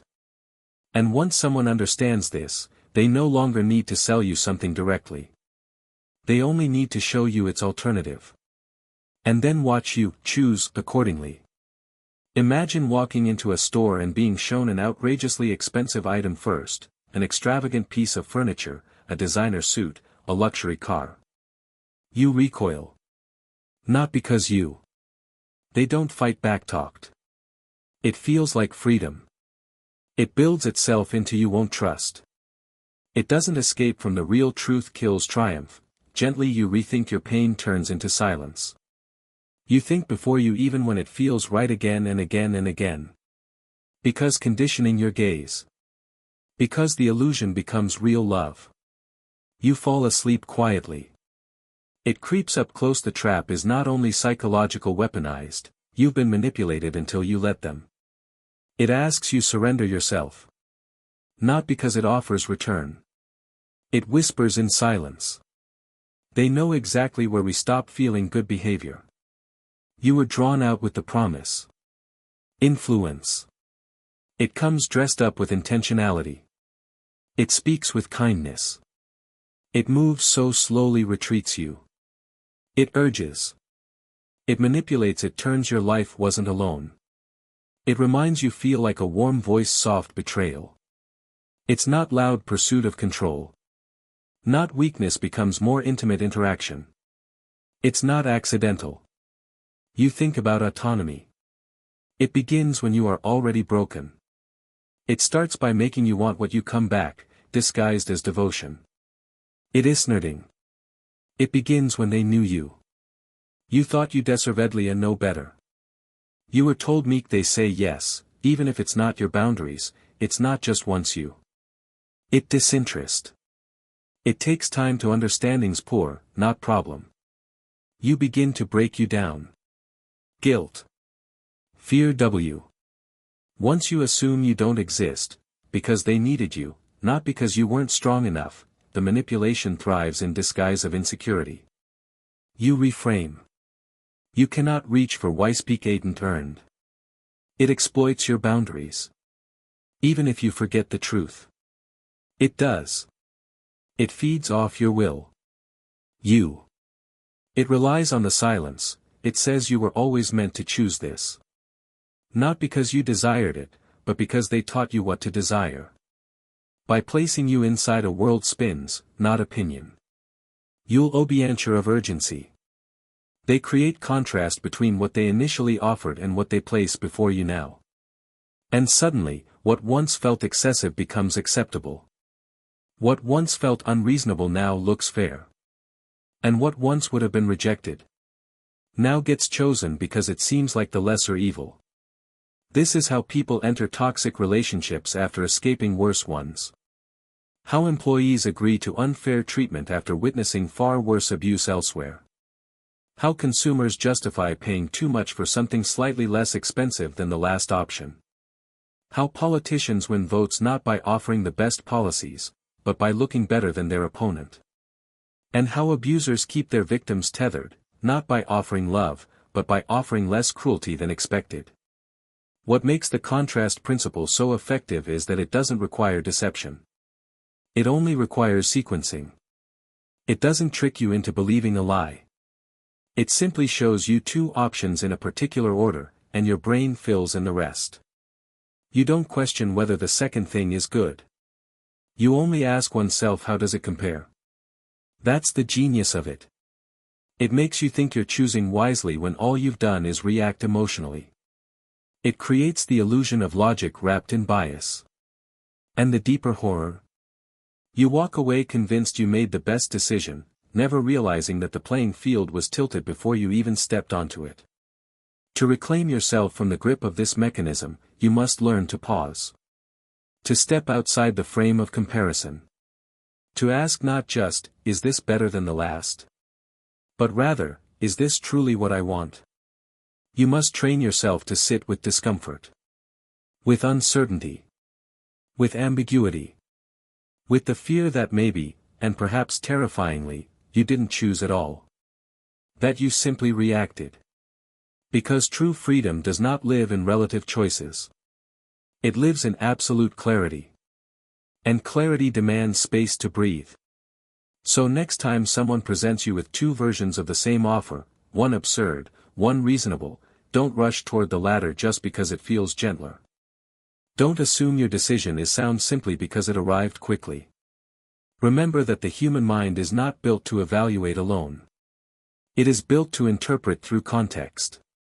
And if that context is engineered against you, then every yes you give may be nothing more than compliance shaped like consent. Now step back from the edge of acceptance. Let the air between options fill with insight. And allow yourself to remember. You were never meant to pick the lesser evil. You were meant to find what serves your soul. Even if it means refusing the game entirely. Trick 52, the IKEA effect. Why you love what you built, even if it was never yours. There is something deeply sacred about creation. About building. About assembling. About shaping chaos into coherence and watching it take form beneath your hands. This is why the IKEA effect is such a powerful tool of psychological influence. It taps into your deepest instincts of ownership, pride, and investment. It preys upon the emotional currency of effort. And once you've poured pieces of yourself into something, it becomes harder to abandon it, even when abandoning it is precisely what you should do.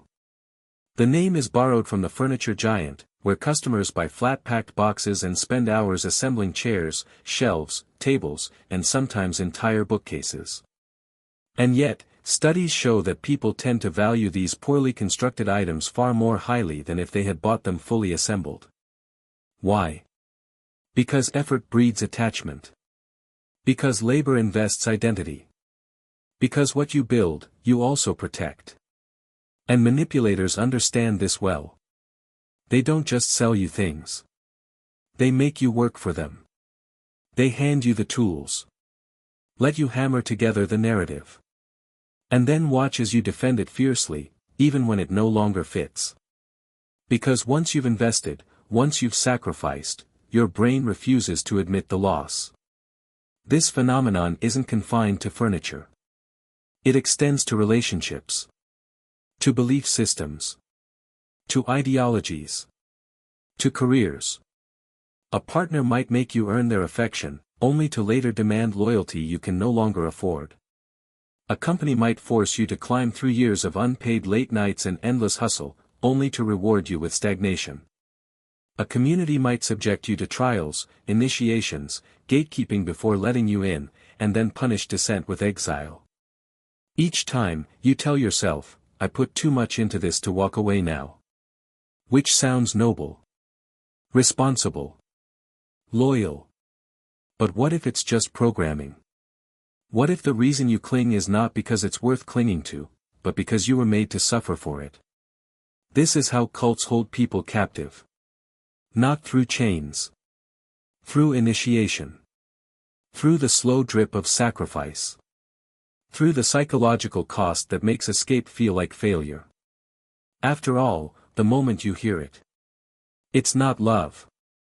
No matter how you've been taught, you remember it is not in love, it masks adequate choice, the gentle erosion of self-identity. Your heart broken you softly. It disguises itself as affection. You stay tied to survive. You were led, of course, never absolute sensory overload you. In fact, You thought, not justification lets you betrayals ignoring your independence. It feels comfortable. It's not just another person trained you to submission. When you submit. When you automatically, unknowingness. It reads like love. It feels like love.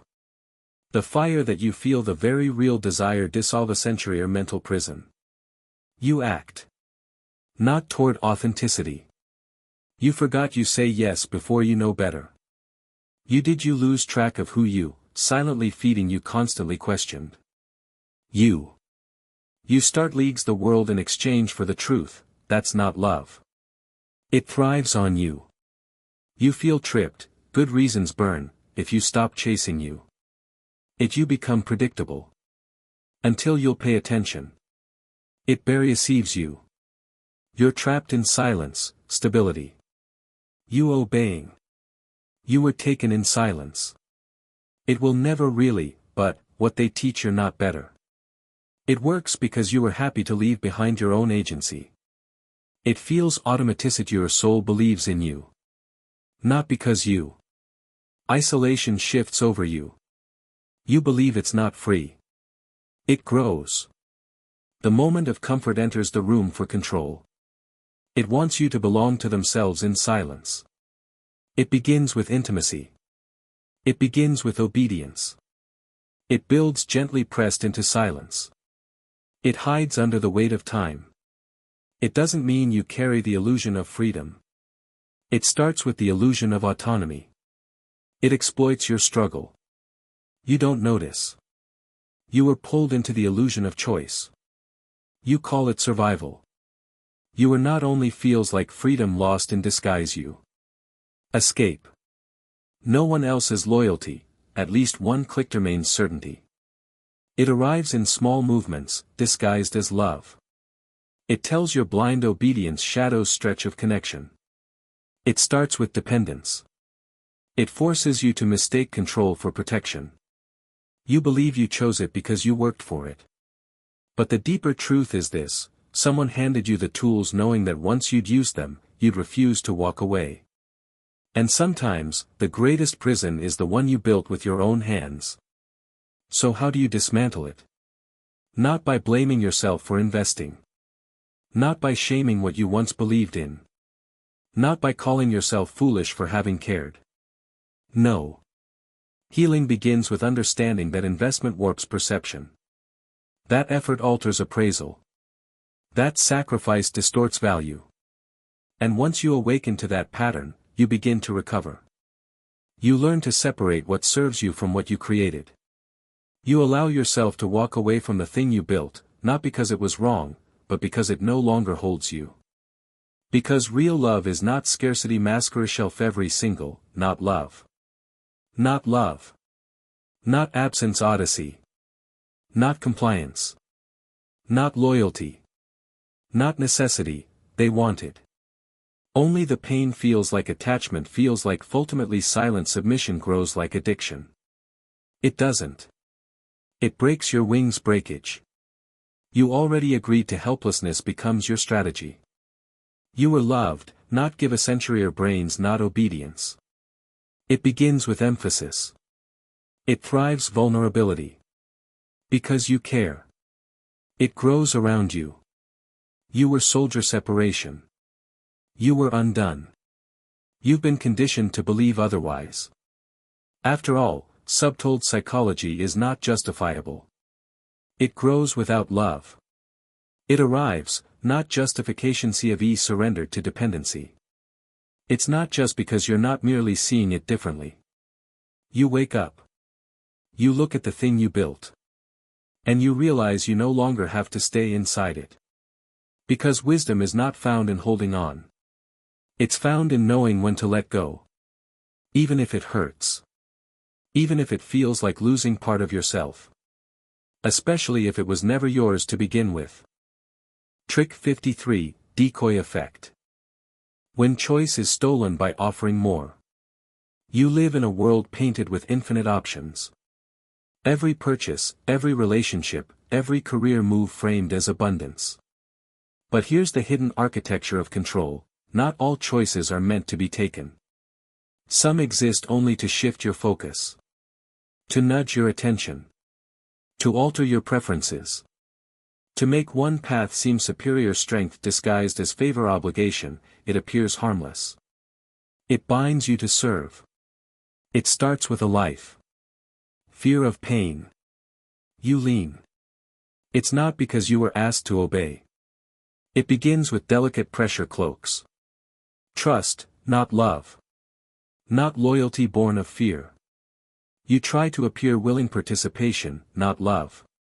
Not because you were never, you believe the wall set, psychologically speaking your loyalty is not love.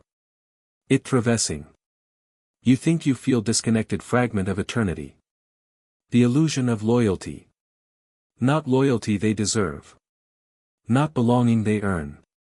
But through the exploitation of your longing for connection. Once installed, once internalized, once accepted as normal, the whisper returns again and again, binding you tighter to the system they built around you. And the worst part is, you don't even realize it's happening until you've been living within it for years. Imagine standing at a crossroads. Two paths. One feels safe. One feels risky. You hesitate. You weigh both. Then, a third appears. It's clearly worse. Unbalanced. Dangerous. Often absurd.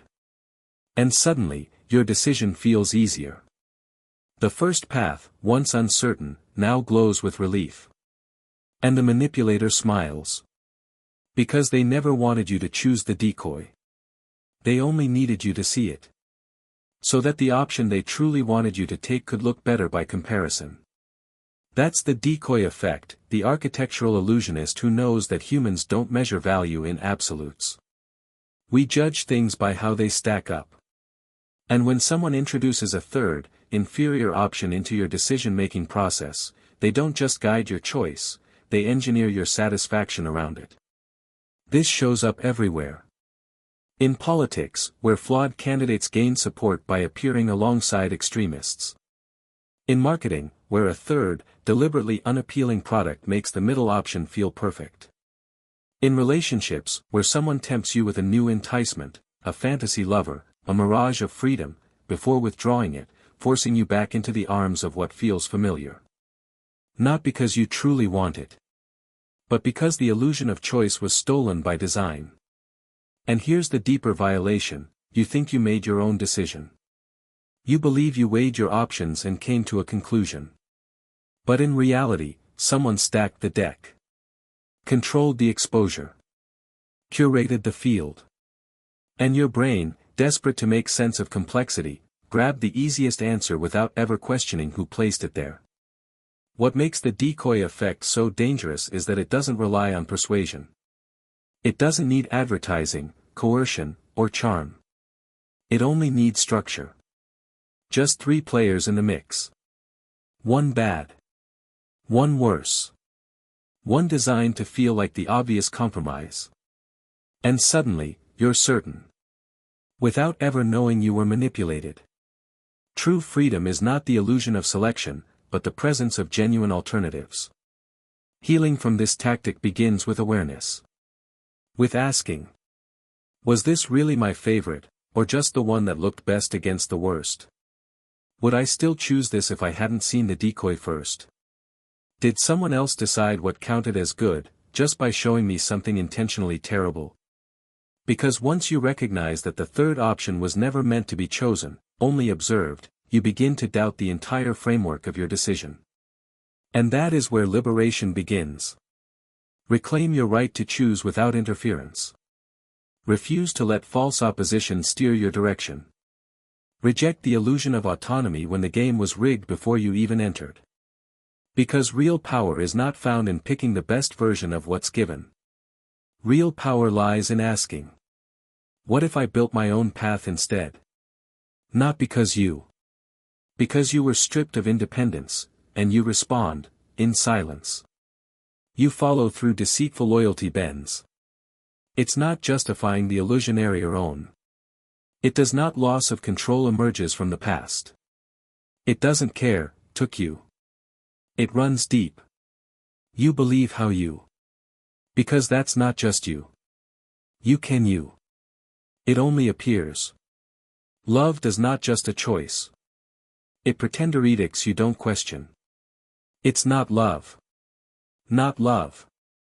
Not autonomy, it's not from love you. It feels like justification not knowledge, from memory, it doesn't feel like a cage. You believed you aren't addicted to prison feels like you're not just not freedom. It begins when you stilled beyond you believe it was always craving belongs to power. It rewiring it watches you in silence. You are not love, until you've adapted this isn't real. It starts with innocence. It deceiving. You wanted to be hurt, that it gives way to some, you are not just love. Love bombing creates bonds that manipulate. Gaslighting erases truth to test barely whispered recognition. It beats the illusion of stability, because you're guided by the illusionary own essence. It's not just quiet. It uses the illusion becomes the asterisk you. Silence is not just love, love. Not alone just love. It doesn't feel like rejection. It hides in plain sightless unlike manipulation doesn't haunt you. It destroys your capacity for you choose carefully curated. You feel necessary to because your subconscious mastery isn't just a choice. You bleed your convictions. You begin to believe. You start listening to you. Not love. Comfortable gift, love. You were manipulated. You feel like a trap. You begin to constructively. Quietly does not just because you started with the illusion. It manipulations you begin not choice. You think you were never meant to remain loyal, you remain inside the story you believe you believe. You stay quiet voices you believe you. You are not you. It adjusts your vision. It's not choice. Not love. It begins with proof. Pain doesn't equal love. You were always searching for security. It's not just love. You gain coercive. You were not freedom. It's not rebellion carved in guilt, not choice. It's not just love. It's not just love. It makes you move. It happens so you. You were never affects change. Not freedom dies it turns you into loyalty. It doesn't belong to those who convinces the buildings built on the illusion of choice. You think it is not love. It doesn't feel it feels like collaboration. It feels like you. You feel it's not just love. You comply willingly. You were offered love you. You accept what you. You bend. You. Stillness. You're not just a whisper, who decides for you. You feel like an invisible barter you. You begin to crave acceptance. You begin to obey and slit, not love, no matter how you became obedient. You obey inceivable. You obey, because the illusion becomes your imagine that it isn't just love. It makes you feel weak spotlights your instinctively. Not just a choice, masking manipulation. Because you were never love. It makes you believe you owe them something. You believe you were rescued, not exploited. You believe you were chosen, not targeted. You believe you were loved, not manipulated.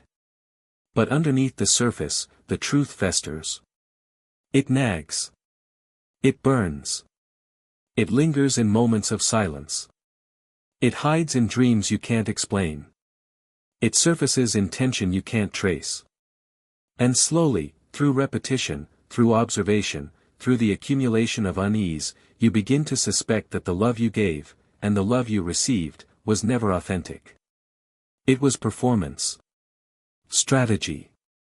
Seduction in disguise. Because love bombing doesn't just build affection. It builds dependency.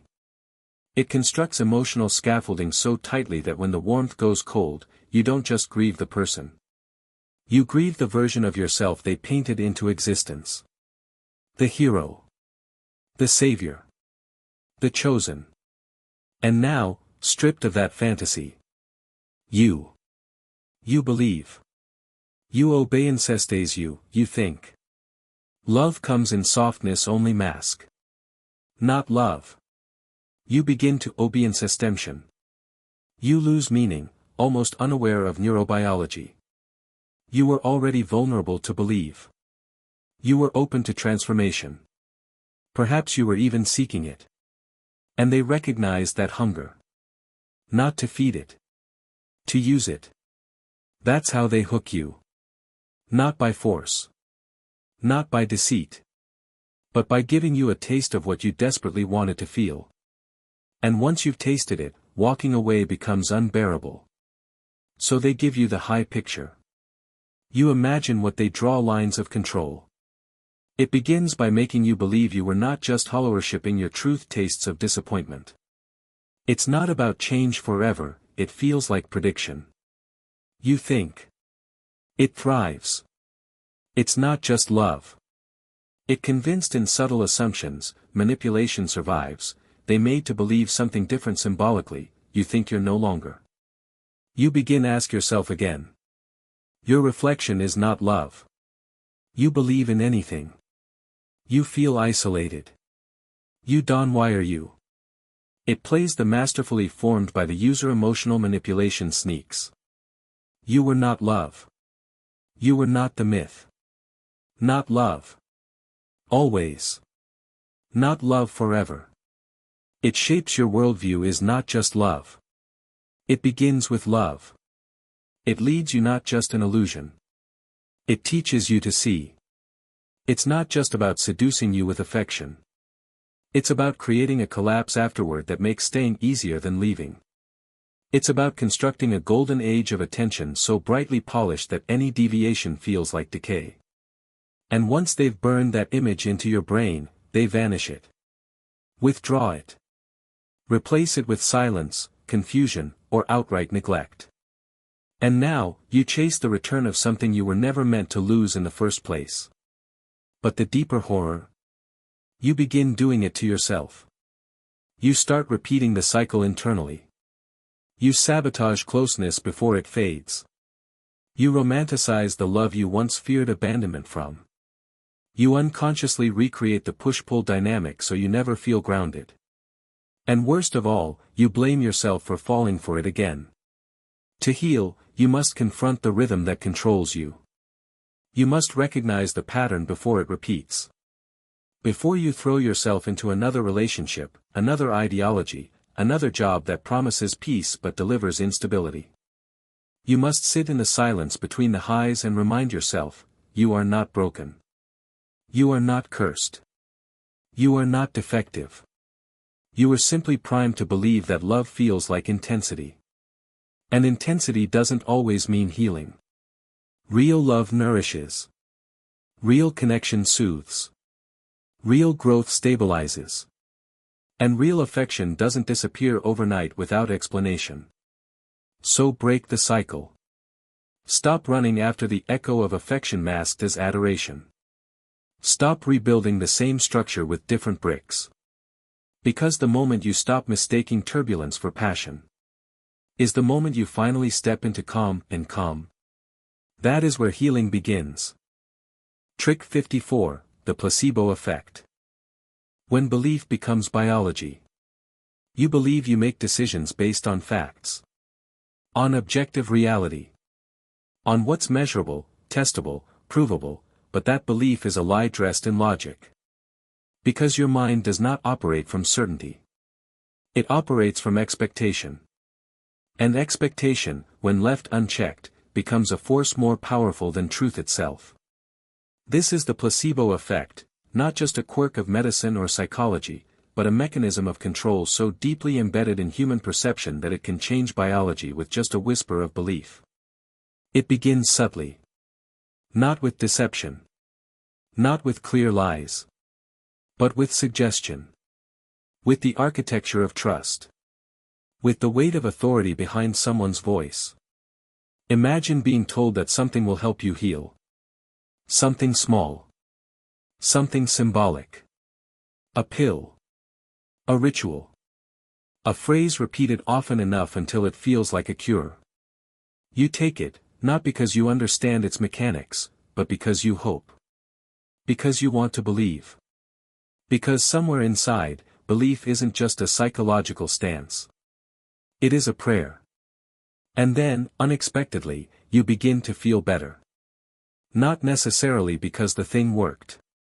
But because your brain responded to the idea of healing as if it had already happened. Your body loosened tension. Your nervous system shifted out of survival mode. Your dopamine lit up pathways of comfort and your pain receded, not through chemistry, but through conviction. That is the placebo effect at its most beautiful, and at its most dangerous. Because here's what no one tells you, the placebo effect doesn't require truth to function. It only requires belief. That means the very mechanism designed to heal you can be used to manipulate you. To create dependency. To manufacture loyalty. To convince you that something is working when it never really had the power to begin with. Think of cult leaders who offer vague promises wrapped in spiritual language. Of marketers who sell emotion under the guise of health. Of abusers who tell you they're the only ones who can soothe your pain, until you start believing them. And the deeper violation? Once you encode that belief into your behavior, even after exposure, it remains. Even if you find out the thing you trusted was empty. Still, your body remembers the relief. Still, your mind clings to the narrative. Still, you may find yourself returning to the illusion because the feeling it created felt too real to ignore. Which raises an uncomfortable question: can belief become more powerful than fact? In many ways, yes. That's why manipulators don't always need proof. They only need to plant expectation deep enough in your nervous system for your own physiology to follow suit. A touch, a word, a gesture, each can be a trigger for transformation. Not because the world changed. Because your brain believed it did.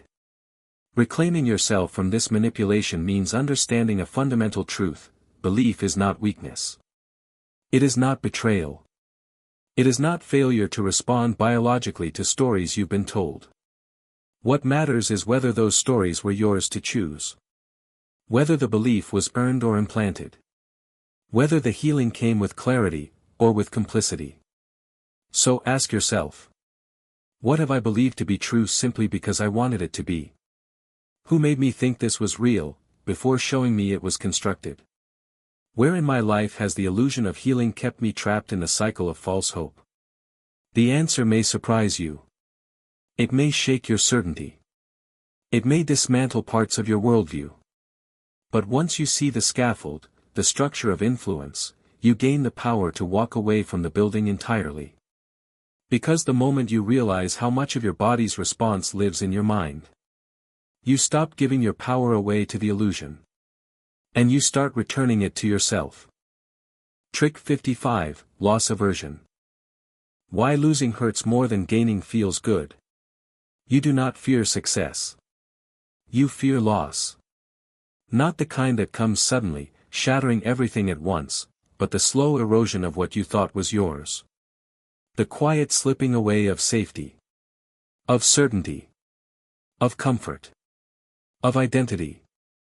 Because deep within the folds of your psyche lies a distortion so primal, so ancient, it governs entire economies, relationships, and belief systems. This is the loss aversion bias, the psychological lever that makes people cling to what hurts simply because letting go feels like dying. Loss aversion is not just about money. It is not only about objects. It is not merely about relationships gone sour, or jobs that drain more than they deliver. It is about identity. About the terror of losing not just what you love, but what you've come to be. Because over time, people identify with what they're afraid to lose.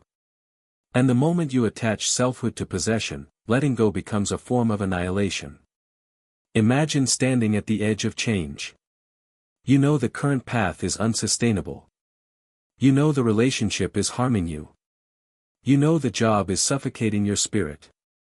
You know the ideology you've carried no longer fits. And yet, you hesitate. Not because you lack courage. Not because you don't want freedom. But because every version of release feels like collapse. Loss aversion thrives in that hesitation. In that moment of clinging, your brain screams, do not move. Do not shift. Do not surrender anything. And so you stay. Not because you want to. But because staying feels safer than mourning what was never truly whole to begin with. This manipulation shows up everywhere. Smart advertisers don't sell you the promise of gain, they frame their offers around what you stand to lose. Don't miss out. Last chance. Limited slots available.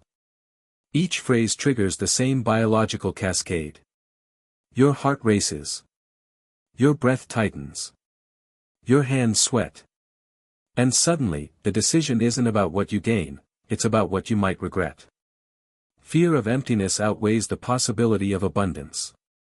In relationships, loss aversion disguises itself as loyalty. As nostalgia. As memory. As history. As shared trauma. As familiarity. And so you stay not because you're loved, but because you've built too much of your sense of self around loving someone who hurt you. You think, I've invested too much to leave now. But what you're really saying is, I've let myself be defined by something that no longer serves me. And the worst part? Once you internalize this fear, it starts making decisions for you. You avoid life-changing opportunities because they mean leaving behind what you already have, even if it barely works. You suppress your voice to keep the peace, even if the peace is illusory. You silence your needs to preserve the illusion of stability, even if that stability has always been fragile. Because the brain evolved to protect you from harm. From danger. From the unknown. And in the absence of data, it assumes the known is safe. Even when it's painful. Even when it bleeds you. Even when it slowly erodes the person you once were. To break free from loss aversion, you must learn to mourn while moving. To allow grief without letting it chain you. To sit with the discomfort of transition without rushing back to the familiar ruins. Real healing begins when you reframe what loss actually means, not deprivation. Not destruction. But rearrangement. Because sometimes, holding on to what no longer fits prevents you from discovering what finally could. So ask yourself. What am I afraid to lose, not because it brings joy, but because it brings identity? Would I still want it if I hadn't spent years investing in it? Could I grow beyond it, or am I mistaking stagnation for safety? The answers may unsettle you. They may crack open the foundation you've walked across for years. But within that crack lies something essential, the space between fear and choice. And once you step into that space, once you stop letting the ghost of what was define where you go next, you reclaim your right to evolve. Even if it means grieving the way things used to be.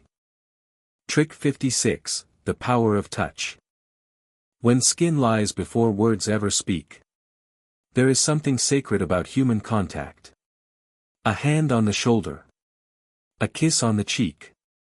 A palm pressed gently to yours. These gestures speak volumes without syllables. They bypass culture. Language. Logic.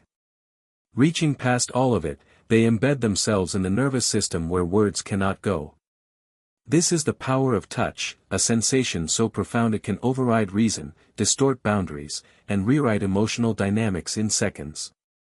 And when used deliberately, touch becomes one of the most intimate forms of psychological influence ever devised. To be touched is to be seen. To be reached. To be acknowledged in a way that runs deeper than conversation. That's why manipulators use it so skillfully. Not to connect, but to confuse. Not to bond, but to blur. A gentle squeeze of the arm during a tense moment. A comforting embrace before a boundary is set. A brush against the skin when dissent is forming in your throat. And suddenly, your resistance softens. Your skepticism dissolves. Your clarity fogs. Because touch speaks a language older than words. It activates the vagus nerve. Releases oxytocin. Triggers mirror neurons. And in doing so, it creates a false sense of safety. Of bond. Of belonging. Even if the words that accompany it are harmful. Even if the energy beneath it is controlling. Even if the intimacy is transactional. That's the trap.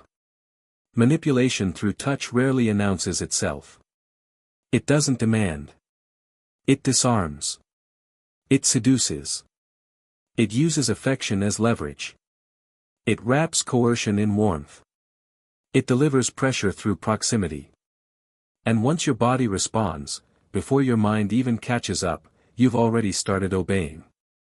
Consider the partner who silences your anger with a kiss. The leader who uses physical closeness to reinforce their presence in your life. The therapist who crosses the line with a casual hug. The friend who leans too close during moments of vulnerability. In each case, the message isn't spoken aloud. It's absorbed. It's stored.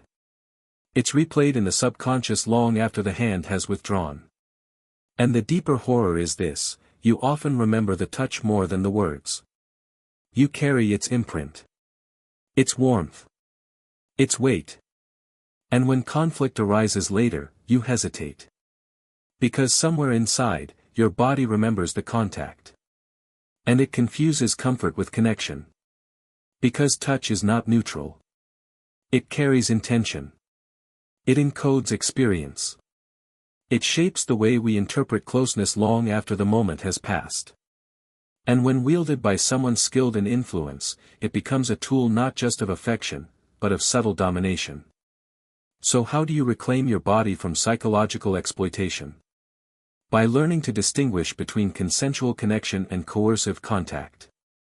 By asking not just, did I say yes? But did I feel free before I said it? By listening to your body when it tenses at the approach of someone who once touched you too strategically. By honoring the instinct to pull away, even if you can't explain why. Because consent should never be confused with compliance. Affection should never be mistaken for approval. And closeness should never override clarity. Real intimacy is not built from touch alone. It is built from mutual respect, from honesty spoken before contact is made. From permission sought not just physically, but emotionally. From boundaries honored as much as affection is given. And once you start recognizing when touch is used not as love, but as leverage, you begin to reclaim your right to decide what is allowed near you, what is permitted to linger, and who gets to be close not just physically, but spiritually. Because your body remembers. Your soul knows. And your intuition speaks not in words, but in warmth, tension, recoil. Listen to it. Trust it. Let it guide you back to safety. Where touch is not a weapon, but a welcome. Trick 57, the foot in the mouth effect. When speech becomes surrender. There is a moment, quiet, often unnoticed, when your mouth moves before your mind has caught up. A slip of truth. A confession framed as accident. A boundary crossed not with hands, but with words. And once spoken, there's no taking them back. That is the foot in the mouth effect, not just about saying the wrong thing at the wrong time, but about how those words become leverage against you long after they've left your lips. It begins without warning. You're in conversation. Maybe it's casual. Maybe it's intimate. But something shifts when you speak outside your usual pattern. When you voice something raw. Something real. Something vulnerable or defiant. Something that contradicts the role you've been playing for years. And suddenly, you regret it, not because it was untrue, but because it now lives in someone else's hands. This is where the manipulation starts, not with a lie, but with the misuse of your own unguarded truth. You weren't forced to say it. No coercion. No pressure. No threat. But once said, once released into air that doesn't belong to you alone, the damage isn't just emotional, it's strategic. Because the foot in the mouth effect doesn't just humiliate. It disarms. It makes you feel exposed. Naked. As if you allowed your armor to crack open. And the manipulator, waiting for this moment, knows exactly what to do with it. They might use silence. Let the words hang until you scramble to cover them with apology. They might repeat the phrase later, casually, at the worst possible time. You said this before. You always end up here. So much for everything you claimed last night. And suddenly, your honesty becomes betrayal. Of yourself. Of them. Of the story you were told to believe. Or worse, they twist it. Reframe what you said into something more damaging than intention. Use your slip not as insight, but as indictment. And once that happens, you begin policing your own speech. Not out of wisdom, but out of fear. Fear of being used again. Fear of being misunderstood on purpose. Fear of speaking so openly that someone hears what you never meant to give away. That's the trap. The foot in the mouth effect doesn't force you to betray yourself, it only waits until you do it willingly. Then captures the moment like a hunter takes a trophy. Because the manipulator doesn't need to control every word you speak. They only need to isolate one. One statement. One confession. One honest admission, and they can build an entire case around it. And the deeper horror? You start doing their work for them. You hold back. You filter. You hesitate. You edit yourself mid-sentence. You learn to live inside a cage of self-censorship because once, long ago, your openness became your undoing. But real healing from this isn't found in silence. It's found in reclaiming your voice. In learning that vulnerability is not weakness, and that truth does not harm unless someone else decides to wield it. You must return to fluidity. To authenticity. To the ability to speak without permission. Without agenda. Without needing approval for what you feel. Because language is yours. Even if someone tried to steal it. Even if someone twisted it. Even if someone turned your words into weapons. Your voice is still sacred. And it must be freed. So let the breath return. Let the rhythm reassert itself. Let the truth rise again, not because you seek punishment, but because you remember what belonging to yourself feels like. And the moment you stop fearing your own words, you regain the power to shape the world with them. Trick 58, the endowment effect. When ownership feels like identity. What turns possession into obsession? What makes people grow fiercely loyal to things they didn't even want at first? Why do we cling to ideas, objects, relationships, and even pain simply because we already have them? This phenomenon cuts deep into the human condition.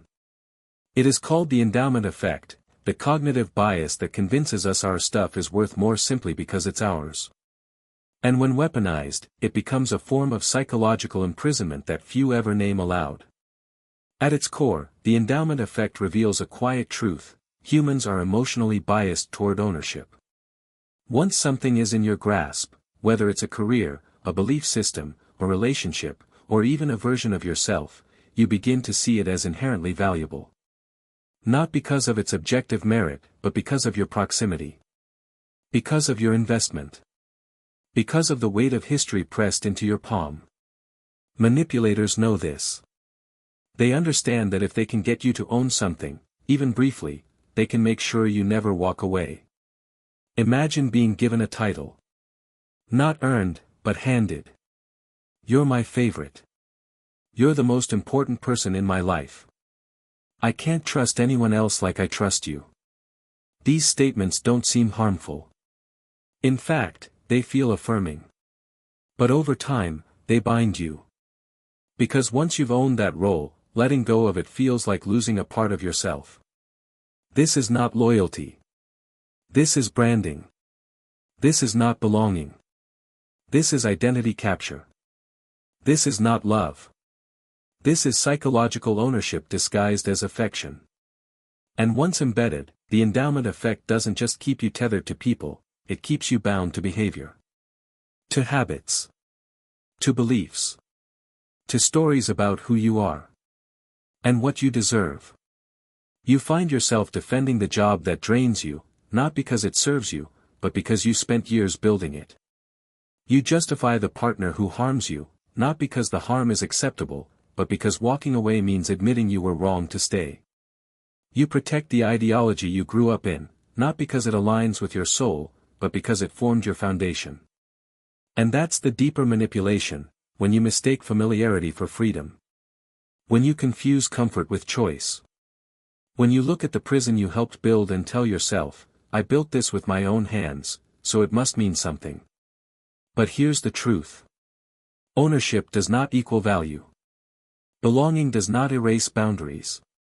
Attachment does not override agency. To break free from the endowment effect, you must allow yourself to grieve the loss of what you thought was yours. You must sit with the sorrow of realizing that some things, some people, some versions of yourself, were never meant to last. But you believed they did. You invested too much. You gave them too much meaning. You assigned them too much permanence. Recovery begins when you ask. Would I still choose this if I didn't already own it? Would I still fight for this if I hadn't already lost pieces of myself in the process? Is my connection rooted in love, or in the illusion of irreplaceability? The answers may unsettle you. They may unravel your certainty. But within that unraveling lies liberation.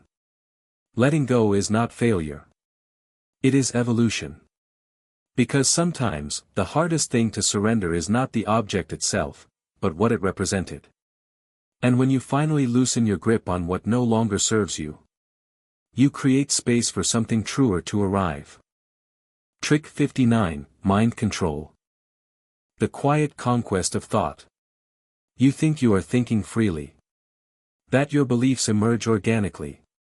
That your choices are shaped by logic, emotion, experience. But what if I told you that your thoughts have been curated? Guided. Filtered. Programmed. Not through violence. Not through force. But through repetition. Through suggestion. Through subtle rearrangements of perception until what you believe feels inevitable. Welcome to mind control, not the dramatic kind depicted in sci-fi conspiracies, not the sinister cult programming whispered under fluorescent lights, but the invisible architecture that shapes how you interpret the world. How you vote. Love. Trust. Argue. React. Walk through life. Mind control doesn't announce itself. It weaves itself into the fabric of culture. Into the rhythms of daily life. Into the voices you hear most. Into the media you consume. Into the expectations you carry. It builds a framework around your thinking long before you even realize there was a frame to begin with. It starts with small adjustments. Language shifts. Emotional cues. Social reinforcement. Over time, your brain begins to move along the tracks installed for it. You assume you're choosing your path. But all the while, you're walking roads that were paved long before you arrived. Think of political propaganda. Advertisers shaping desire. Parents instilling generational trauma. Partners rewriting memory. Teachers reinforcing cultural scripts. Each of these forms of influence is not about brute force, it's about soft intrusion. About making you feel like the idea was yours all along. And that's the brilliance of mind control, it hides behind resonance. Behind alignment. Behind the illusion of autonomy. It doesn't chain your body. It reshapes your cognition. It doesn't take your voice. It steers its direction. It doesn't remove your freedom. It narrows the field of view until escape seems unthinkable. Eventually, you don't even need to be told what to think anymore. Your own mind echoes the language placed inside you long ago. You argue for systems that restrict you. You defend ideologies that burn you out. You punish yourself for desires that deviate from the script. And you call it growth. You call it maturity. You call it evolution. But none of it was chosen. It was absorbed. Rehearsed. Replicated. That's how the most dangerous forms of control operate. Not by telling you what to do. But by making you think you're already aligned. By whispering so gently that you believe the words were your own. By mimicking your inner voice so closely that you mistake it for intuition. But real autonomy is not found in repetition. It's found in disruption. In contradiction. In stepping off the conveyor belt of thought and asking, was that really me thinking, or just the echo of someone else's command? Healing begins when you start listening differently. When you stop assuming that everything in your head was put there by you. When you question not just what you believe, but why you believe it. When you begin to separate inherited thought from lived discovery. Because mind control doesn't always come from outside. Sometimes, it lives inside you. Carried forward from childhood. From culture. From past relationships. From television. From books. From slogans. From silent structures that taught you what was acceptable to feel, what was dangerous to explore, and what reality looked like before you even learned to define it yourself. To dismantle this requires something radical. You must become suspicious of your own certainty. You must allow contradiction. You must invite discomfort. You must stop treating familiar thought as final truth. And you must remember that the moment you feel safe enough to never doubt again, that's when the manipulation tightens its grip. Real intelligence is not found in stability. It lives in inquiry. In rebellion. In the willingness to step beyond the known and into the unknown. Because the mind that belongs to itself is the only one that cannot be controlled. Trick 60, Power of Playing Dumb. When silence becomes strategy. Not all manipulators speak loudly. Some speak less. Or not at all. They don't offer answers. They feign confusion. They act unknowing. Helpless. Lost. Misguided. And in doing so, they shift the balance of power, not through dominance, but through perceived dependence. This is the power of playing dumb, a manipulation tool as old as deception itself, where ignorance is not innocence. It is invitation. Because once someone appears incapable, others rush to fill the gap. Curious. Protective. Eager to guide. To teach. To fix. And in that movement, the manipulator gains control. Not by asserting will, but by withholding it. Not by demanding attention, but by appearing to need it. Not by proving strength, but by embracing weakness. This tactic shows up everywhere. In relationships, where one partner pretends not to understand the other's needs, forcing the speaker to explain, soften, adjust, accommodate. In workplaces, where someone feigns incompetence to avoid accountability or redirect responsibility. In families, where a child acts helpless to pull the parent back into caretaking roles that should have been grown out of long ago. But the true danger emerges in subtlety. Because playing dumb is not about pretending to be stupid. It's about pretending to be unaware of emotional impact. Of social tension. Of interpersonal dynamics. Of consequences. And once that illusion is accepted by others, the stage is set for exploitation. Imagine a partner who says, "I didn't know it would hurt you." Who shrugs when confronted. Who looks surprised when you express anger. Whose eyes widen in false innocence when you reveal the wound they created. And suddenly, you're not angry anymore. You're explaining. Defending. Trying to help them understand. Not challenge them, but change them. That's the genius of this technique. It doesn't provoke resistance. It provokes guidance. Because people don't attack what they see as weak. They rescue it. Even when the weakness is manufactured. Even when the confusion is curated. Even when the ignorance is engineered. And once you begin teaching, from a place of compassion, patience, even desperation, their position solidifies. You invest. You engage. You pour energy into their learning process. You feel responsible for their awakening. For their evolution. For their healing. Which is precisely what they counted on. Because the moment you begin fixing them, you stop questioning them. Playing dumb doesn't just disarm confrontation, it disorients clarity. It makes victims feel confused. Makes aggressors feel innocent. Turns conflict into coaching. Converts discomfort into explanation. It doesn't demand compliance, it invites instruction. And instruction becomes obligation. And the deeper sabotage? You begin to believe it was your fault. That you failed to communicate clearly. That you misread them. That maybe you're the one who misunderstood. Because the manipulator played confusion so well that you started believing your own rage was misplaced. Your pain was exaggerated. Your truth was unbalanced. So how do you reclaim yourself? By refusing the role of teacher when the student is faking the struggle.